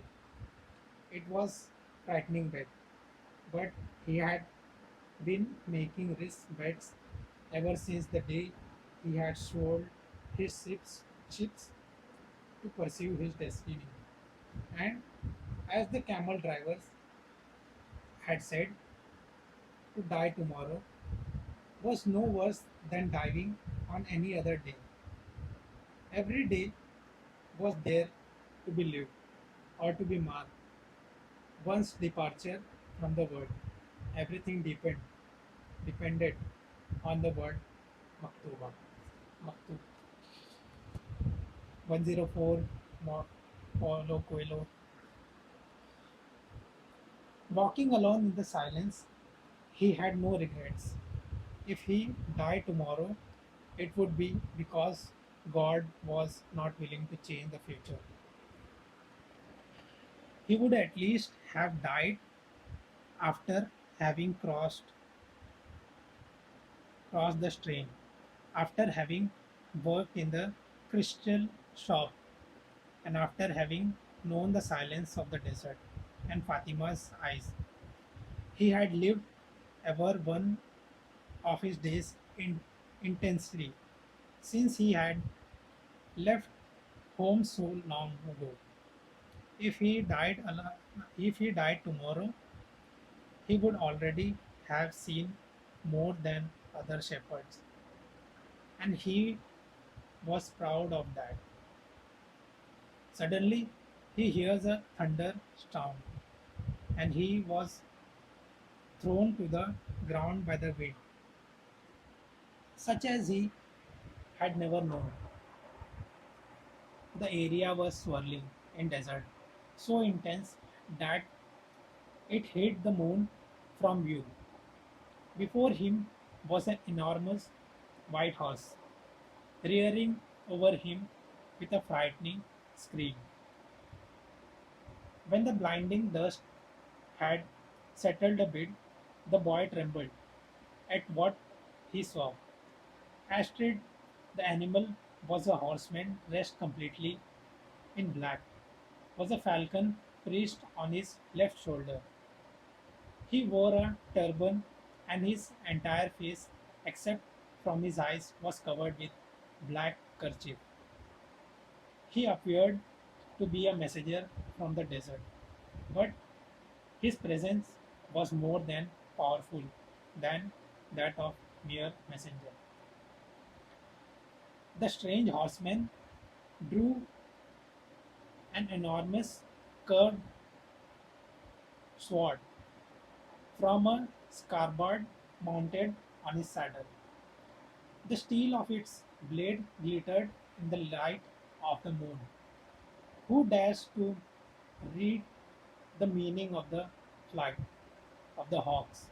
He demanded, so loudly that his words seems to be echoed through the 50,000 palm trees of Al Fayoum. The Alchemist 105. It is I who dare to do so, said the boy. He was reminded of the image of Santiago Meta Matamoros, mounted on his white horse, with the infidels beneath his hooves. This man looked exactly the same, expect, except that now the role was reversed. It is I who dare to do so, he repeated, and he lowered his head to receive the bow from the sword. How many lives will be saved because I was able to see through the soul of the world? The sword didn't fall. Instead, the stranger lowered it slowly until the point touches the boy's forehead. It drew a drop of blood. The horseman was completely immobile, as was the boy. It didn't even occur to the boy to flee. In his heart, he felt a strange sense of joy. He was about to die in pursuit of his destiny. And for Fatima, the omen had been true. After all, here he was, face to face with his enemy, but there was no need to be concerned about dying. The soul of the world awaits him, and he would soon be part of it. And tomorrow, his enemy would be the part of that soul. The strangers continued to hold the sword at the boy's forehead. Why did he read the flight of the birds? I read only what the birds wanted to tell me. They wanted to save the oasis. Tomorrow, all of you will die because there were more men and the oasis than you have. The sword remained where it was. Who are you to change what Allah was willed? 106 Paulo Coelho. Allah created the army and he also created the hawks. Allah taught me the language of birds. Everything has been written by the same hand. The boy said, remembering the camel driver's word. The stranger withdrew.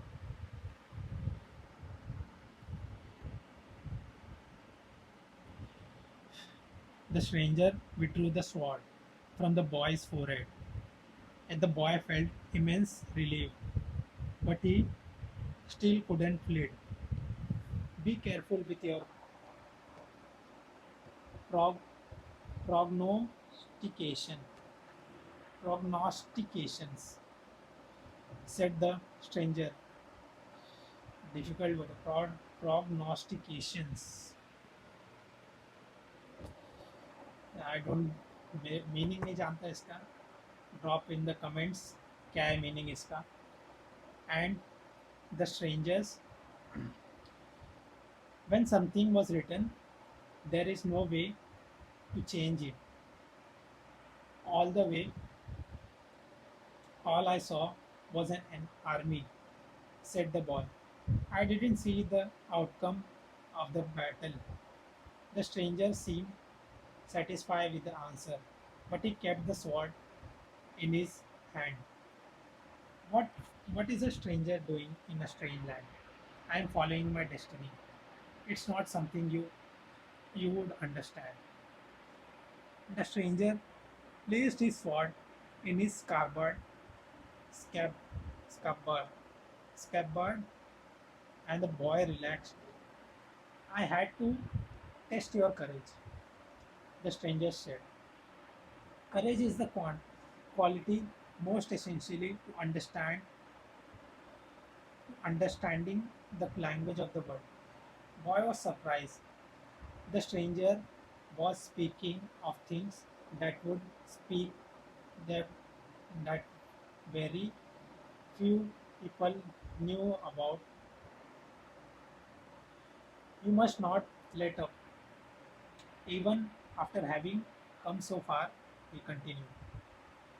You must love the desert, but never trust it completely, because the desert tests all men.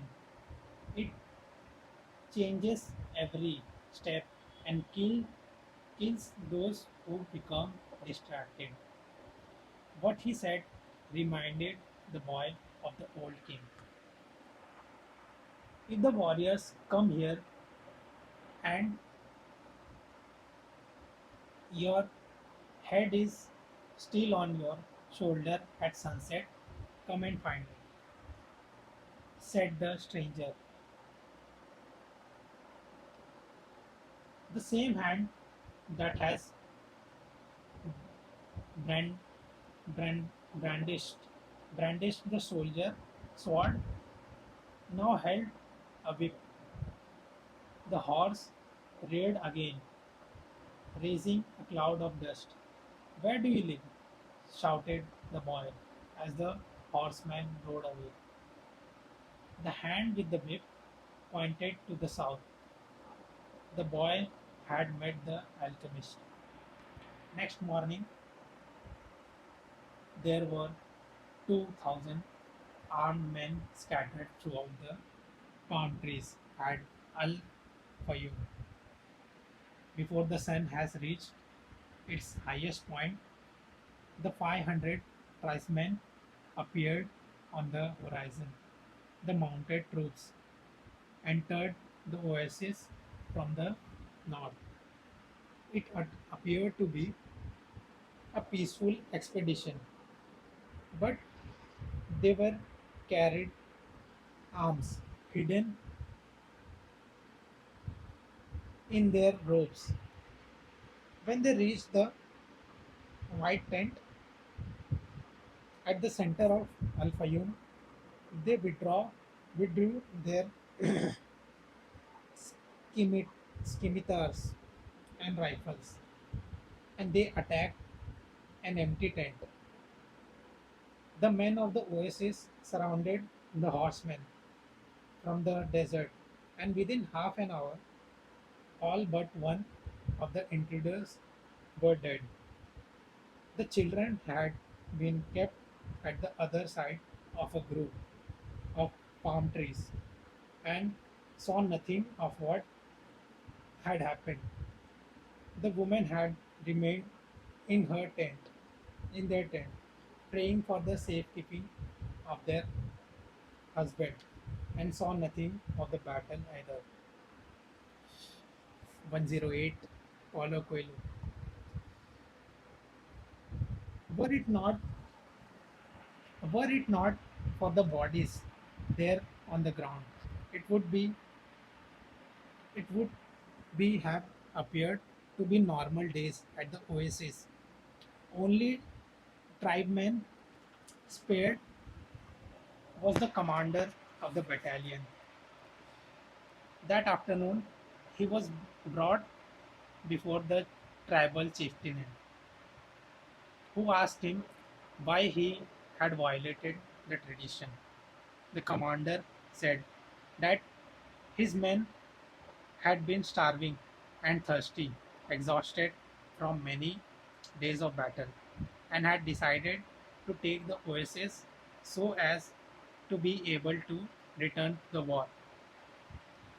The tribal chieftain said that he felt sorry for the tribesmen, but that the tradition was scared, sacred.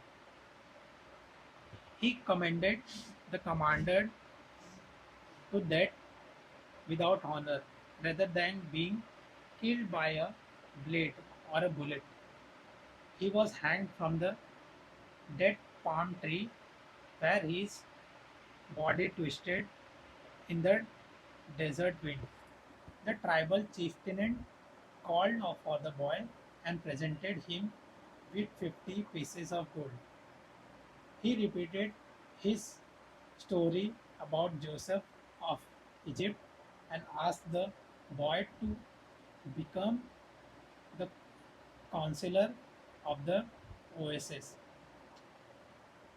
When the when the sun had set,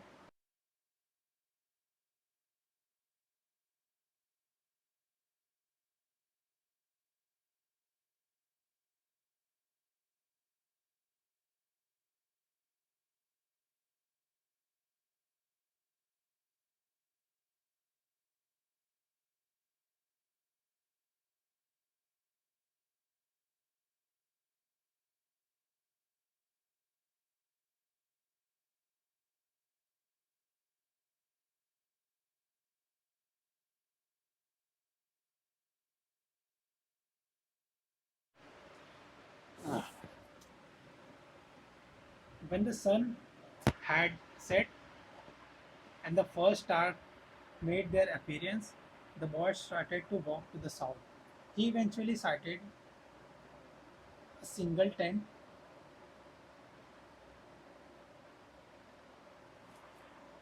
Yeah, हाँ,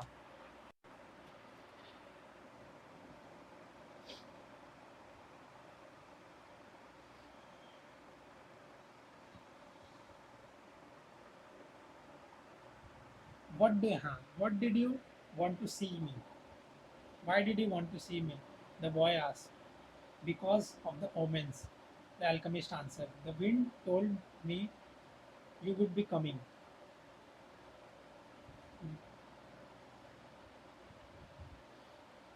You would be coming.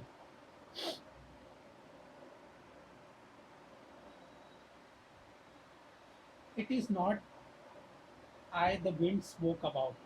It is the other foreigner, the Englishman. He is the one that's looking for you. He has other things to do first, but he is on the right track. He has begun to try understand the desert. And what about me? When a person really desires something, all the universe com- comprises to help that person to relieve his.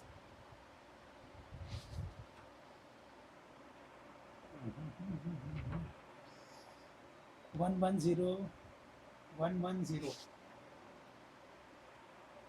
Paulo Coelho, dreams. Said the alchemist, knowing the word of the old king. The boy understand another person was there to help him toward his destiny. So you are going to instruct me? No, you know already know all you need to know. I am not I am only going to point you to the direction of your desert, of your treasure. But there is a tribal war. The boy reintegrated. I know what's happening in the desert. I have already known my treasure. I have a camel. I have my money from the crystal shop. And I have 50 gold pieces in my own country.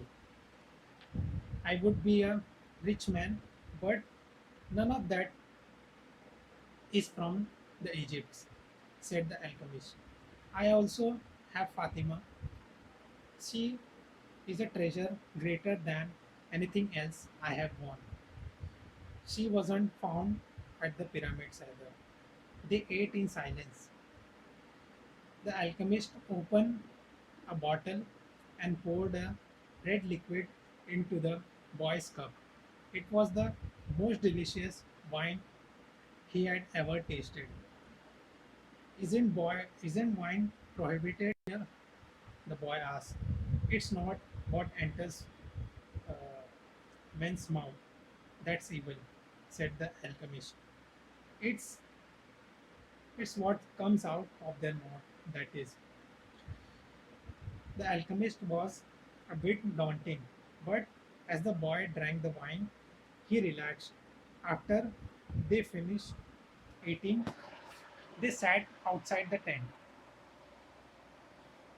under a moon so brilliant that it made the star pale. Drink and enjoy yourself, said the alchemist.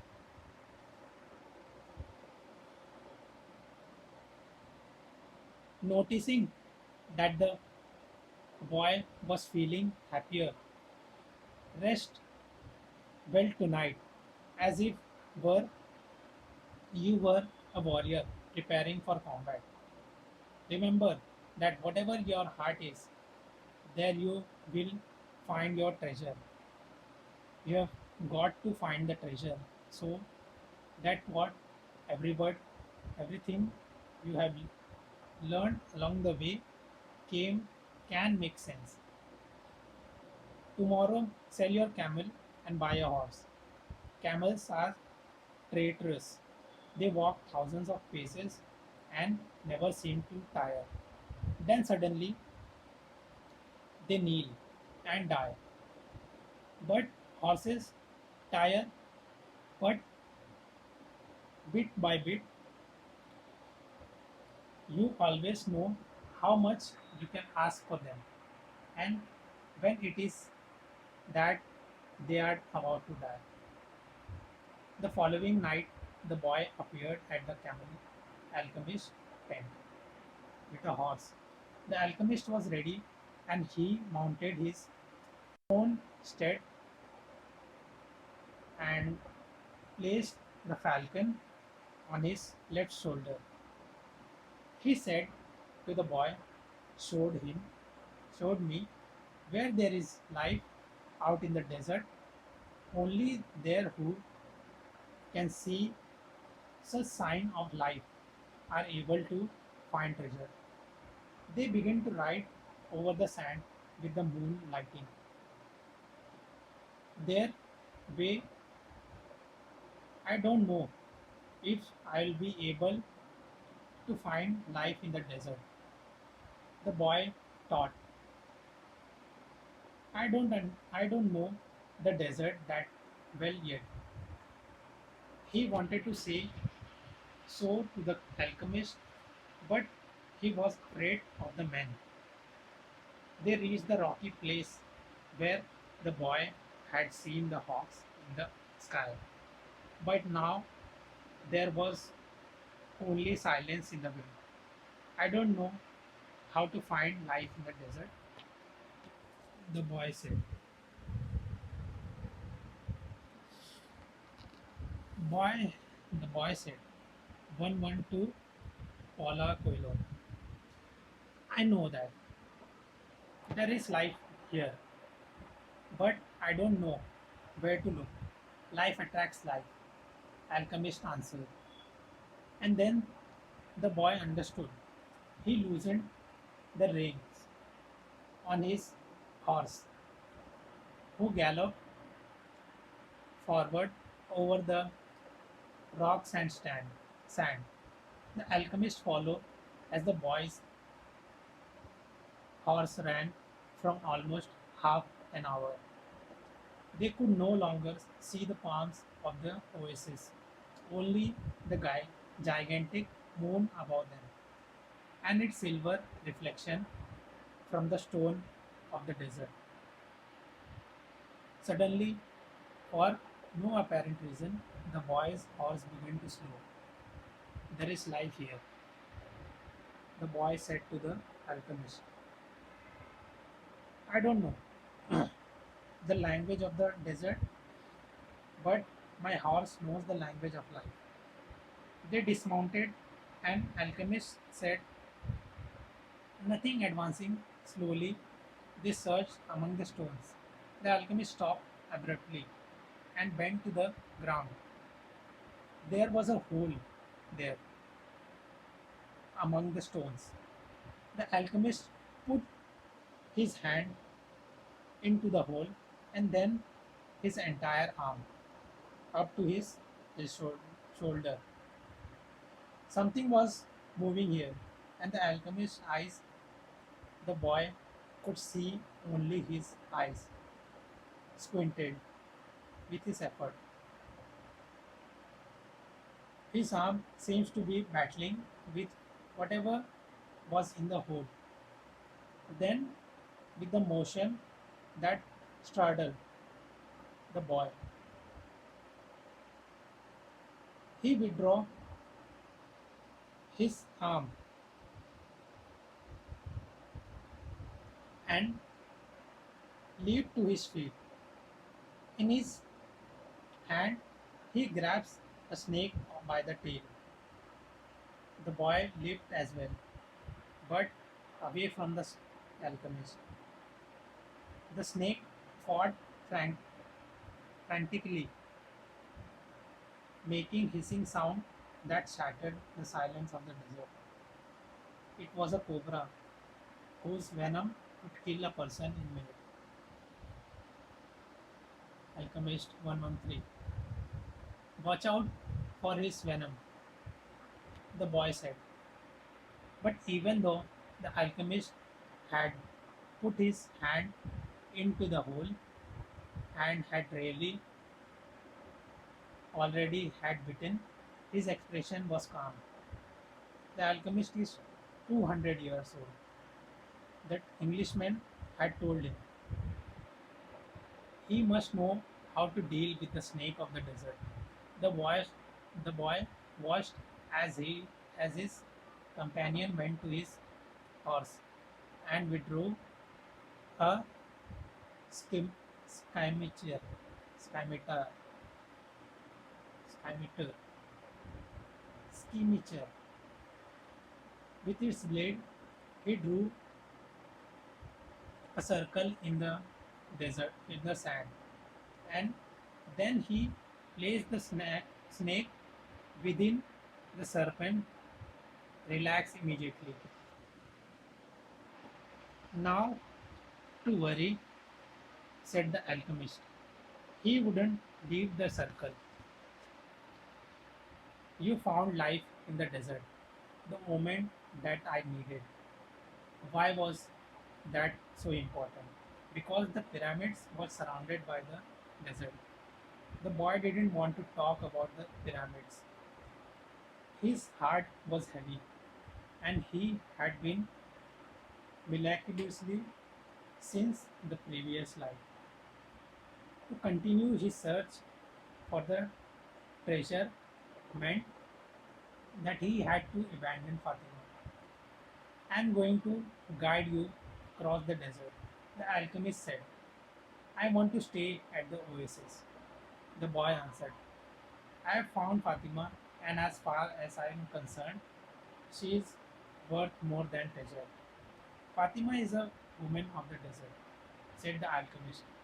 She knows that man has to go away in order to return, and she already has a treasure. It's you. Now she expected that you will find what it is you are looking for. Well, what is it? Decided to steal. Let me know what will happen. You will be the chancellor of the verse. You have enough gold to buy many sheep and camels. You will marry Fatima, and you will both be happy for a year. You will learn to love the desert, and you will get to know every one of the 50,000 pounds. You will watch them as they grew, demonstrating how the world is always changing, and you will get better and better at understanding the omens because the desert is the best teacher there is. Something during the second year you will remember about the desert treasure. The omens will begin instinctively, in, inst, instantly to speak of it, and you will try to ignore them. You will use your knowledge for the welfare of the oasis and its inhabitant. The tribal chieftain will appreciate what you do, and your camel will bring you wealth and power. During the third year, the omen will continue to speak of your treasure and your destiny. You will walk around night after night after at the oasis. Fatima will be unhappy because she will feel it. She who interpreted your quest, but you will love her and she will return your love. You will remember that she never asked you to stay because a woman of the desert knows that she must await her man. So you won't blame her, but many times you will walk the sand of the desert thinking that maybe you could have left, that you could have trusted more in your love for Fatima. Because what kept you at the oasis is your own fear that you might never come back at the point. The omens will tell you that your treasure is buried forever. Then sometimes during the fourth year, the omens will abandon you because you have stopped listening to them. The tribal chieftain will see that you will be dismissed from your position as chancellor. But by then, you will be a rich merchant with many camels and a great deal of merchandise. You will spend the rest of your days knowing that you don't pursue your destiny, and that's now it's too late. You must understand the love never keeps a man from pursuing his destiny. If he abandons that pursuit, it's because it wasn't true love. The love that speaks the language of the world. The alchemist erased the circle in the sand. The snake slithered away among the rocks. The boy remembered the crystal merchant who had always wanted to go Mecca, and the Englishman in search of the alchemist. He thought of the woman who had trusted in the desert, and he looked out over the treasure that had brought him to the woman he loved. They mounted their horses, and his time and this time it was the boy who followed the alchemist back to the oasis. The wind brought the sound of the oasis of them, and the boy tried to hear Fatima's voice. But that night, as he had watched the cobra within the circle, the stranger, the strange horseman with the falcon on his shoulder, had spoken of love and treasure, of the woman of the desert and his destiny. I am going with you. 116 Paulo Coelho. I am going with you, the boy said, and he immediately felt peace in his heart. Well, leave tomorrow before sunrise. Was the alchemist only responsible? The boy spent a sleepless night.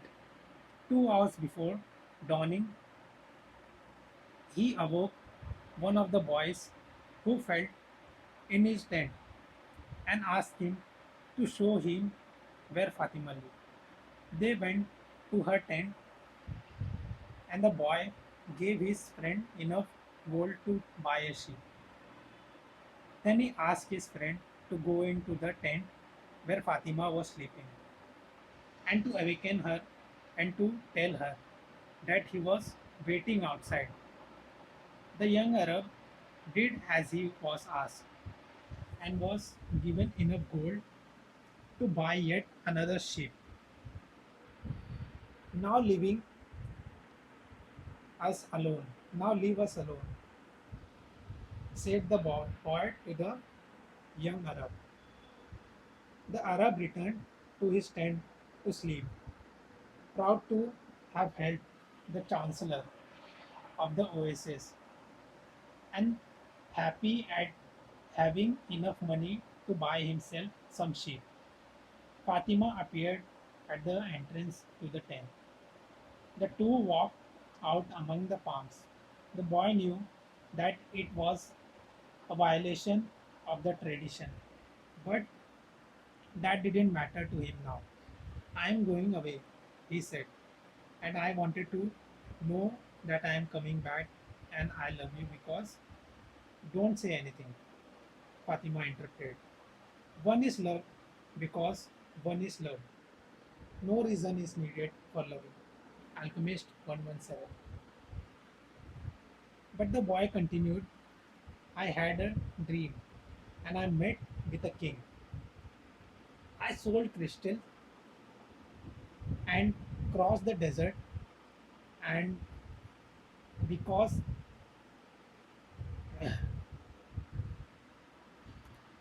and because the tribes declared war, I went to the Well, seeking the alchemist, so I love you because the entire universe conspired to help me find you.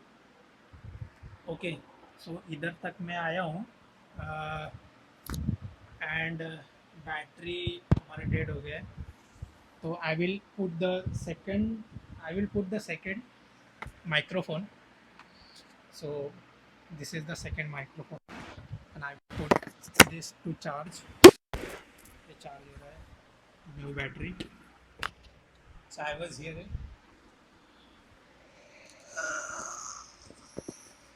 and yeah. So where I was, uh, the two the two embarrassed, the two embraced.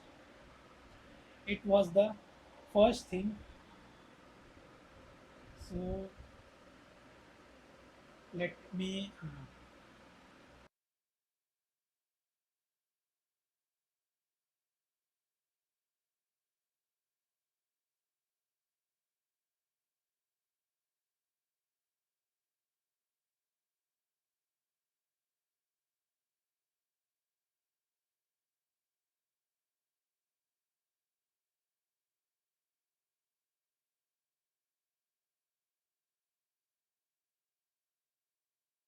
So I can know कि the recording is still be done when I am reading. So the two embraced. It was the first thing, first time either had touched the other. I'll be back, the boy said. Before this, I always looked to the desert with longing, said Fatima. Now it will be with hope. My father went away one day, but he never returned to my mother. And he has always come back since then. Haven't he?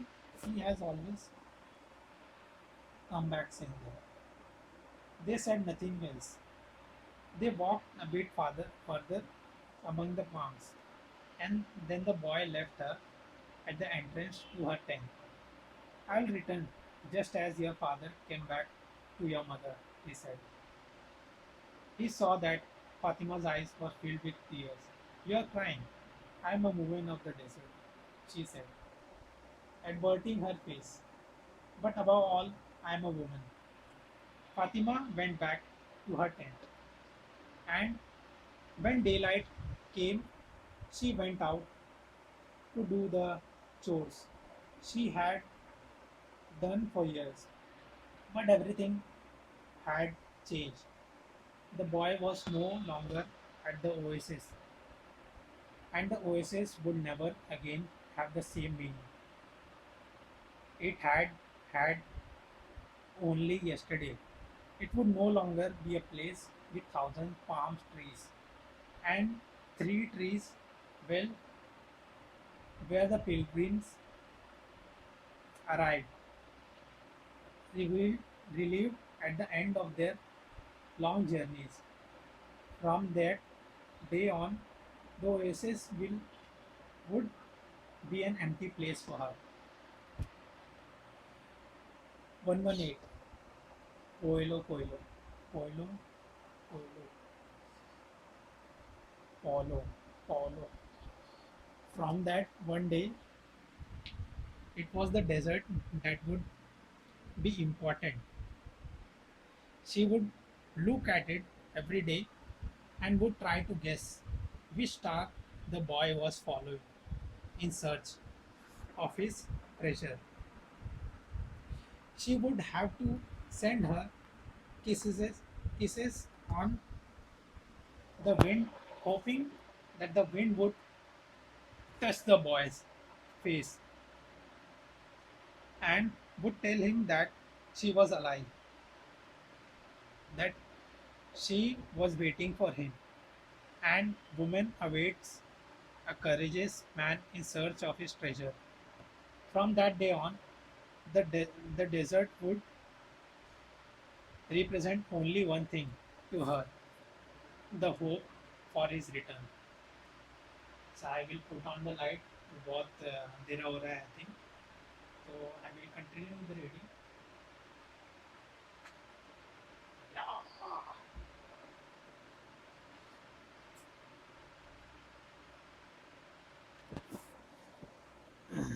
So I want, मैं वो लो light में मुझे दिख नहीं रहा था क्या read कर रहा हूँ क्या नहीं. So I was here. Don't think about what you have left behind, the alchemist said to the boy as they began to ride across the sand of the desert. Everything is written in the soul of the world, and there it will stay forever. Men dream more about coming home than about leaving, the boy said. He was already accom- re- reaccustomed, reaccustomed to desert silence. If what one finds is made of pure matter,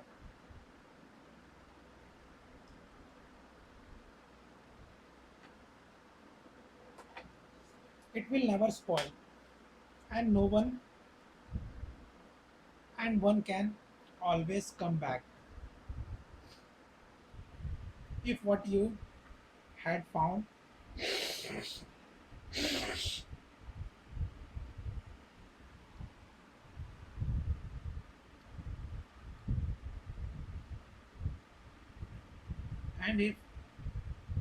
and if what you have found was only a moment of light, like the explosion of a star, would find nothing on your return. The man was speaking the language of alchemy, but the body knew that he was referring to Fatima. It was difficult not to think about what he had left behind. The desert was the desert with its endless monotony put him to dreaming. The boy could still see the palm trees, the well, and the face of the woman he loved. Alchemist 119. He could see the Englishman at his experiments and the camel driver who was a teacher without realizing it. Maybe the alchemist has never been in love, boy thought. The alchemist rode in front with the falcon in his shoulder. The bird knew the language of the desert. The bird knew the language of the desert well, and whenever they stopped, he flew off in search of games. On the first day, he returned with a rabbit, and on the second, with two birds. At night, they spread their sleeping gear and kept their fire hidden. The desert nights were cold and were becoming darker and darker as the phases of the moon passed.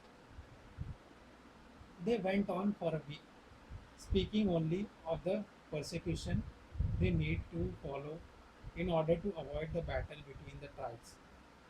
The war continued, and at the time, the wind carried the sweet, sickly smell of blood. Battles had been fought nearby, and the wind reminded the boy that there was the language of omens, always ready to show him that his eyes has failed to observe. On the seventh day, the alchemist decided to make camps earlier than usual. The falcon flew off to find game, and the alchemist offered his water container to the boy. You are almost at the end of your journey, said the alchemist. I, con- I congratulate you for having pursued your destiny, and you have told me Nothing along the way, said the boy. I thought you were going to teach me some of the things you knew. A while ago, I rode through the desert with the map. 120 Paulo Coelho, who had books on alchemy, but I wasn't able to learn anything from them. There is only one way to learn, the alchemist answered. It's through action. Everything you need to know, you have learned through journey, through your journey. You need to learn only one thing more. The boy wanted to know what that was, but the alchemist was searching the horizon, looking for the falcon. What are you called? Why are you called the alchemist? Because that's what I am. And what went wrong when other alchemists tried to make gold and were unable to do so? They were looking only for gold. His companion answered.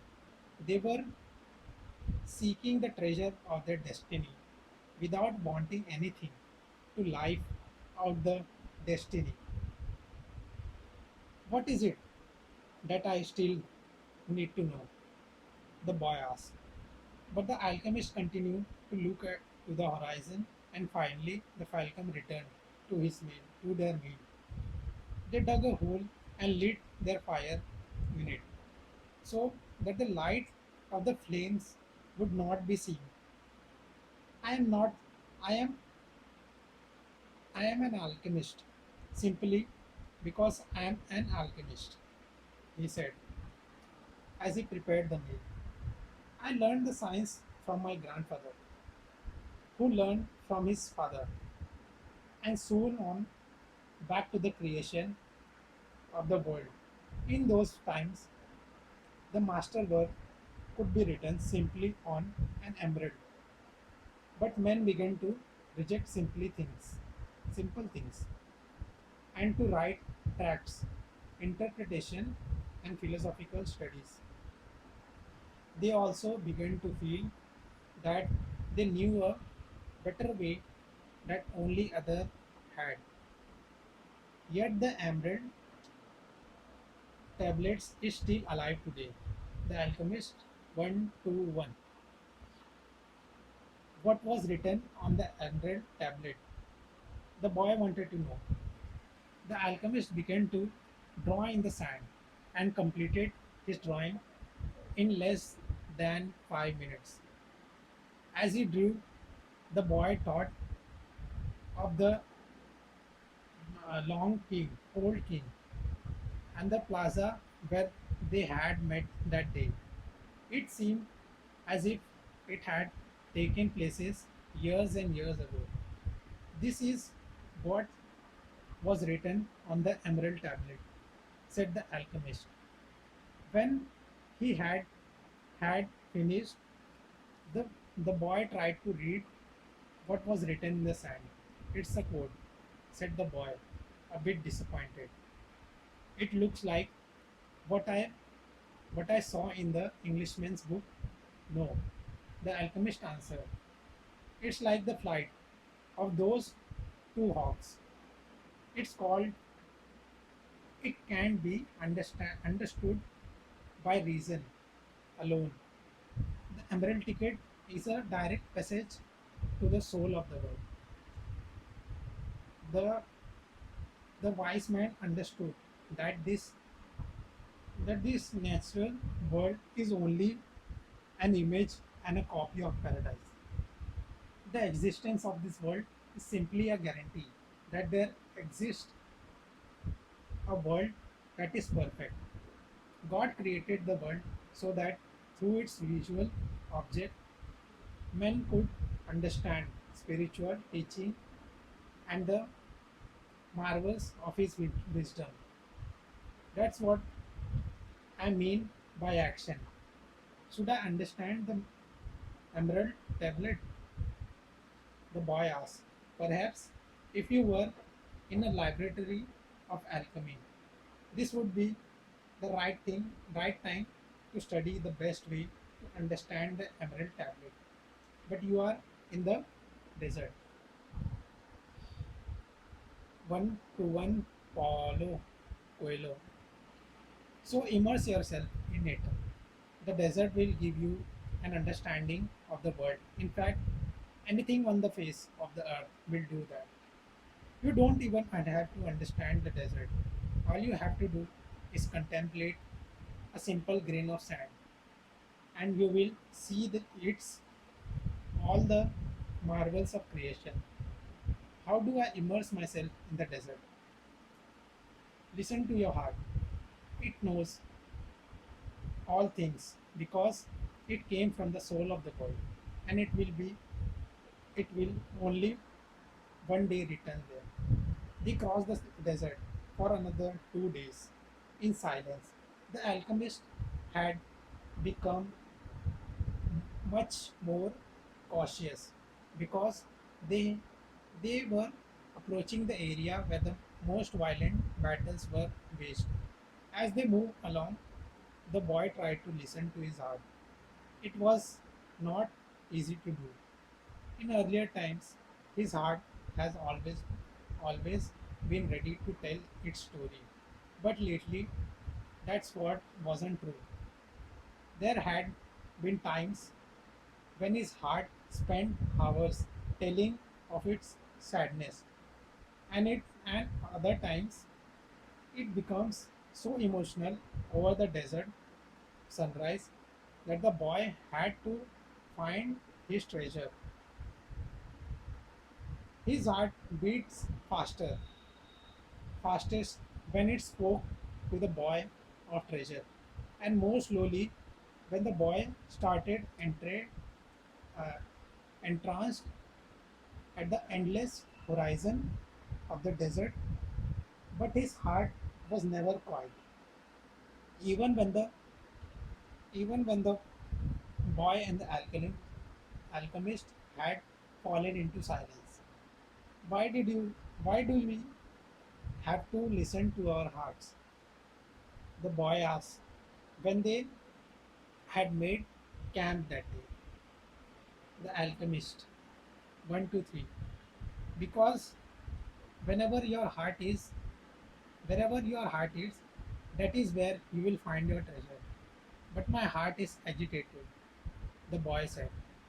It has its dreams, it's get emotional, and it becomes passionate. Over a woman of the desert, it asks things of me, and it keeps me from sleeping many nights. When I'm thinking about her, well, that's good. Your heart is all alive. Keep listening to what it has to say. During the next days, the two travelers passed by a number of armed tribesmen and saw other on the horizon. The boy's heart began to speak of fears. It told him stories it had heard from the soul of the world. Stories of men who, who sought to find their treasure and never succeeded. Sometimes it frightened the boy with the idea that he might not find his treasure or that he might die there in the desert. At other times, it told the boy that it was satisfied. It had found love and riches. My heart is a traitor, the boy said to the alchemist. When they has passed to rest the horses, it doesn't want me to go on. That makes sense. The alchemist answered. Naturally, it afraid that it's afraid that in pursuing your dream, you might lose everything you have won. Well then, why should I listen to my heart? Because you will never again be able to keep it quiet, even if you pretend not to have heard what it tells you. It will always be there inside you.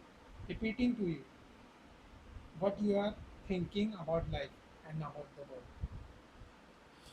One to one, Paulo Coelho. You mean I understand I should listen even if it's treasonous. Treason is a blow that comes unexpectedly. If you know your heart well, it will never be able to do that to you because you will know its dreams and wishes and you will know how to deal with them. You will never be able to escape from your heart. So it's better to listen to it, what it has to say. That's why you will never have to fear any unanticipated blow. The boy continued to listen to his heart as they crossed the desert. He came to understand its dodges and tricks and to accept it as it was. He lost his fear and forget about his need to go back to the oasis because uh, because one afternoon his desert told him his heart told him that it was happy even though I complained sometimes. I said it's because I am the heart of a person and people's heart are that way. People are afraid to pursue their most important dreams because they feel that they don't deserve them or they will be unable to achieve them. We, their hearts, become fearful just thinking of loved ones who go away forever or the moment that could have been good but weren't, or of treasures that might have been found but were forever hidden in the sand. Because when these things happen, we suffer terribly. My heart is afraid that it will have to suffer, the boy told the alchemist one night. As they looked up at the moonless sky, tell your heart that the fear of suffering is worse than the fearing suffering itself, and that no heart has ever suffered when it goes in search of its dream, because every second of the search is the second encounter with God and its eternity. The Alchemist 121, 125. Every second of the search is an encounter with God. The boy told his heart, when I have been truly searching for my treasure, every day have been luminous because I have known that every hour was a part of the dream, that I would find it. When I have been truly searching for my treasure, I have discovered things along the way that I never would have been seen. I not I not had the courage to try things that seems impossible for the shepherd to achieve. So his heart was quiet for an entire afternoon. That night, the boy slept deeply, and when he awoke, his heart began to tell him things that came from the soul of the world. It said that all people who are happy have God within them, and that happiness could be found in a grain of sand from the desert. As the alchemist, he said, because a grain of sand is moment of creation, and the universe has taken millions of years to create it. Everyone on earth has a treasure that awaits him, His heart said, "We people's heart seldom says much about those treasure because people no longer want to go in search of them. We speak for them only to children. Later, we simply let life proceed in its own direction towards it towards its own faith, but unfortunately, very few follow the path laid out for them, the path of their destinies, and to happiness. Most people see the world as the threatening place, and because they do, the world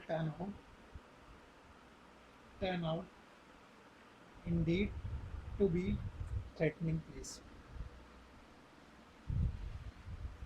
126 Paulo Coelho. So we their heart speak more and more softly. We never stop seeking out, but we begin to hope that our word wouldn't be heard. We don't want people to suffer because they don't follow their heart. Why don't people's heart let them to continue to follow their dreams? The boy asked the alchemist. Because that's what makes a heart suffer most. And hearts don't like to suffer. From then on, the boy understood his heart. He asked it, please never to stop speaking to him.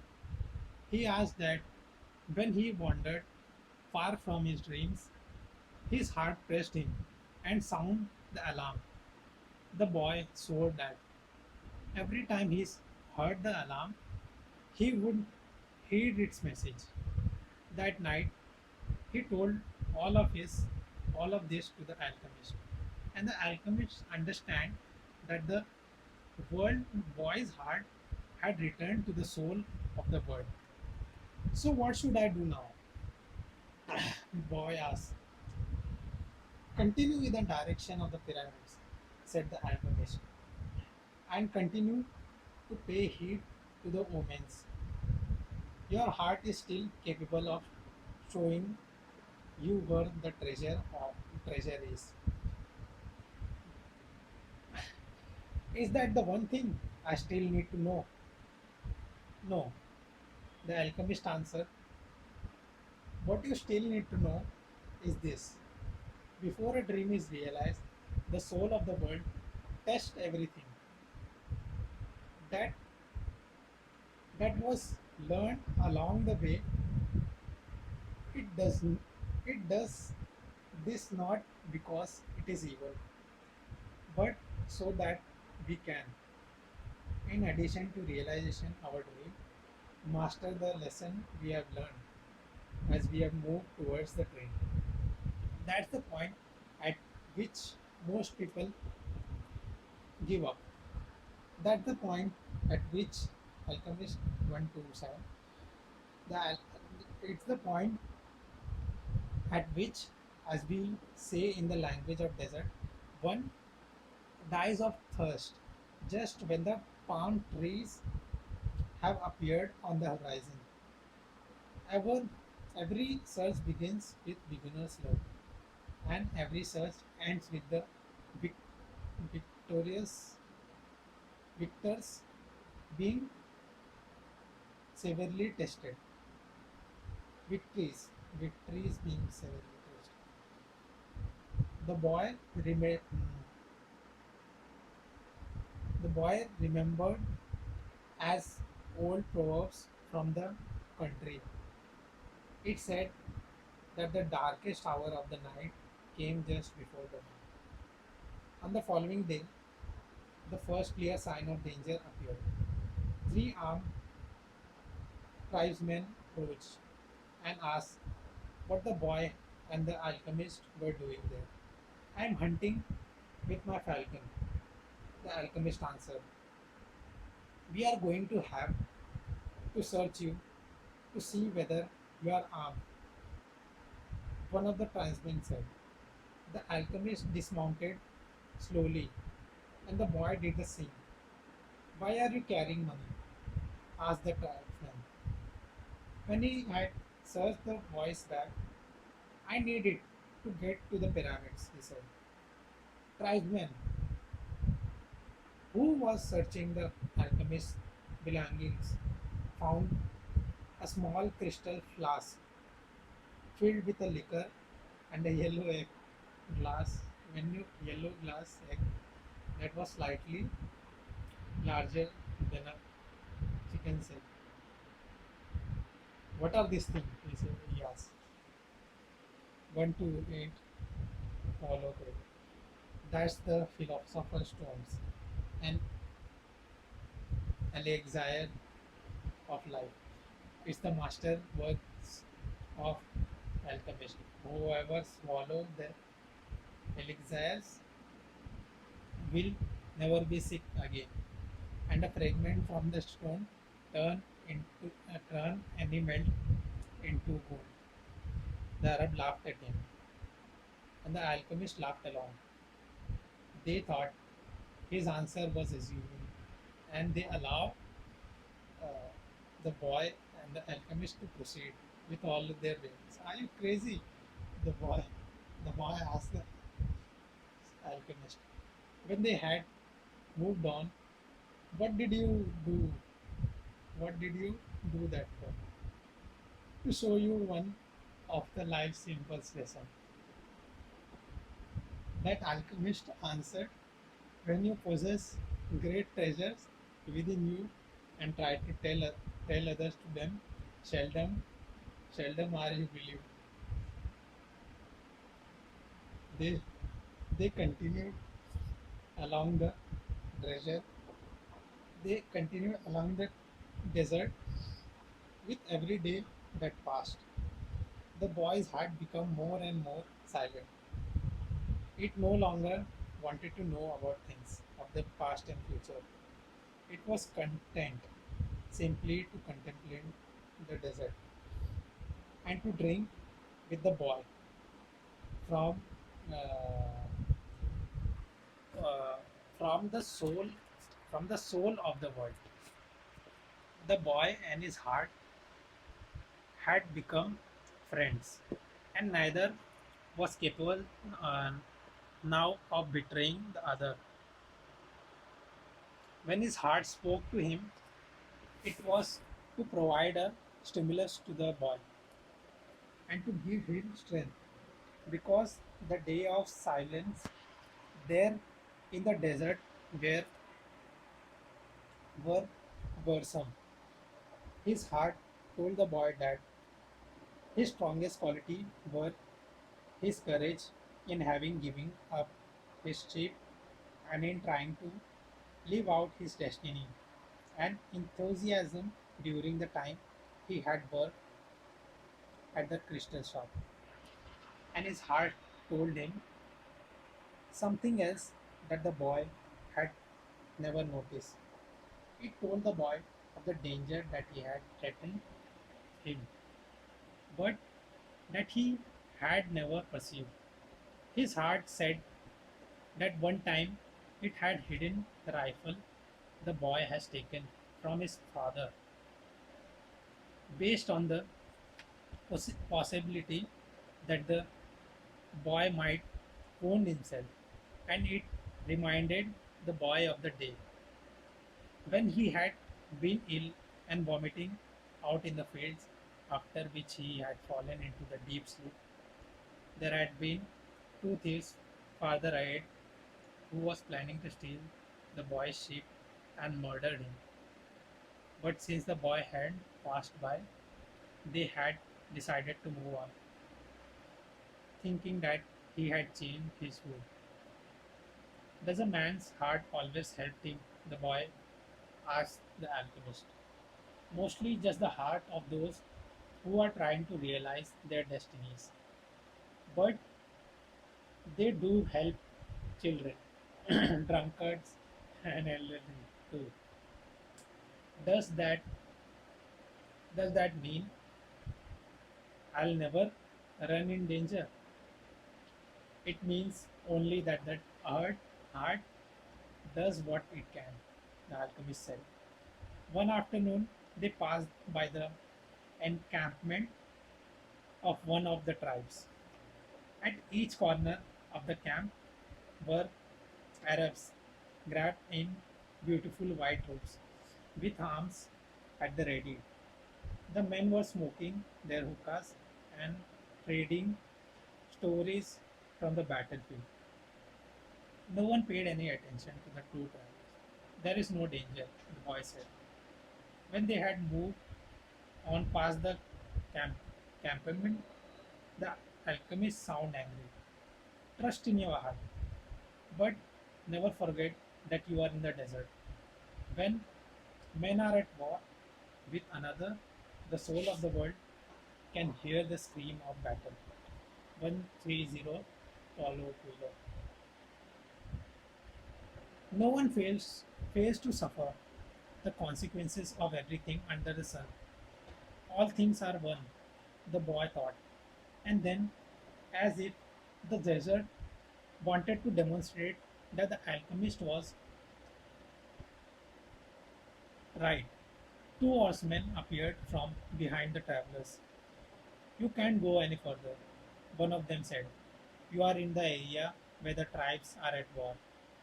I'm no, I'm not going very further, the alchemist answered, looking straight in the eyes of the horsemen. They were silent for a moment and then agreed that the boy and the alchemist could move along. The boy was the exchange this fascination. You dominated those horsemen with the way you looked at them, he said. Your eyes show the strength of your soul, answered the alchemist. That's true, the boy thought.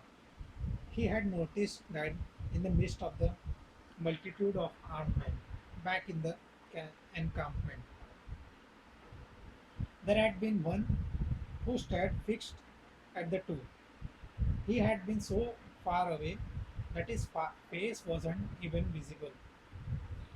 But the boy was certain that he had been looking at him, at them. Finally, when they had crossed the mountain range that extended along the entire horizon, the alchemist said that they were only 2 days from the pyramids. If we are going to go our separate ways soon, the boy said, then teach me about alchemy. You already know about alchemy. It is about penetrating to the soul of the world and discovering the treasure that has been reserved for you. The alchemy, the alchemist 131. No, that's not what I mean. I'm talking about transforming lead into gold. The alchemist felt as silent as the desert and answered the boy only after they had stopped to wait. Everything in the universe evolved, he said. And for wise men, gold is the metal that evolved the furthest. Don't ask why. I don't know why. I just know that the tradition is always right. Men have never understood the word of the wise. So gold, instead of being seen as a symbol of evolution, become the basis of conflict. There are many languages spoken by things, the boy said. There were a time when, for me, a camel's whining was nothing but the whining. Then it became a signal of danger, and finally it became just a whining again. But then he stopped. The alchemist probably already knew all that. I have known true alchemists. The alchemist continued. They locked themselves in their laboratories and tried to evolve as gold had. And they found the philosopher's stone because they understood that When something evolves, everything around that thing evolves as well. Others stumbles upon the stone by accident. They already had the gift, and their soul were readier for such thing. That the goal of others, but they are they don't count. They are quite rare, and there were the others who were interested only in gold. They never found the secret. They forget that lead, copper, iron had their own destinies to fulfill. 132 Paulo Coelho. And anyone who interferes with the destiny of another thing never will discover his own. Alchemist word echoes out like a curse. He reached over and picked up a shell from the ground. This desert was once a sea, he said. I noticed that, the boy answered. The alchemist told the boy to place the shell over his ears. He has done that many times. When he was a child and had heard the sound of the sea had lived on in this shell because that's its destiny, and it will never cease doing so until the desert is once again covered by water. They mounted their horses and rode in the direction of the pyramid of Egypt. The sun was settling when the boy's heart sounded a great danger signal. They were surrounded by gigantic dunes, and the boy looked at the alchemist to see whether he had sensed anything, but he appeared to be unaware of any danger. 5 minutes later, the boy saw two horsemen waiting ahead of them. Before he could say anything to the alchemist, the two horsemen had become 10, then 100, and then everywhere in the dune. They were tribesmen dressed in blue, with black ring surrounded their turban. Their faces were hidden, but blue veils with only their eyes showing.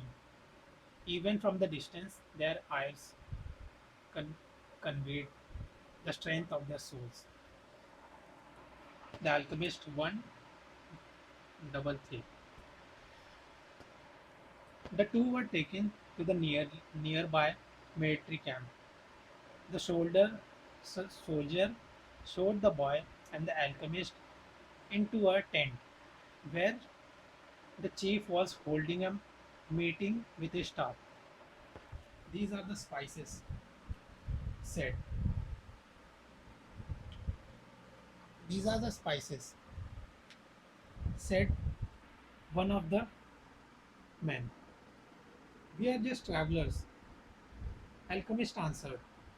You were seen at the enemy camp 3 days ago, and you were talking with one of the troops there. I am just a man who wanders the desert, known the stars, and said the alchemist. I have no information about troops or about the movement of the trials. I was simply acting as a guide for my friends here. Who is your friend? The chief asked. An alchemist, said the alchemist. He understands the force of nature, and he wants to show his extraordinary power. The boy listened quietly and fearfully. What is a foreigner doing here? Asked another of the men. He has brought money to give to your tribe, he said, the alchemist. Before the boy could say a word, and seizing the boy's bag, The alchemist gave the gold coins to the chief. The Arab accepted them without any word. There was enough there to buy a lot of weapons. What is an alchemist? He asked finally. 134 Paulo Coelho. It's a man who understands nature and the world. If he want to, he could destroy this camp just within the force of the wind. The man laughed. They were used to the ravages of war and knew that the wind could not deliver them a fatal blow. Yet each felt his heart beating a bit faster. They were men of the desert, and they were fearful of sorcerers. I want to see him do it, said the chief. He need 3 days, answered the alchemist. He is going to transform himself into the wind just to demonstrate his power. If he can do so, he humbly offer you our life for the honor of your tribe. You can't offer me something that is already mine, the chief said arrogantly. But he granted the traveler 3 days. The boy was shaking with fear, but the alchemist helped him out of the tent. Don't let them see that you are afraid, the alchemist said. They are brave men. They despise cowards. But the boy couldn't even speak. He was unable to do so only after they had walked through the center of the camp.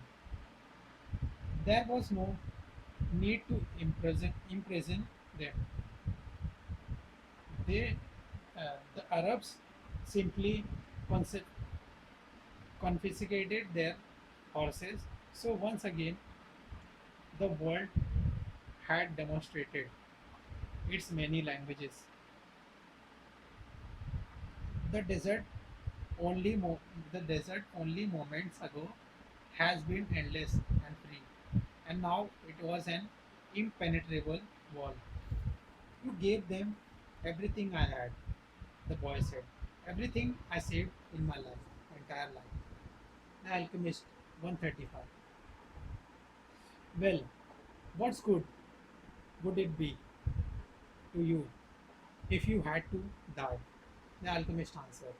Your money saved us for 3 days. It's not often that money saved a, a person's life. But the boy was too frightened to listen to words of wisdom. He had no idea how he was going to transform himself into the wind. He wasn't an alchemist. The alchemist asked one of the soldiers for some tea and poured some on the boy's wrist. A wave of relief washed over him, and the alchemist muttered some word, and the boy didn't understand. Didn't give in to your fears, said the alchemist in a strangely gentle voice. If you do, in a strangely gentle voice, if you do,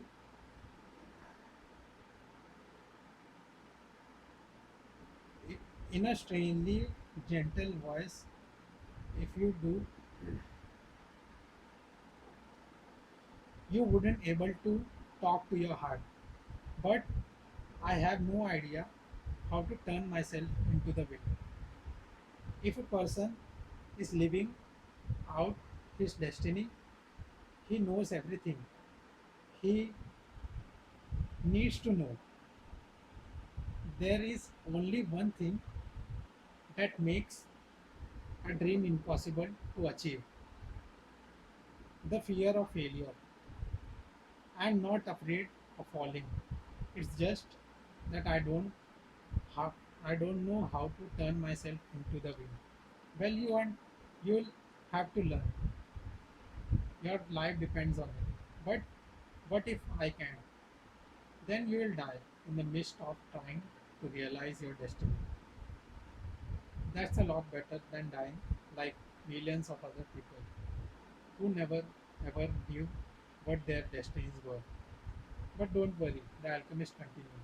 Usually, the threat of death makes people a lot more aware of their lives. 136 Paulo Coelho. The first day passed. There was a major battle nearby, and the number of wounded were brought back to the camp. The dead soldiers were replaced by others, and life went on. That doesn't change anything, the boy thought. You could have died later on. And a soldier said to the body of one of his companions, you could have died after peace had been declared. But in any case, you were going to die. At the end of the day, the boy went look for the alchemist who had taken who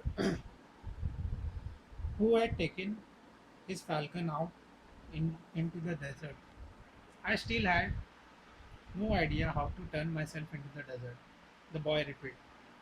Remember what I told you? The world is only the visible aspect of God, and that was alchemy does, does it to bring spiritual perfection into contact within the material plane. What are you doing? Feeding my falcon. If I am not able to turn myself into the wind, we are going to die, the boy said. Why feed your falcon? You are the one who may die. Alchemist said, I already knew how to turn myself into the wind. On the second day, the boy climbed to the top of the never cliff near the camp. The sentinels allow him to go. They had already heard about the sorcerers who could turn himself into the wind, and they didn't want to go nearby him. In any case, the desert was impassable. Spent the entire afternoon of the second day looking at over the desert, listening to his heart. The boy knew the desert sensed his fears. They both spoke the same language. On the third day, the chief met with his officers. He called the alchemist to the meeting and said, let's go see the boy who turned himself in the wind. Let's, the alchemist answered. The boy took them to the cliff where he had been on the previous day. He told them all to be seated. It's going to be a while, the boy said. We are in no hurry, the chief answered. We are men of the desert. The boy looked at the horizon. There were mountains in the distance, and there were dunes, rocks, and plants that insisted on living where survival seemed impossible. There was the desert that he had planned. He wandered for so many months. Despite all that time, he knew only a smart part of it too.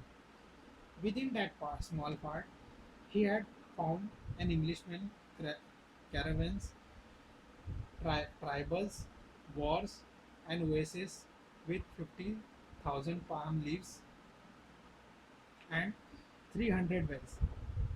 What do you want here today? The desert asked him. Don't you spend enough time looking at me yesterday? Somewhere you are holding the person I love, the boy said. So when I look out over your sand, I am also looking at her. I want to return to her. I need your help so I can turn myself into the wind. What is love? The desert asked. Love is the Love is the falcon flight over your sands, because for him you are a green field from which he always return with gain. He 138 Paulo Coelho. He knows rocks, your dunes, your mountains, and you are generous of him. Falcon's beak carries bit of him, myself. The desert said, for years I cared for this for his game, feeding it with the little water that I have. And then I showed him where the game is. And one day, as I enjoy the fact that his game thrives on my surface, the falcon dives out of the sky and takes away what I have created. But that's why you create the game in the first place, boy answered. To nourish the falcon, and the falcon then nourishes man. And eventually, man will nourish your sand, where the game will once again flourish. That's how the world goes. So that the world, where, so that what love is. Yes, that's what love is. It's what makes the game become the falcon. The falcon become man, and man in his turn, the desert. It's what turns lead into gold and makes the gold return to the earth. I don't understand what you are talking about, the desert tree. But you can at least understand that somewhere in your hands, somewhere in your sands, there is a woman waiting for you. And that's why I have to turn myself into the wind. The desert didn't answer him for a few moments. Then it told him, I'll give you my sand to help the wind to blow, but alone. I can't understand anything. You have to ask for help for the wind. A breeze began to blow. Tribesmen watched the boy from the distance, talking about themselves in a language that boy couldn't understand. The alchemist smiled. The wind approaches the boy and touched his face. It knew that the boy stopped with the desert because the wind knows everything. They blow across the world without a birthplace and with no place to die. Help me, the boy said. One day you carried the voice of my loved one to me. Who taught you to speak the language of the desert and the wind? My heart, the boy answered. The wind has many names in that part of the world. It, has, it was called Sirocco because it brought moisture from the oceans to the east. And in distant land the boy came from, they called it the Levantus because they believed that it brought with it in the sand of the desert and the scream of the Moorish wars.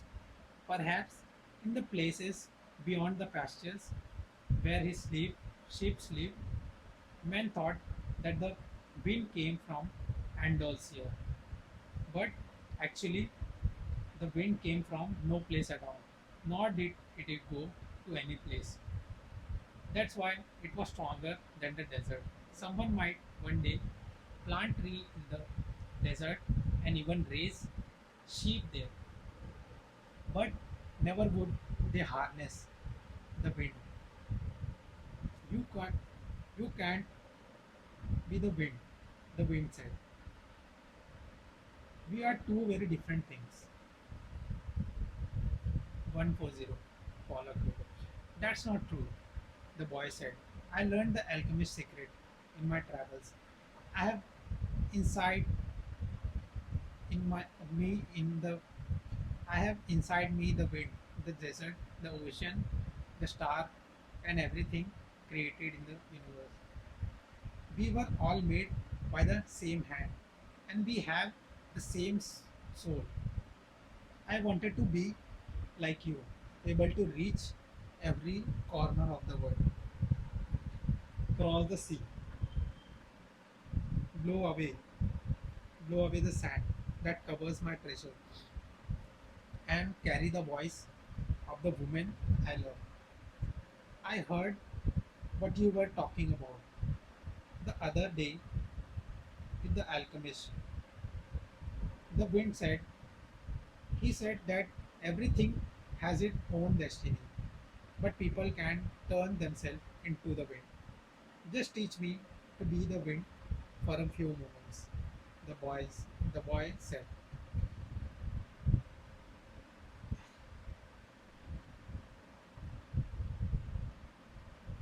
The boy said. So you and I can talk about the limitless possibility of people and its wind. The wind's curiosity was aroused, something that had never happened before. I wanted to talk about those things, but it didn't know how to turn a man into the wind. And look how many things the wind already knew how to do. It created desert, snagged ships, fled entire forest, and blew through cities filled with music and strange noises. It felt that it had no limits.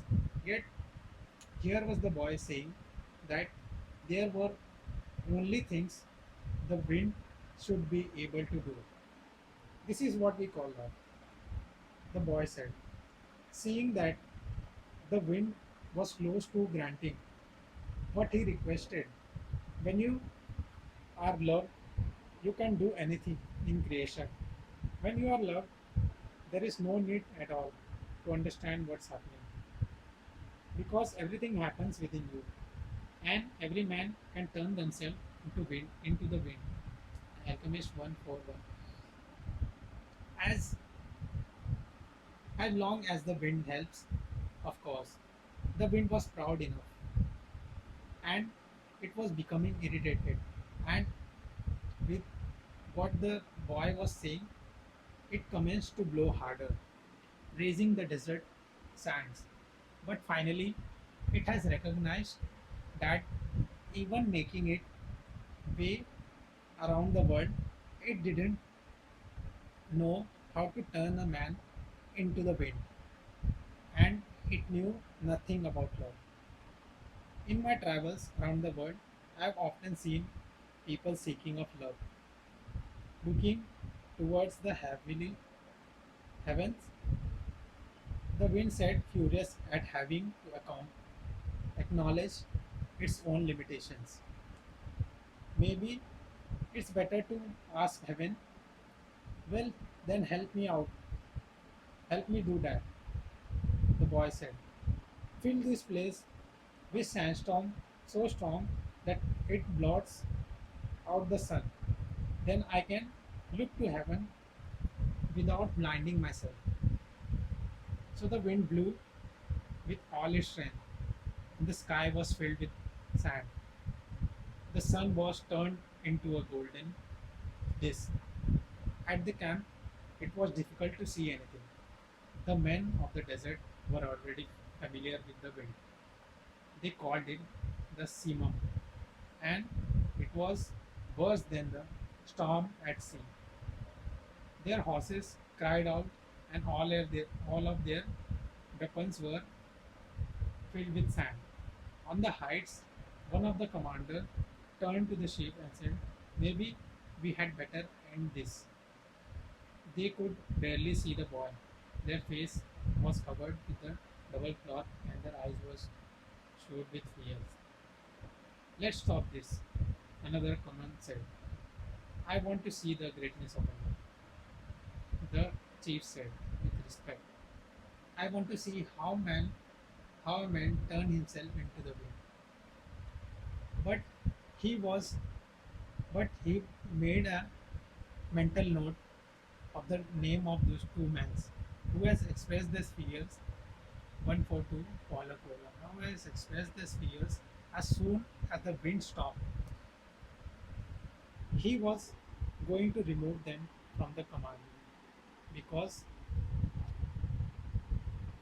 turn true men of the desert are not afraid. The wind told me that you know about love, the boy said to the sun. If you know about love, you must also know about the soul of the world because it's made of love. From where I am, the sun said, I can see the soul of the world. It communicated with my soul, and together we caused the plants to grow and the sheep to see out shade. From whether from whether I am and I am long way from the earth. I learned how to love. I know that if I can came even a little bit closer to the world, earth, everything there would die and the soul of the world would no longer exist. So we contemplate each other and we want each other. And I give it life and warmth. It give me my reason for living. So you know about love, the boy said. And I know the soul of the world because we have talked at great length to each other.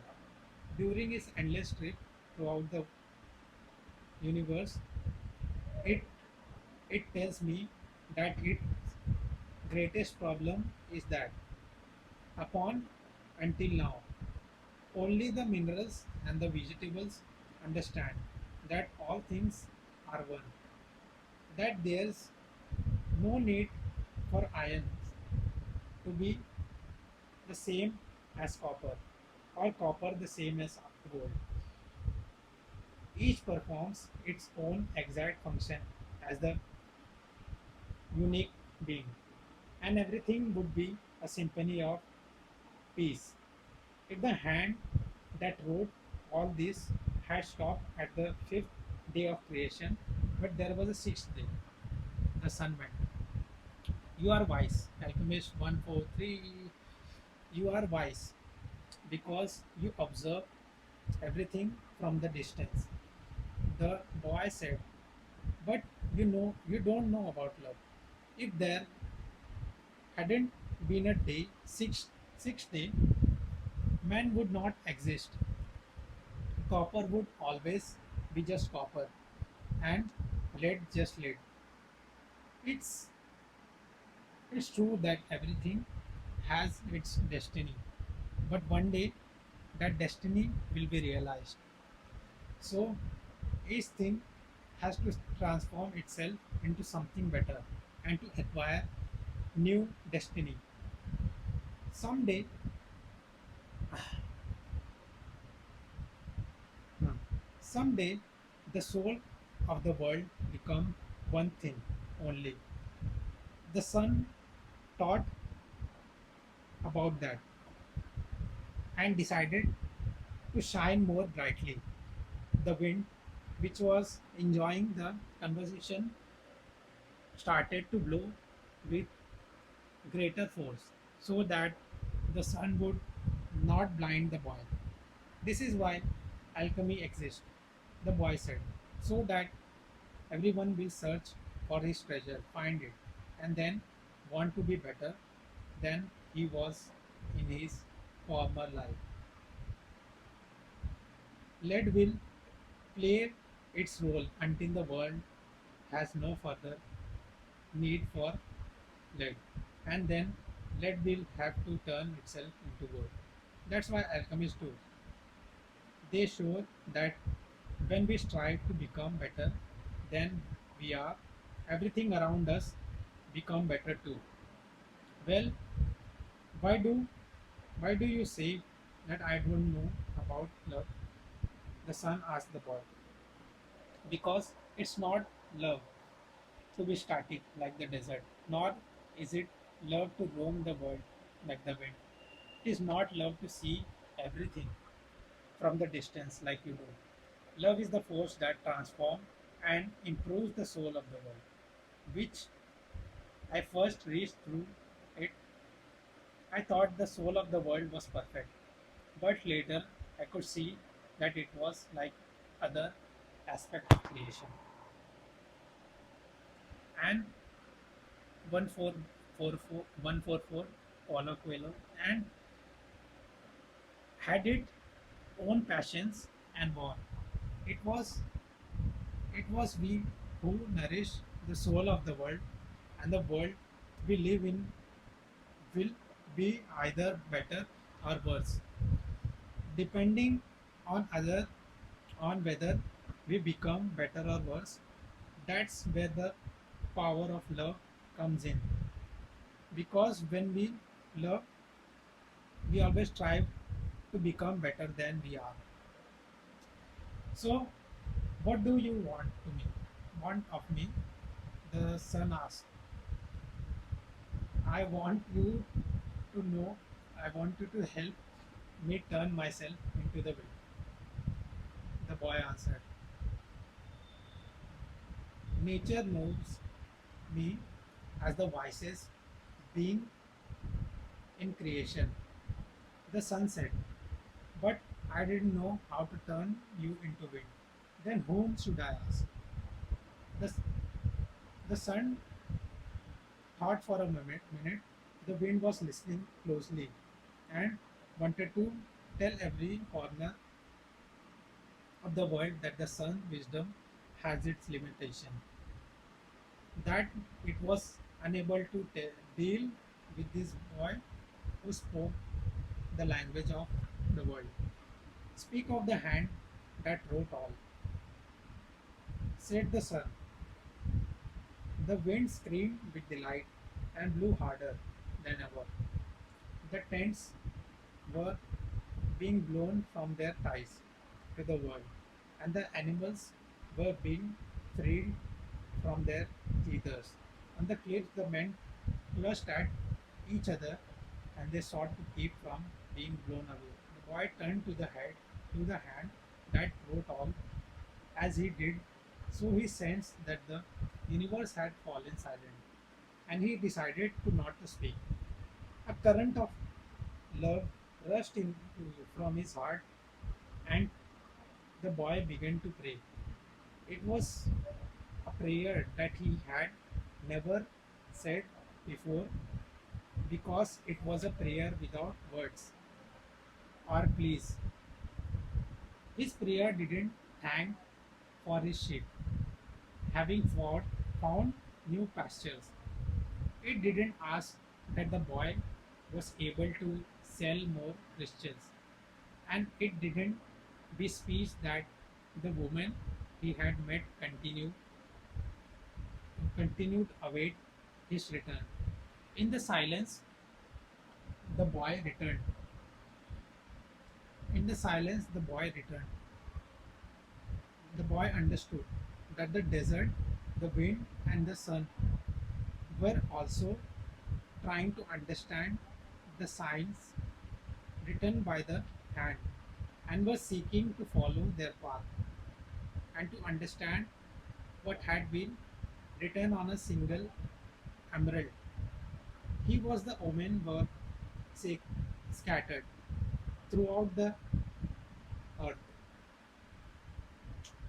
throughout the earth and in space, and that there was no reason or significance attached to their appearance.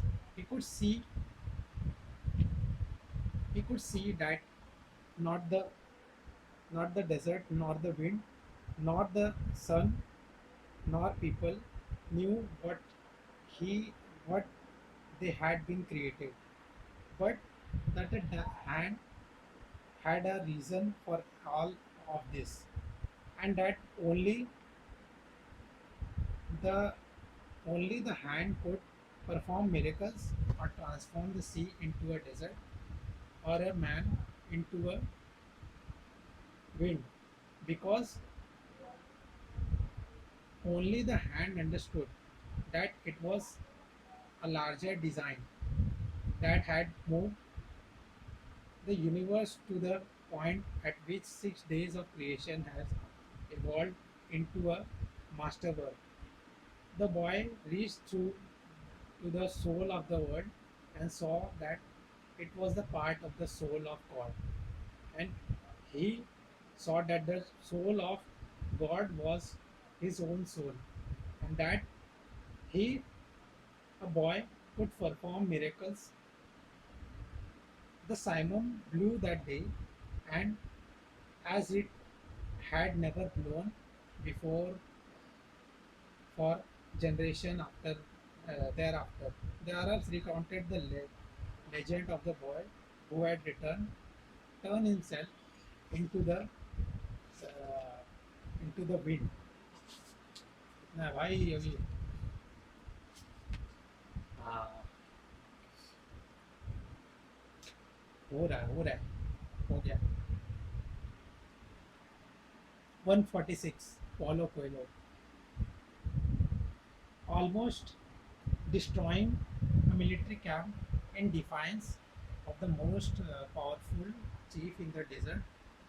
When the Simon ceased to blow, everyone looked to the place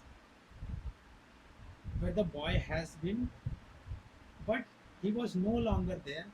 He was standing next to a sand covered sentinel on the far side of the camp. The men were terrified at his sorcery, but there were two people who were smiling. The alchemist, because he had found his perfect discipline, and the chief, because that discipline had understood the glory of God. The following day, the general bleed the boy, and the alchemist farewell, and they provided them with an escort party to accompany them as far as they chose. They rode for the entire day. Towards the end of the afternoon, they came upon a Coptic monastery. The, the alchemist dismounted and told the escorts they could return to the camp. From here on, you will the here on you will be alone. And the alchemist said, you are only there 3 hours from the pyramid. Thank you, said the boy. You taught me the language of the world. I only evoke what you already know. The alchemist knocked on the gate of the monastery. A monk dressed in black came to the desert gates. They spoke for a few minutes in the Coptic tongue, and the alchemist bade the boy enter.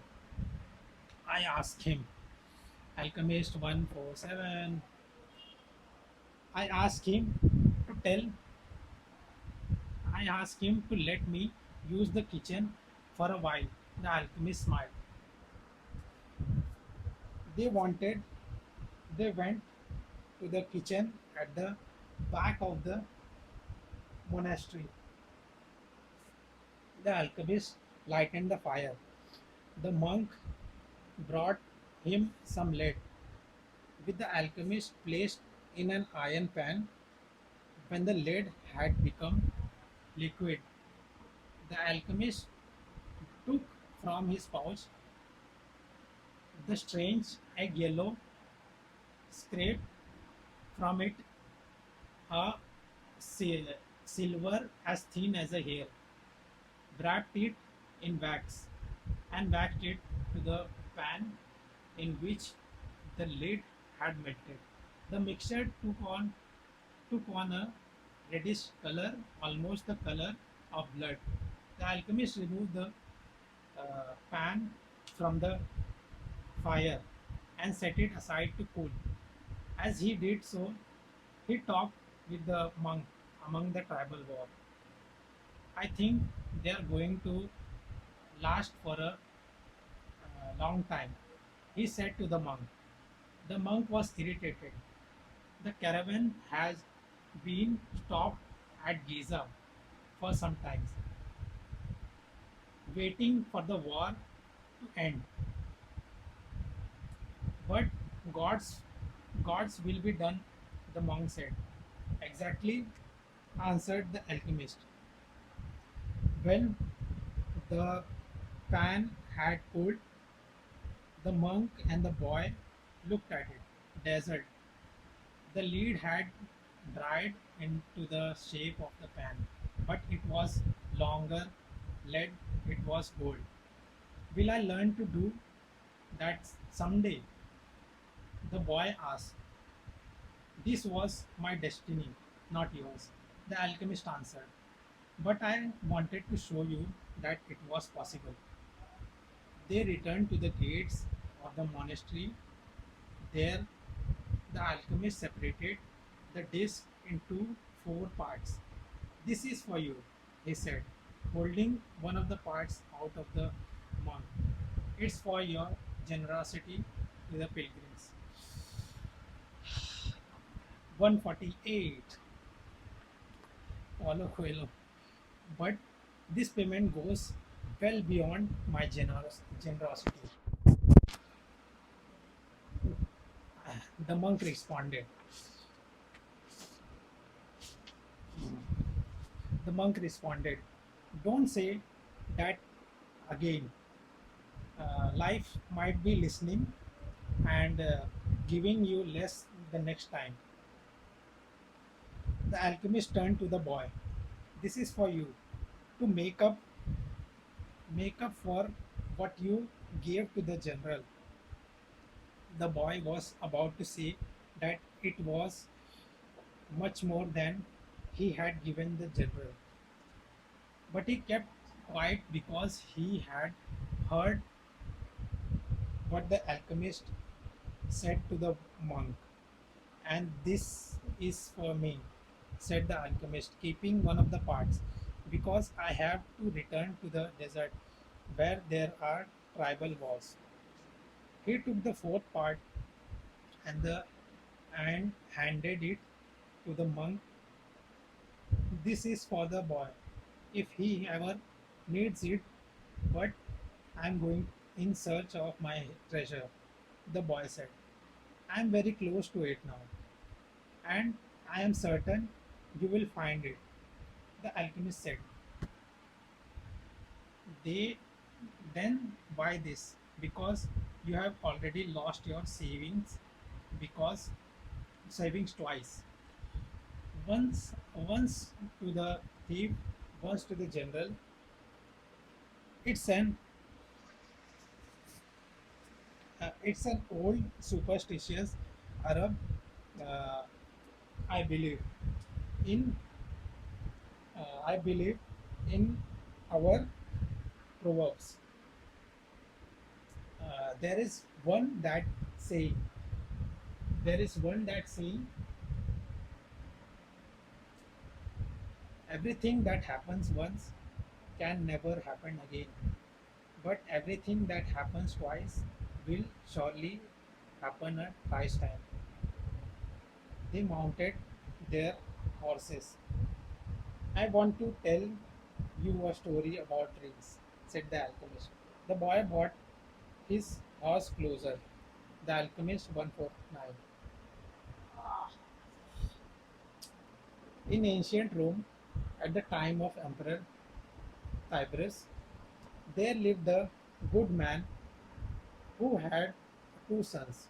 One was in the military and had been seen in the most distant region of the empire.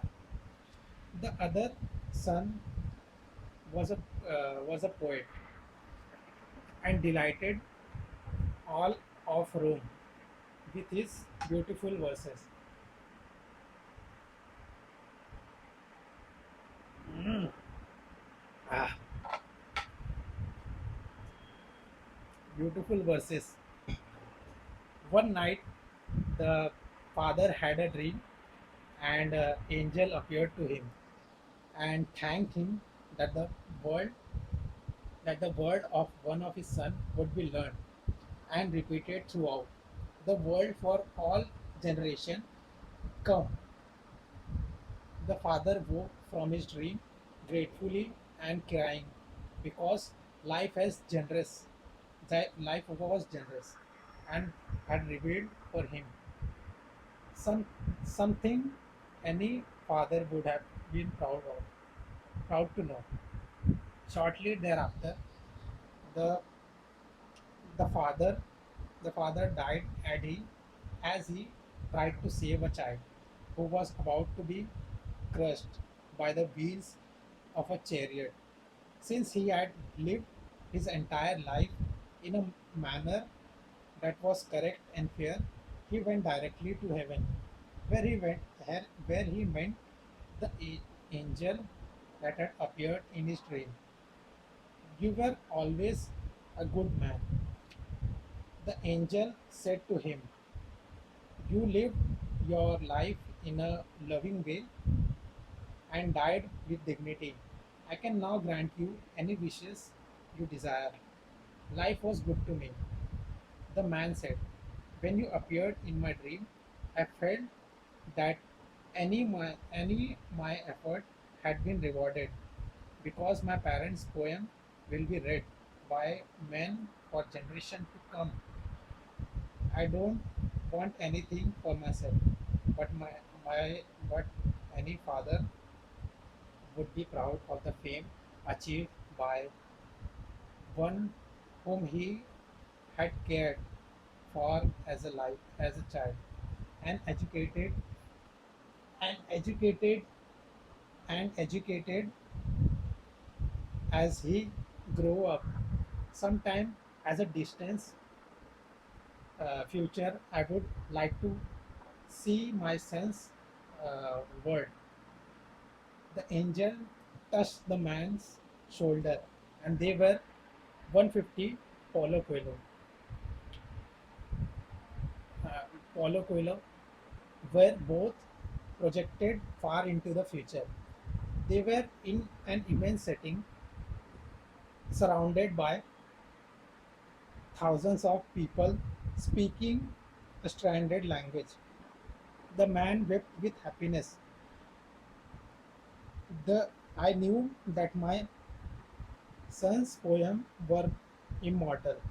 He said to the uh, angel through his tears, "Can you please tell me what is my son's poem?" These this came. Uh, these people are repeating. The angel came closer to the man and with tenderness led him to the bench nearby where he where they sat down. The verse the verses of your son who was the poet were very popular in Rome.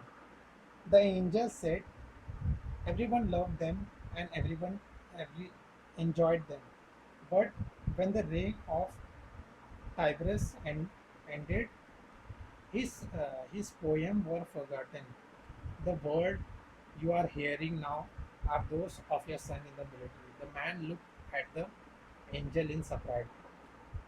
Your son went to serve at a distant place and become a centurist. He was just good. One, one afternoon, one of his servants fell ill, and it appeared that he would die. Your son had heard of a rabbi who was able to cure illness. He rode out of for days and days in search of this man. Along the way, he learned that the man he was seeking was the Son of God. He met others who who had been cured by him. They instructed your son in the man's teaching, and despite the fact that he was a Roman centurion, he converted to their faith. Shortly thereafter, he reached the place where the man he was looking for was visiting. He told the man that one of his servants was gravely ill, and the rabbi Alchemist 151, and the rabbi uh, made ready to go to his house with him, but the centuries was a man of faith. And looking into the eyes of the rabbi, he knew that he was make sure in the presence of Son of God. And this is what your son said. The angel told the man, these are the words he said to the rabbi at that point, and they had never been forgotten. My lord, I am not worthy that you should come under my roof, but only speak a word, and my servant will be healed. The alchemist said, no matter what he does, every person on earth plays a central role in the history of the world, and normally he doesn't know it. The boy smiled. He had never imagined that question about life would be such importance to the shepherd. Goodbye, the alchemist said. Goodbye, said the boy. The boy rode along through the desert for several hours, listening avidly to what his heart had to say. It was his heart that would tell him where his treasure has hidden. Where your treasure is, there also will be your heart.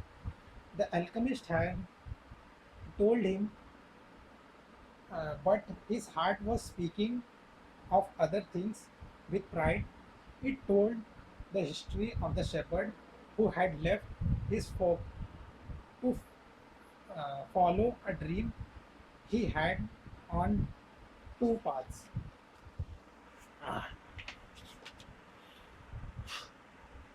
152, Paulo Coelho. Occasions, occasions.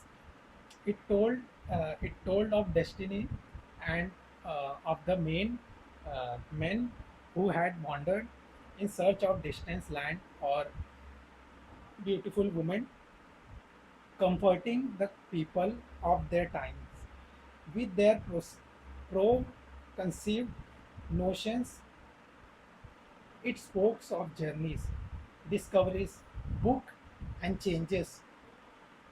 As he was about to climb yet another dune, his heart whispered, be aware of the place where you are brought to tears. There where I was, there where your treasure is. The boy climbed dune slowly. A full moon arose against in the starry sky. It had been a month since he had set forth from the oasis. The moonlight had the moonlight cast shadows through the dunes, creating the appearance of a rolling sea. It remained the boy of the day when that horse had reared in the desert, and he had come to know the alchemist, and the uh, moon fell on the desert's silence, and on the man's journey in search of treasure. When he received the top of the dune, his heart lived there, illuminated by the light of the moon and the brightness of the desert. Stood the Solomon and majestic pyramids of Egypt. The boy fell into his knees and wept. He thanked God for making him believe in his destiny and for leading him to meet a king, a merchant, an Englishman, and an alchemist, and above all, for his having met a woman for the desert who has told him that love would never keep a man from his destiny. If he wanted to, he could now return to the oasis, go back to Fatima, and live his life as a simple shepherd. After all, the alchemist continued to live in the desert. Even though Alchemist 153, uh, even though he understood the language of the world and knew how to transform lead into gold, he didn't know, need to demonstrate his science and art to anyone. The boy told himself that on the way towards realizing his own destiny, he had learned all he need to know and had experienced uh, everything he might have dreamed of.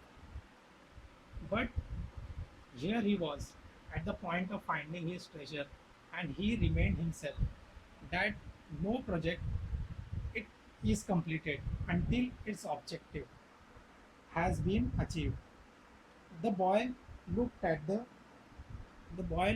sand around him and saw where his tears and tears had fallen and scrubbed the beetles and sculpting through the sand. During his time in the desert, he has he had learned that in Egypt the scarab beetles are the symbol of God. Another omen, the boy began to dig into the dune as he thought of what the crystal merchant had once said, that anyone could build a pyramid in his backyard. The boy could see how that he couldn't do so if he placed stone upon stone for the rest of his life. Throughout the night, the the boy dug at the place he had chosen, but found nothing. He felt weighed down by the centuries of time since the pyramids had been built. But he didn't stop. He struggled to continue digging fought the as he fought the wind, which often blew the sand back into the evacuation. His hand was abrupt and exhausted, but he listened to his heart. It it had told him to dig where his tears fell. As he was attempting to pull out the rocks he encountered, he heard footsteps. Several figures approached him. 154, uh, second last page. Uh, Paulo Coelho. So him, their backs were to the moonlight, and the boy could see neither their eyes nor their faces. What are you doing here? One of the figures demanded. Because he was terrified, the boy didn't answer. He had found where his treasure was and was frightened at what might happen. We are refugees from the tribal wars and we need money. The other figure said, "What are you hiding here?" "I am not hiding anything," the boy answered. But one of them seized the boy and yanked him back out of the hole. Another would have another who has searching the boy's bag would found the piece of gold. There is gold here," he said. The moon shone on the face of the Arab who had seized him, and in the man's eyes the boy saw death. Here is probably got more golden hidden in the ground. They made the boy continue digging, but he found nothing. As the sun rose, the men began to beat the boy. He was bruised and bleed. His clothes were torn to shreds. He felt that death was near. What's good at money to you if you are going to die? It's not often that money can save someone's life, the alchemist has said.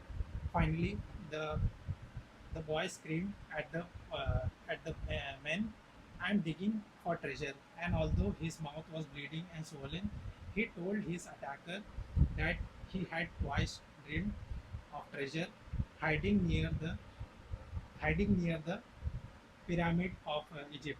The man who appeared to be the leader of the group. Last page, the Alchemist 155. spoke to one of the others, leaving him. He doesn't know anything else.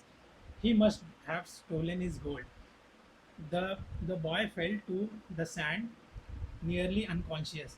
The leader shook him and said, "We are leaving." But before they left, he became to the boy. He came back to the boy and said, "We are not going to die.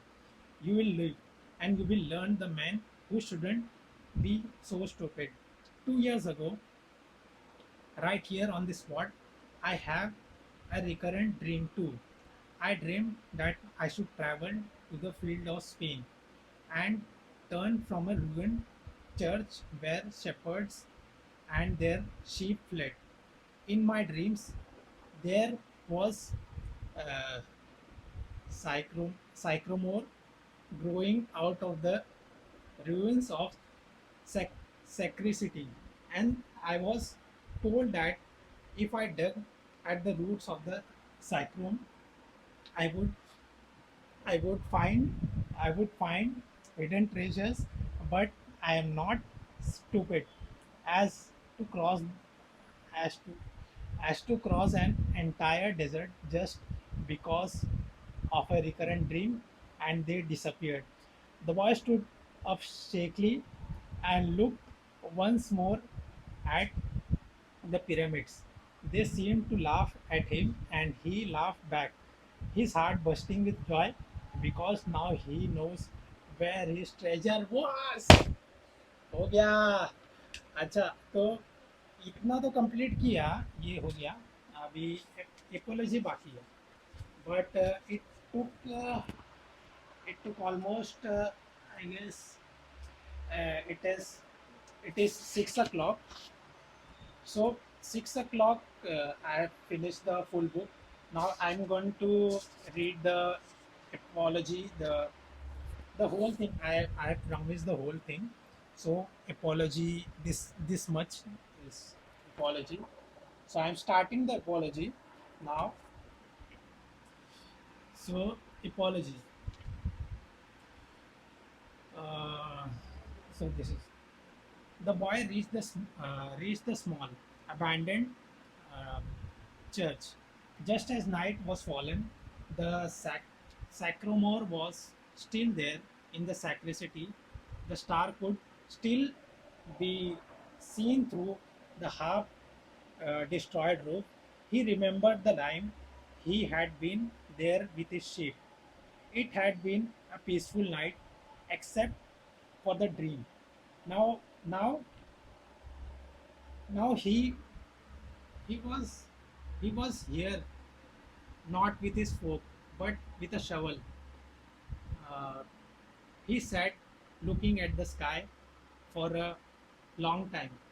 Then he took from his snack knack, knapsack a bottle of wine and drank some. Uh, he remembered the in the desert night in the desert when he sat in the alchemist as they looked at the stars and drank wine together.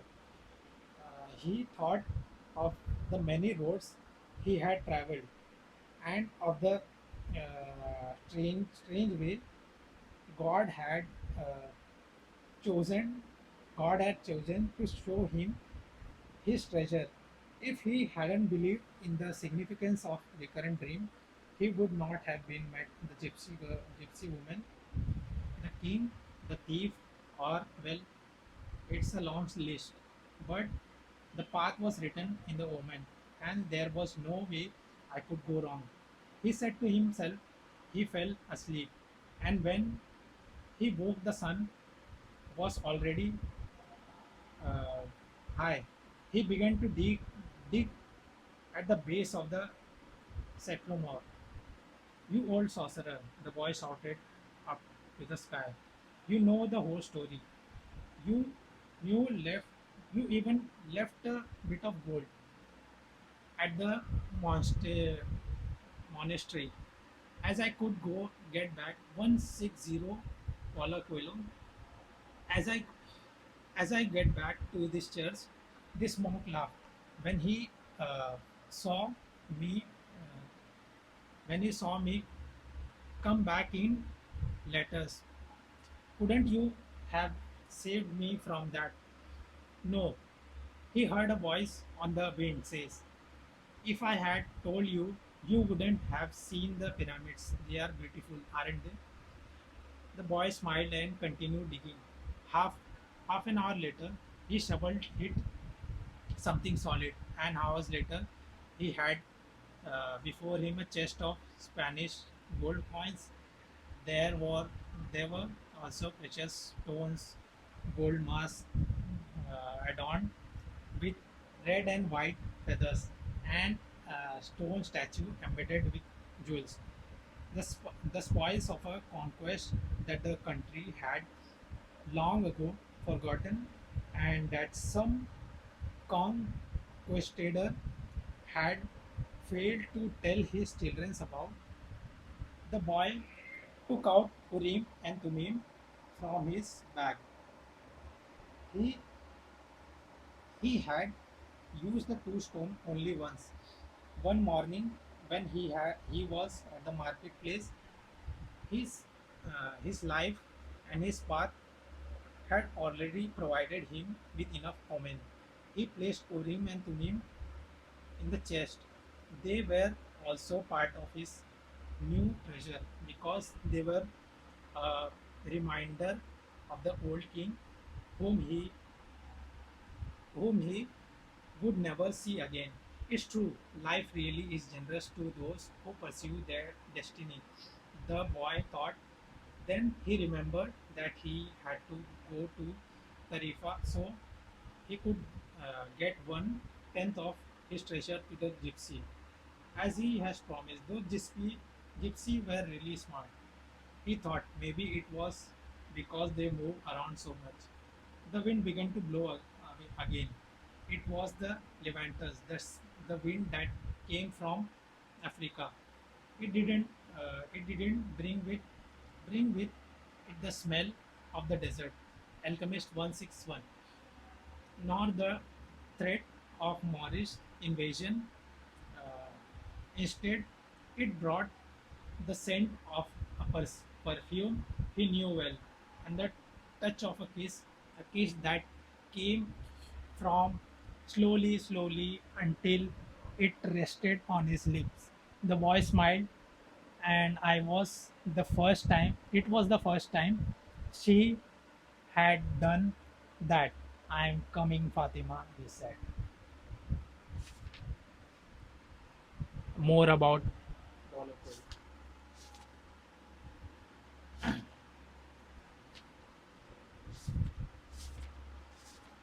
So it's a interview,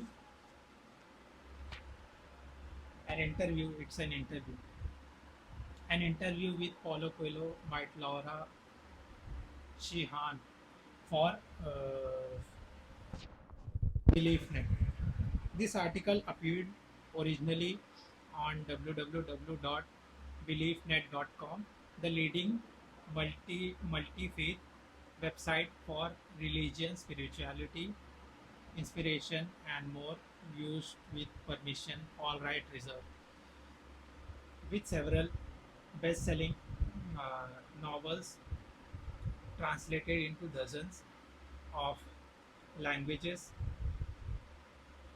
Brazil author Paulo Coelho is one of the world's most spiritual writers. His his books include The Alchemist Manual of the Warrior of Light, and Veronica Decided to Die. Tackle everything from love to magic to suicide to the meaning of life.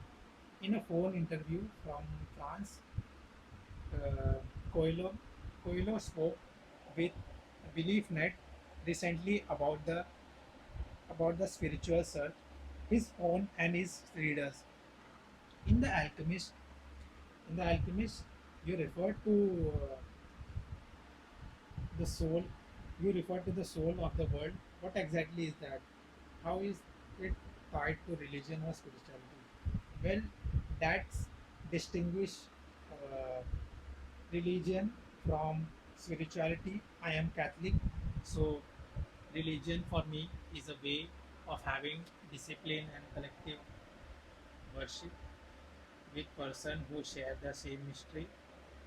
But in the end, all religion tends to point the same light. In between the light and us, sometimes there are too many rules. The light is here and there are no rules to follow this light. The alchemist the alchemist character sees that everything has a soul, including inanimate object like rocks and water. Do you believe that? I do believe that everything we see, everything that is in front of us, is just a visual part of reality. We have the invincible part of reality, like emotions, for example, like feelings. There is a perception of the world, but God is a William Blake said.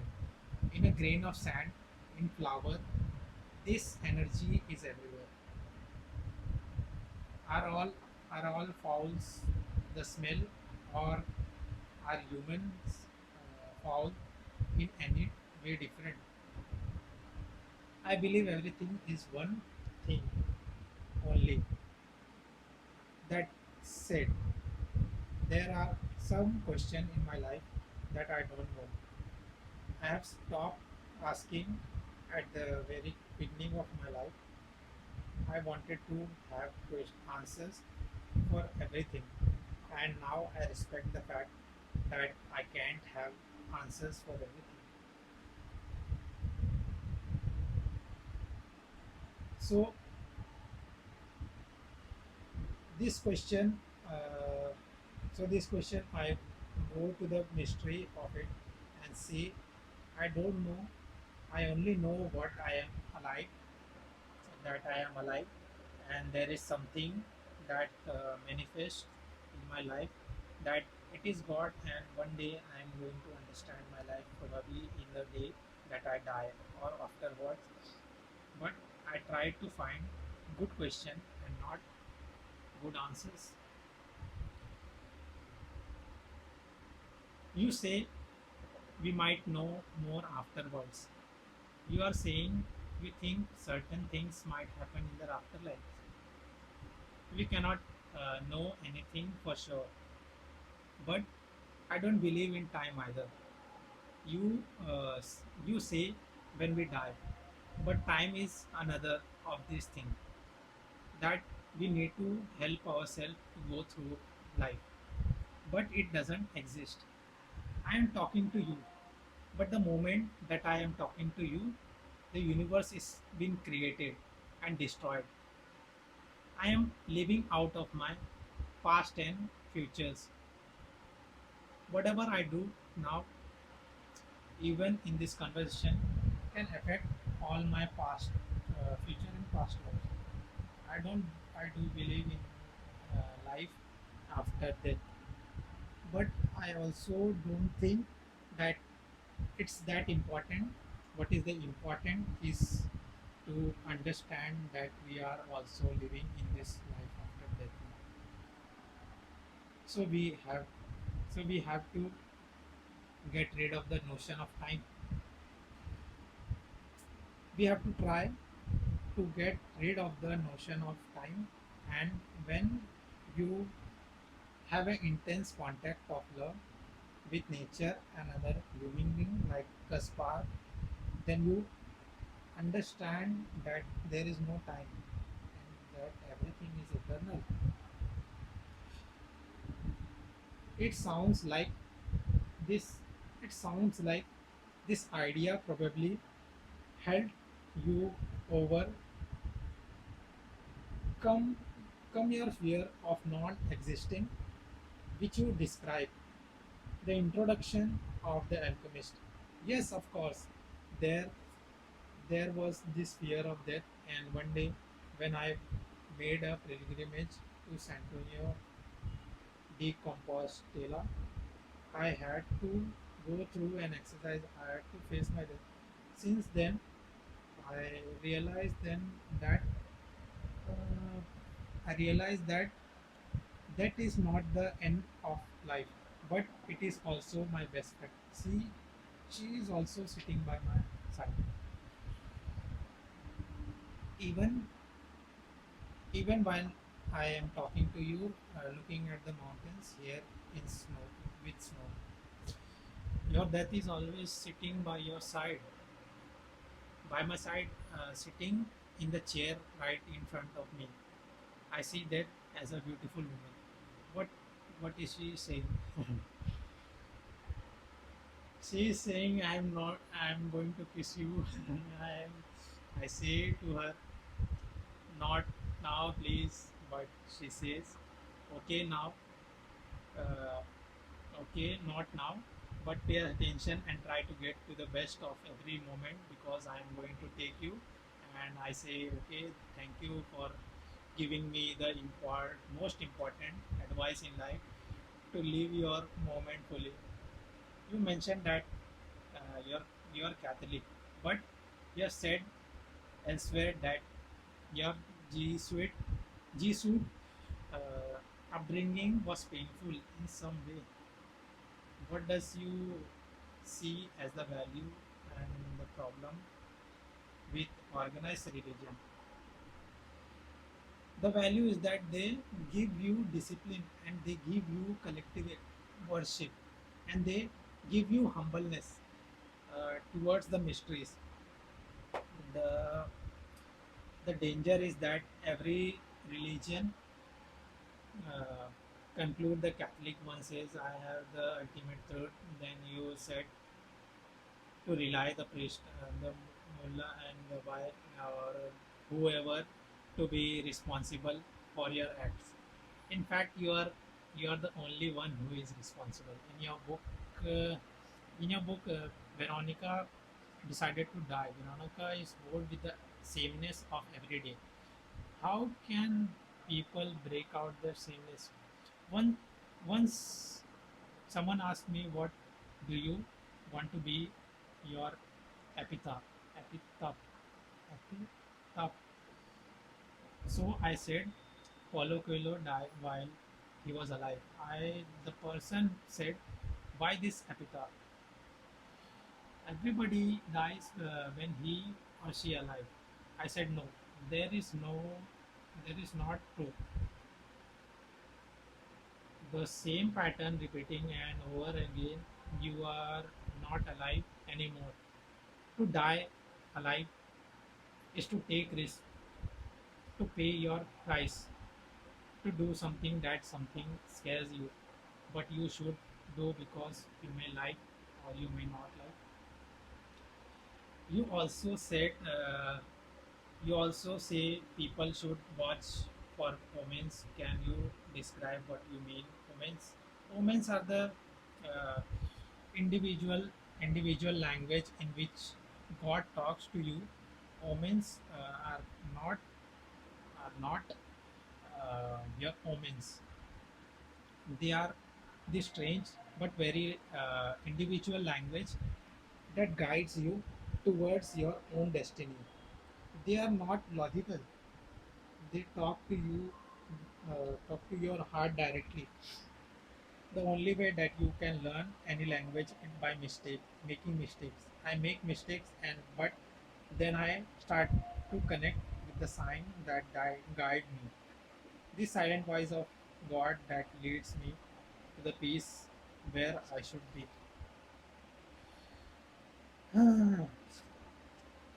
The alchemists talk about the principle and favorability, which is sort of like beginner's luck. What would you say to people who feel they have never experienced beginner's luck? People who feel that everything they try to move towards dream, they are blocked. Try again, laughs. Because when you are uh, really close to what God meant you to be here, you are going to experience beginner's luck. Are there any thoughts of the field production of your book? Lawrence Fishburne is now going to be producing The Alchemist for Warner Brothers. It is the only book that I have sold the rights, and I have no intention to sell more. I It was the very beginning of my international career, and of course, you think it is that it is important to have a book as a movie, but then I realized that it is not very important. What is very important is that reader is reader is the director and the person who does the casting and everything. Book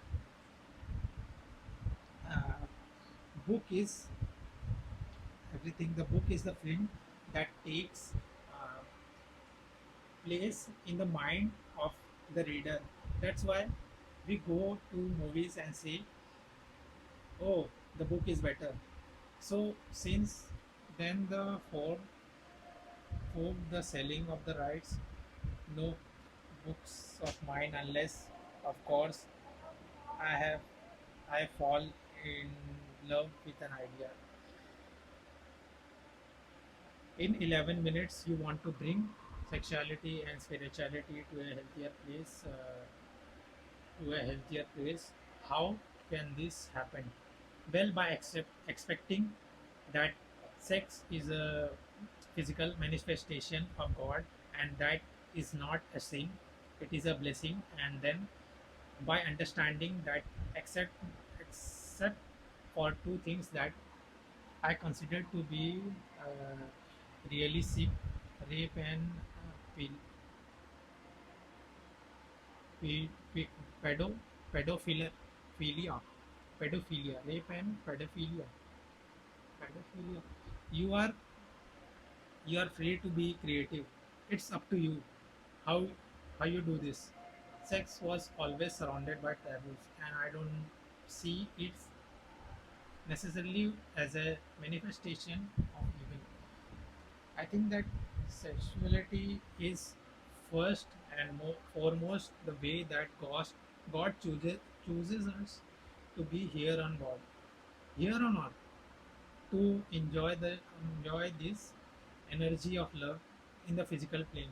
So, with the healthy understanding of sexuality, you are helping God manifest Himself in the world.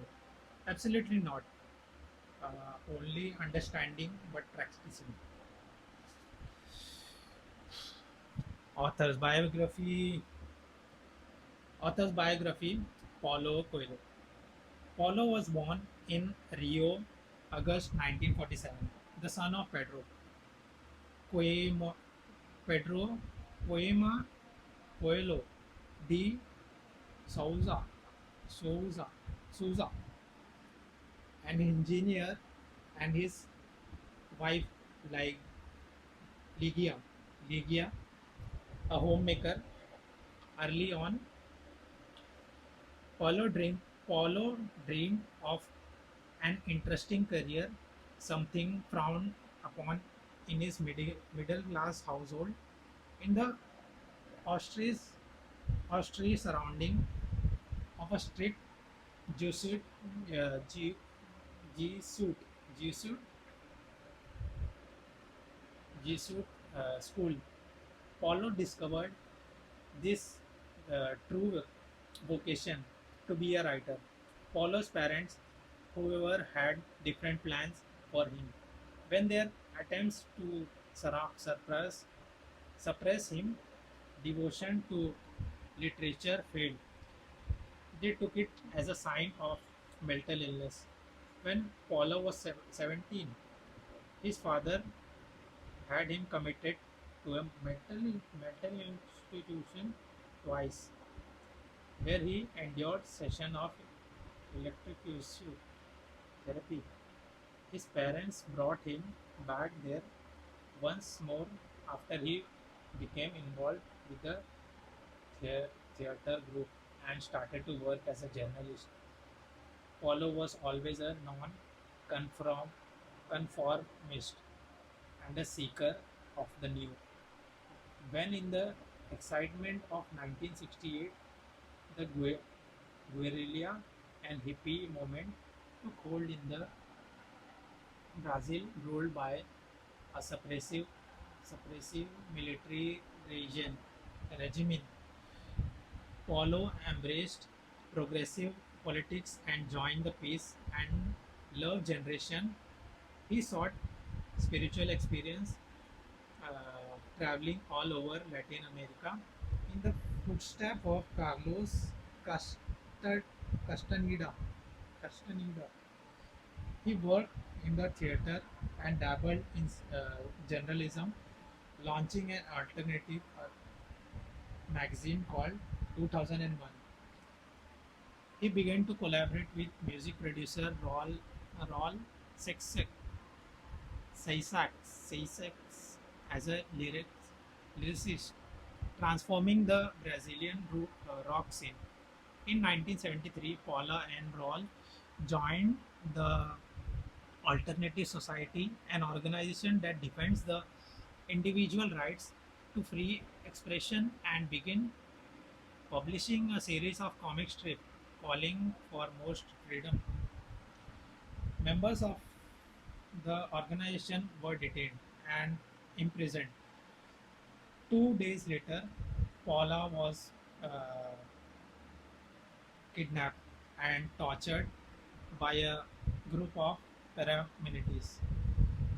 This experience affected him profoundly. At the age of 26, Paula decided that he had enough of living on the edge and wanted to be normal. He worked as an executive in the music industry. He tried his hand at writing but didn't start seriously until after he had an encounter with a stranger. The man first came to him in a vision, and 2 months later, Paula met him at the cafe of Amsterdam. The stranger suggested that Paula should return to Catholicism and study the Benin style of magic. He also encouraged Paula to walk the road of Santiago, the medieval, medieval pilgrimage, medieval pilgrimage route. In 1987, a year after completing that pilgrimage, Paul Paul wrote The Pilgrimage. The book described his experience and his discovery that extraordinary occurs in the in the lives of ordinary people. A year later, Paula wrote a very different book, The Alchemist. The first edition sold only 90 copies. The publishing house decided not to reprint.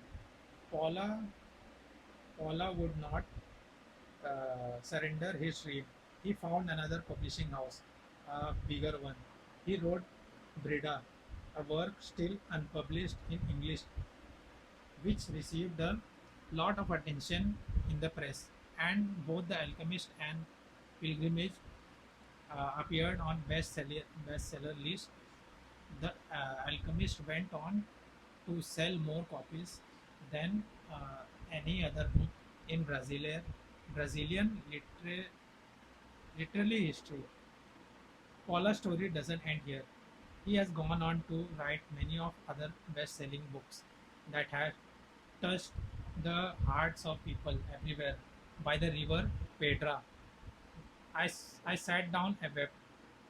The the fifth mountain, Veronica decided to die. The devil and the Miss Priam, Manual Manual of the Warrior of Light, 11 minutes, and the Zahi. So, huh,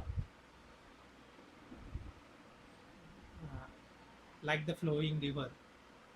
So this is also a next book of this author, like the flowing river. Uh, given has he has given some uh, introduction of the book. So I'm gonna read that introduction. Like the flowing river. The following story is taken from Like the Flowing River, a collective reflection and stories from uh, Paulo Coelho. I also have this book. I think I have this book. Uh, I have also read it. Like the Flowing River will be published in October 2006. So the pianist in the shopping mall. So these are the like soft short stories that he has written and published in his book. I am I am wandering the pianist in the shopping mall.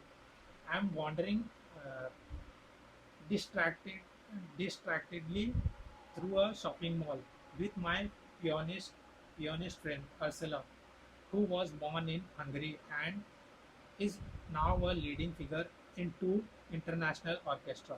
Suddenly she gripped my arm. Listen. I listened. I hear the voice of adults. A child screaming. The the noise from television in the shops selling electrical appliances. High heels clicking over the tile floor, and the inevitable music that is played in every shopping mall in the world. Isn't it wonderful? I said that I can't hear anything wonderful or unusual. The piano, she said, look at me with an air of disappointment. The pianist is marvelous. It must be a recording. Don't be silly. When I listen more instantly, it is clear that the music is indeed live. Person is playing a sonata by Chopin, and now that I can concentrate, the note seems to hide all the other sounding surrounding us. We we walked along we walked along the walkways, crowded with people, shop bargains, and with things which, according to the announcement, everyone has expected me and you. We reached the food hall where people were eating, talking, arguing, reading newspaper, and where there is no there is one of those special attractions that all malls try to offer their customers. In this case, it is a piano and pianist. The pianist plays two more Chopin's sonatas, then pieces of Sco- Schubert and Mozart. He he must be around 30. A note beside the stage explains that he is a famous musician from Georgia, one of the ex-Soviet republicans. He must republics. He he must have looked for work, found all door closed, despite given up, and now here he is in this mall. Except that I am not sure he is really here. His eyes are fixed on the magical world where the music was composed. His hand shared with us, and all his love, his soul, his enthusiasm, the very best of himself, and all his years of study, concentration, and discipline. The one thing he appeared not to have understood is that no one, absolutely no one, has gone there to listen to him. They have gone there to buy, to eat, to pass the time, to window shop, or to meet friends.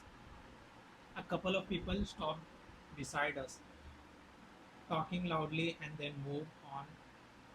The pianist does not notice he is still conversing with Mozart's angle, nor has he noticed that he has an audience of two.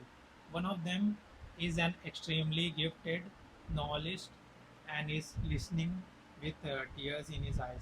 I remember going into the chapel once and seeing a young woman playing for God, but that was in a chapel and made some kind of sense.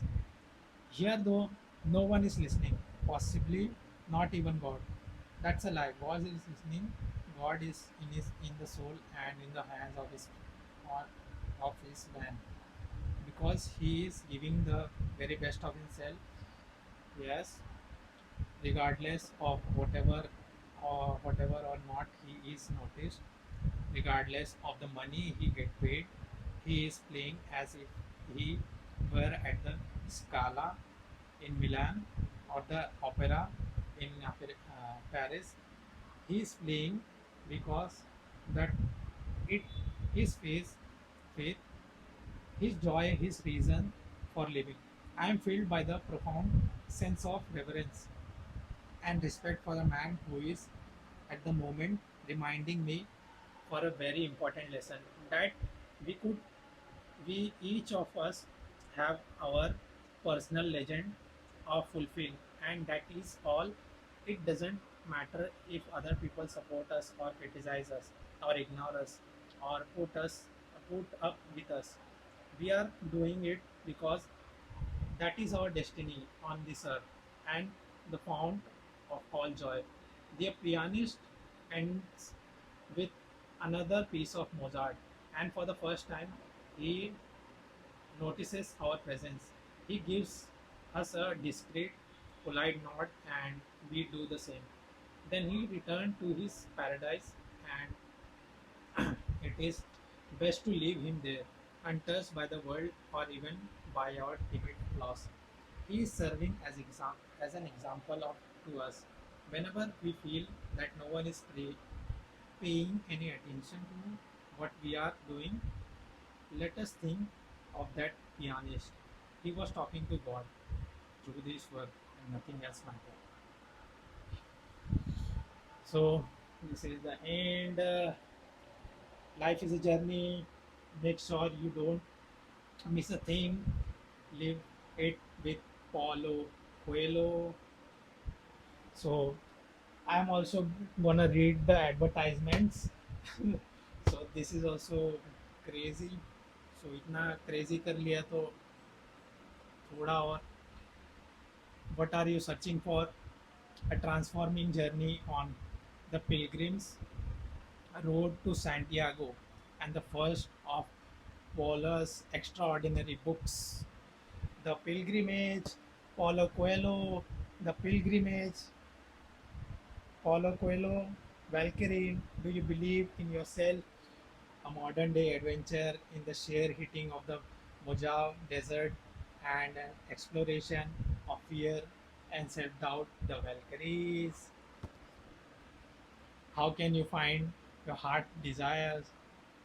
A worldwide phenomenon and an inspiration for anyone seeking their path in life. So read the book Paulo Coelho's what the fuck? हाँ, the international bestseller. The international बहुत छोटा लिखा है. The international bestseller, The Alchemist. The Alchemist. बहुत सारा book लिखा है इसका.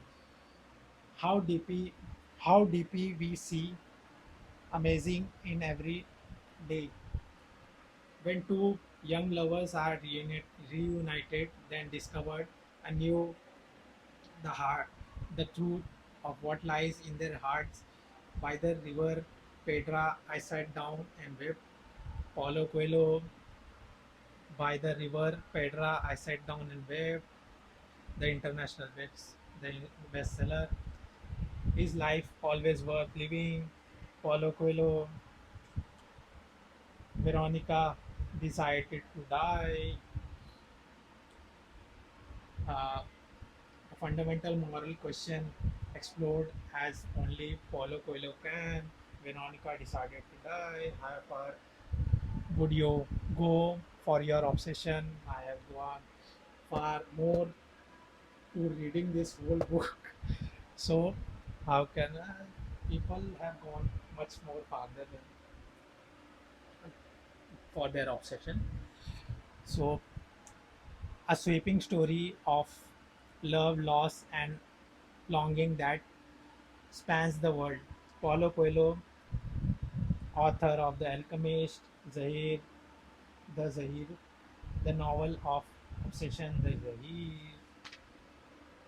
Could you live tempted into evil? The inhabitant of a small town are challenged by the mysterious stranger to choose between good and evil, the devil and Miss Priam. Paulo Coelho, the devil and the Miss Priam. Can faith triumph over suffering? Paulo Coelho's brilliant telling of the story of Elijah, who was forced to choose between love and duty. The uh, the fifth mountain. Paulo Coelho, the fifth mountain. Can sex be sacred? Technical guruji बन गया हो and unflinching exploration of the length we can go to in our search for love, sex and spirituality. Paulo Coelho, 11 minutes. The Alchemist, the bestseller, international bestseller author of The Alchemist. Are you brave enough to live your dream? Are you brave enough to live your dream? Paulo Coelho, Manual of the Warrior of Light, the international, the international bestseller, same strategies and inspiration to help you grow, follow your own path in troubled world. Manual of the Warrior of Light, feeling inspired. Discover more about the world of Paulo Coelho. Visit the official international website www.paulocoelho.com. HarperCollins Readers Club. Become a member. Yeah, this is very important. Become a member today and get regular update on new titles, contests, books, readings, author meets, and book launches. Join the Readers Club today. Post your reviews, yeah, and build a literally network of your own. Register at www.harpercollins.com. Yes. So this is the very last page, very last, very the very last. इधर इधर आने तक हम कितना 8 घंटा कितना time लगाया है.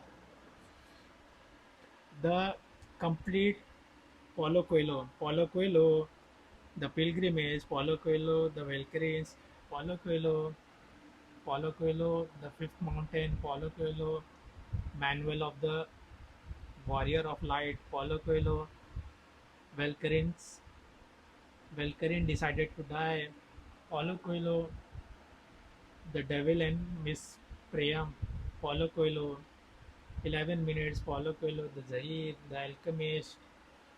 ये बुक है Paulo Coelho, like the flowing river, Paulo Coelho, Witch of Probablo, Paulo Coelho, Breda, Paulo Coelho, the winner stands alone, Alif, Alif, Alif, Paulo Coelho. Visit slash PAULOCOELHO,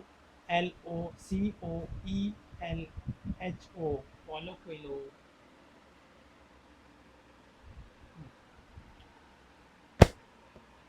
This is the end.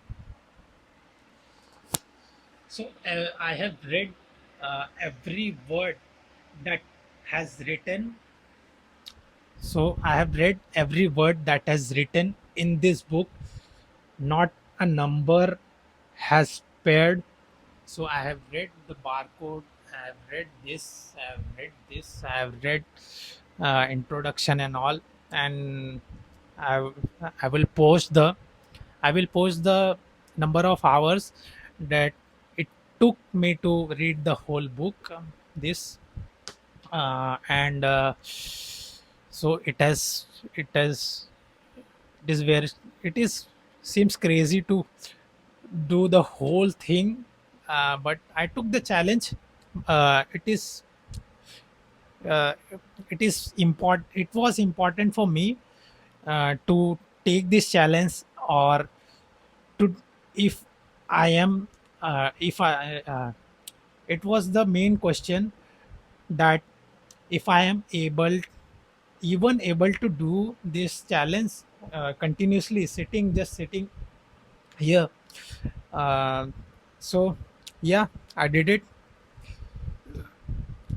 So thanks thanks for watching my video. If you have seen this far, so you are a legend. uh, so thanks for watching my video. Like and subscribe my channel. I am surely making some more crazy videos like this, and there are more videos in my channel. You can go through my channel and see the videos there. So I will have a sip of water now, and I will uh, relax for some times.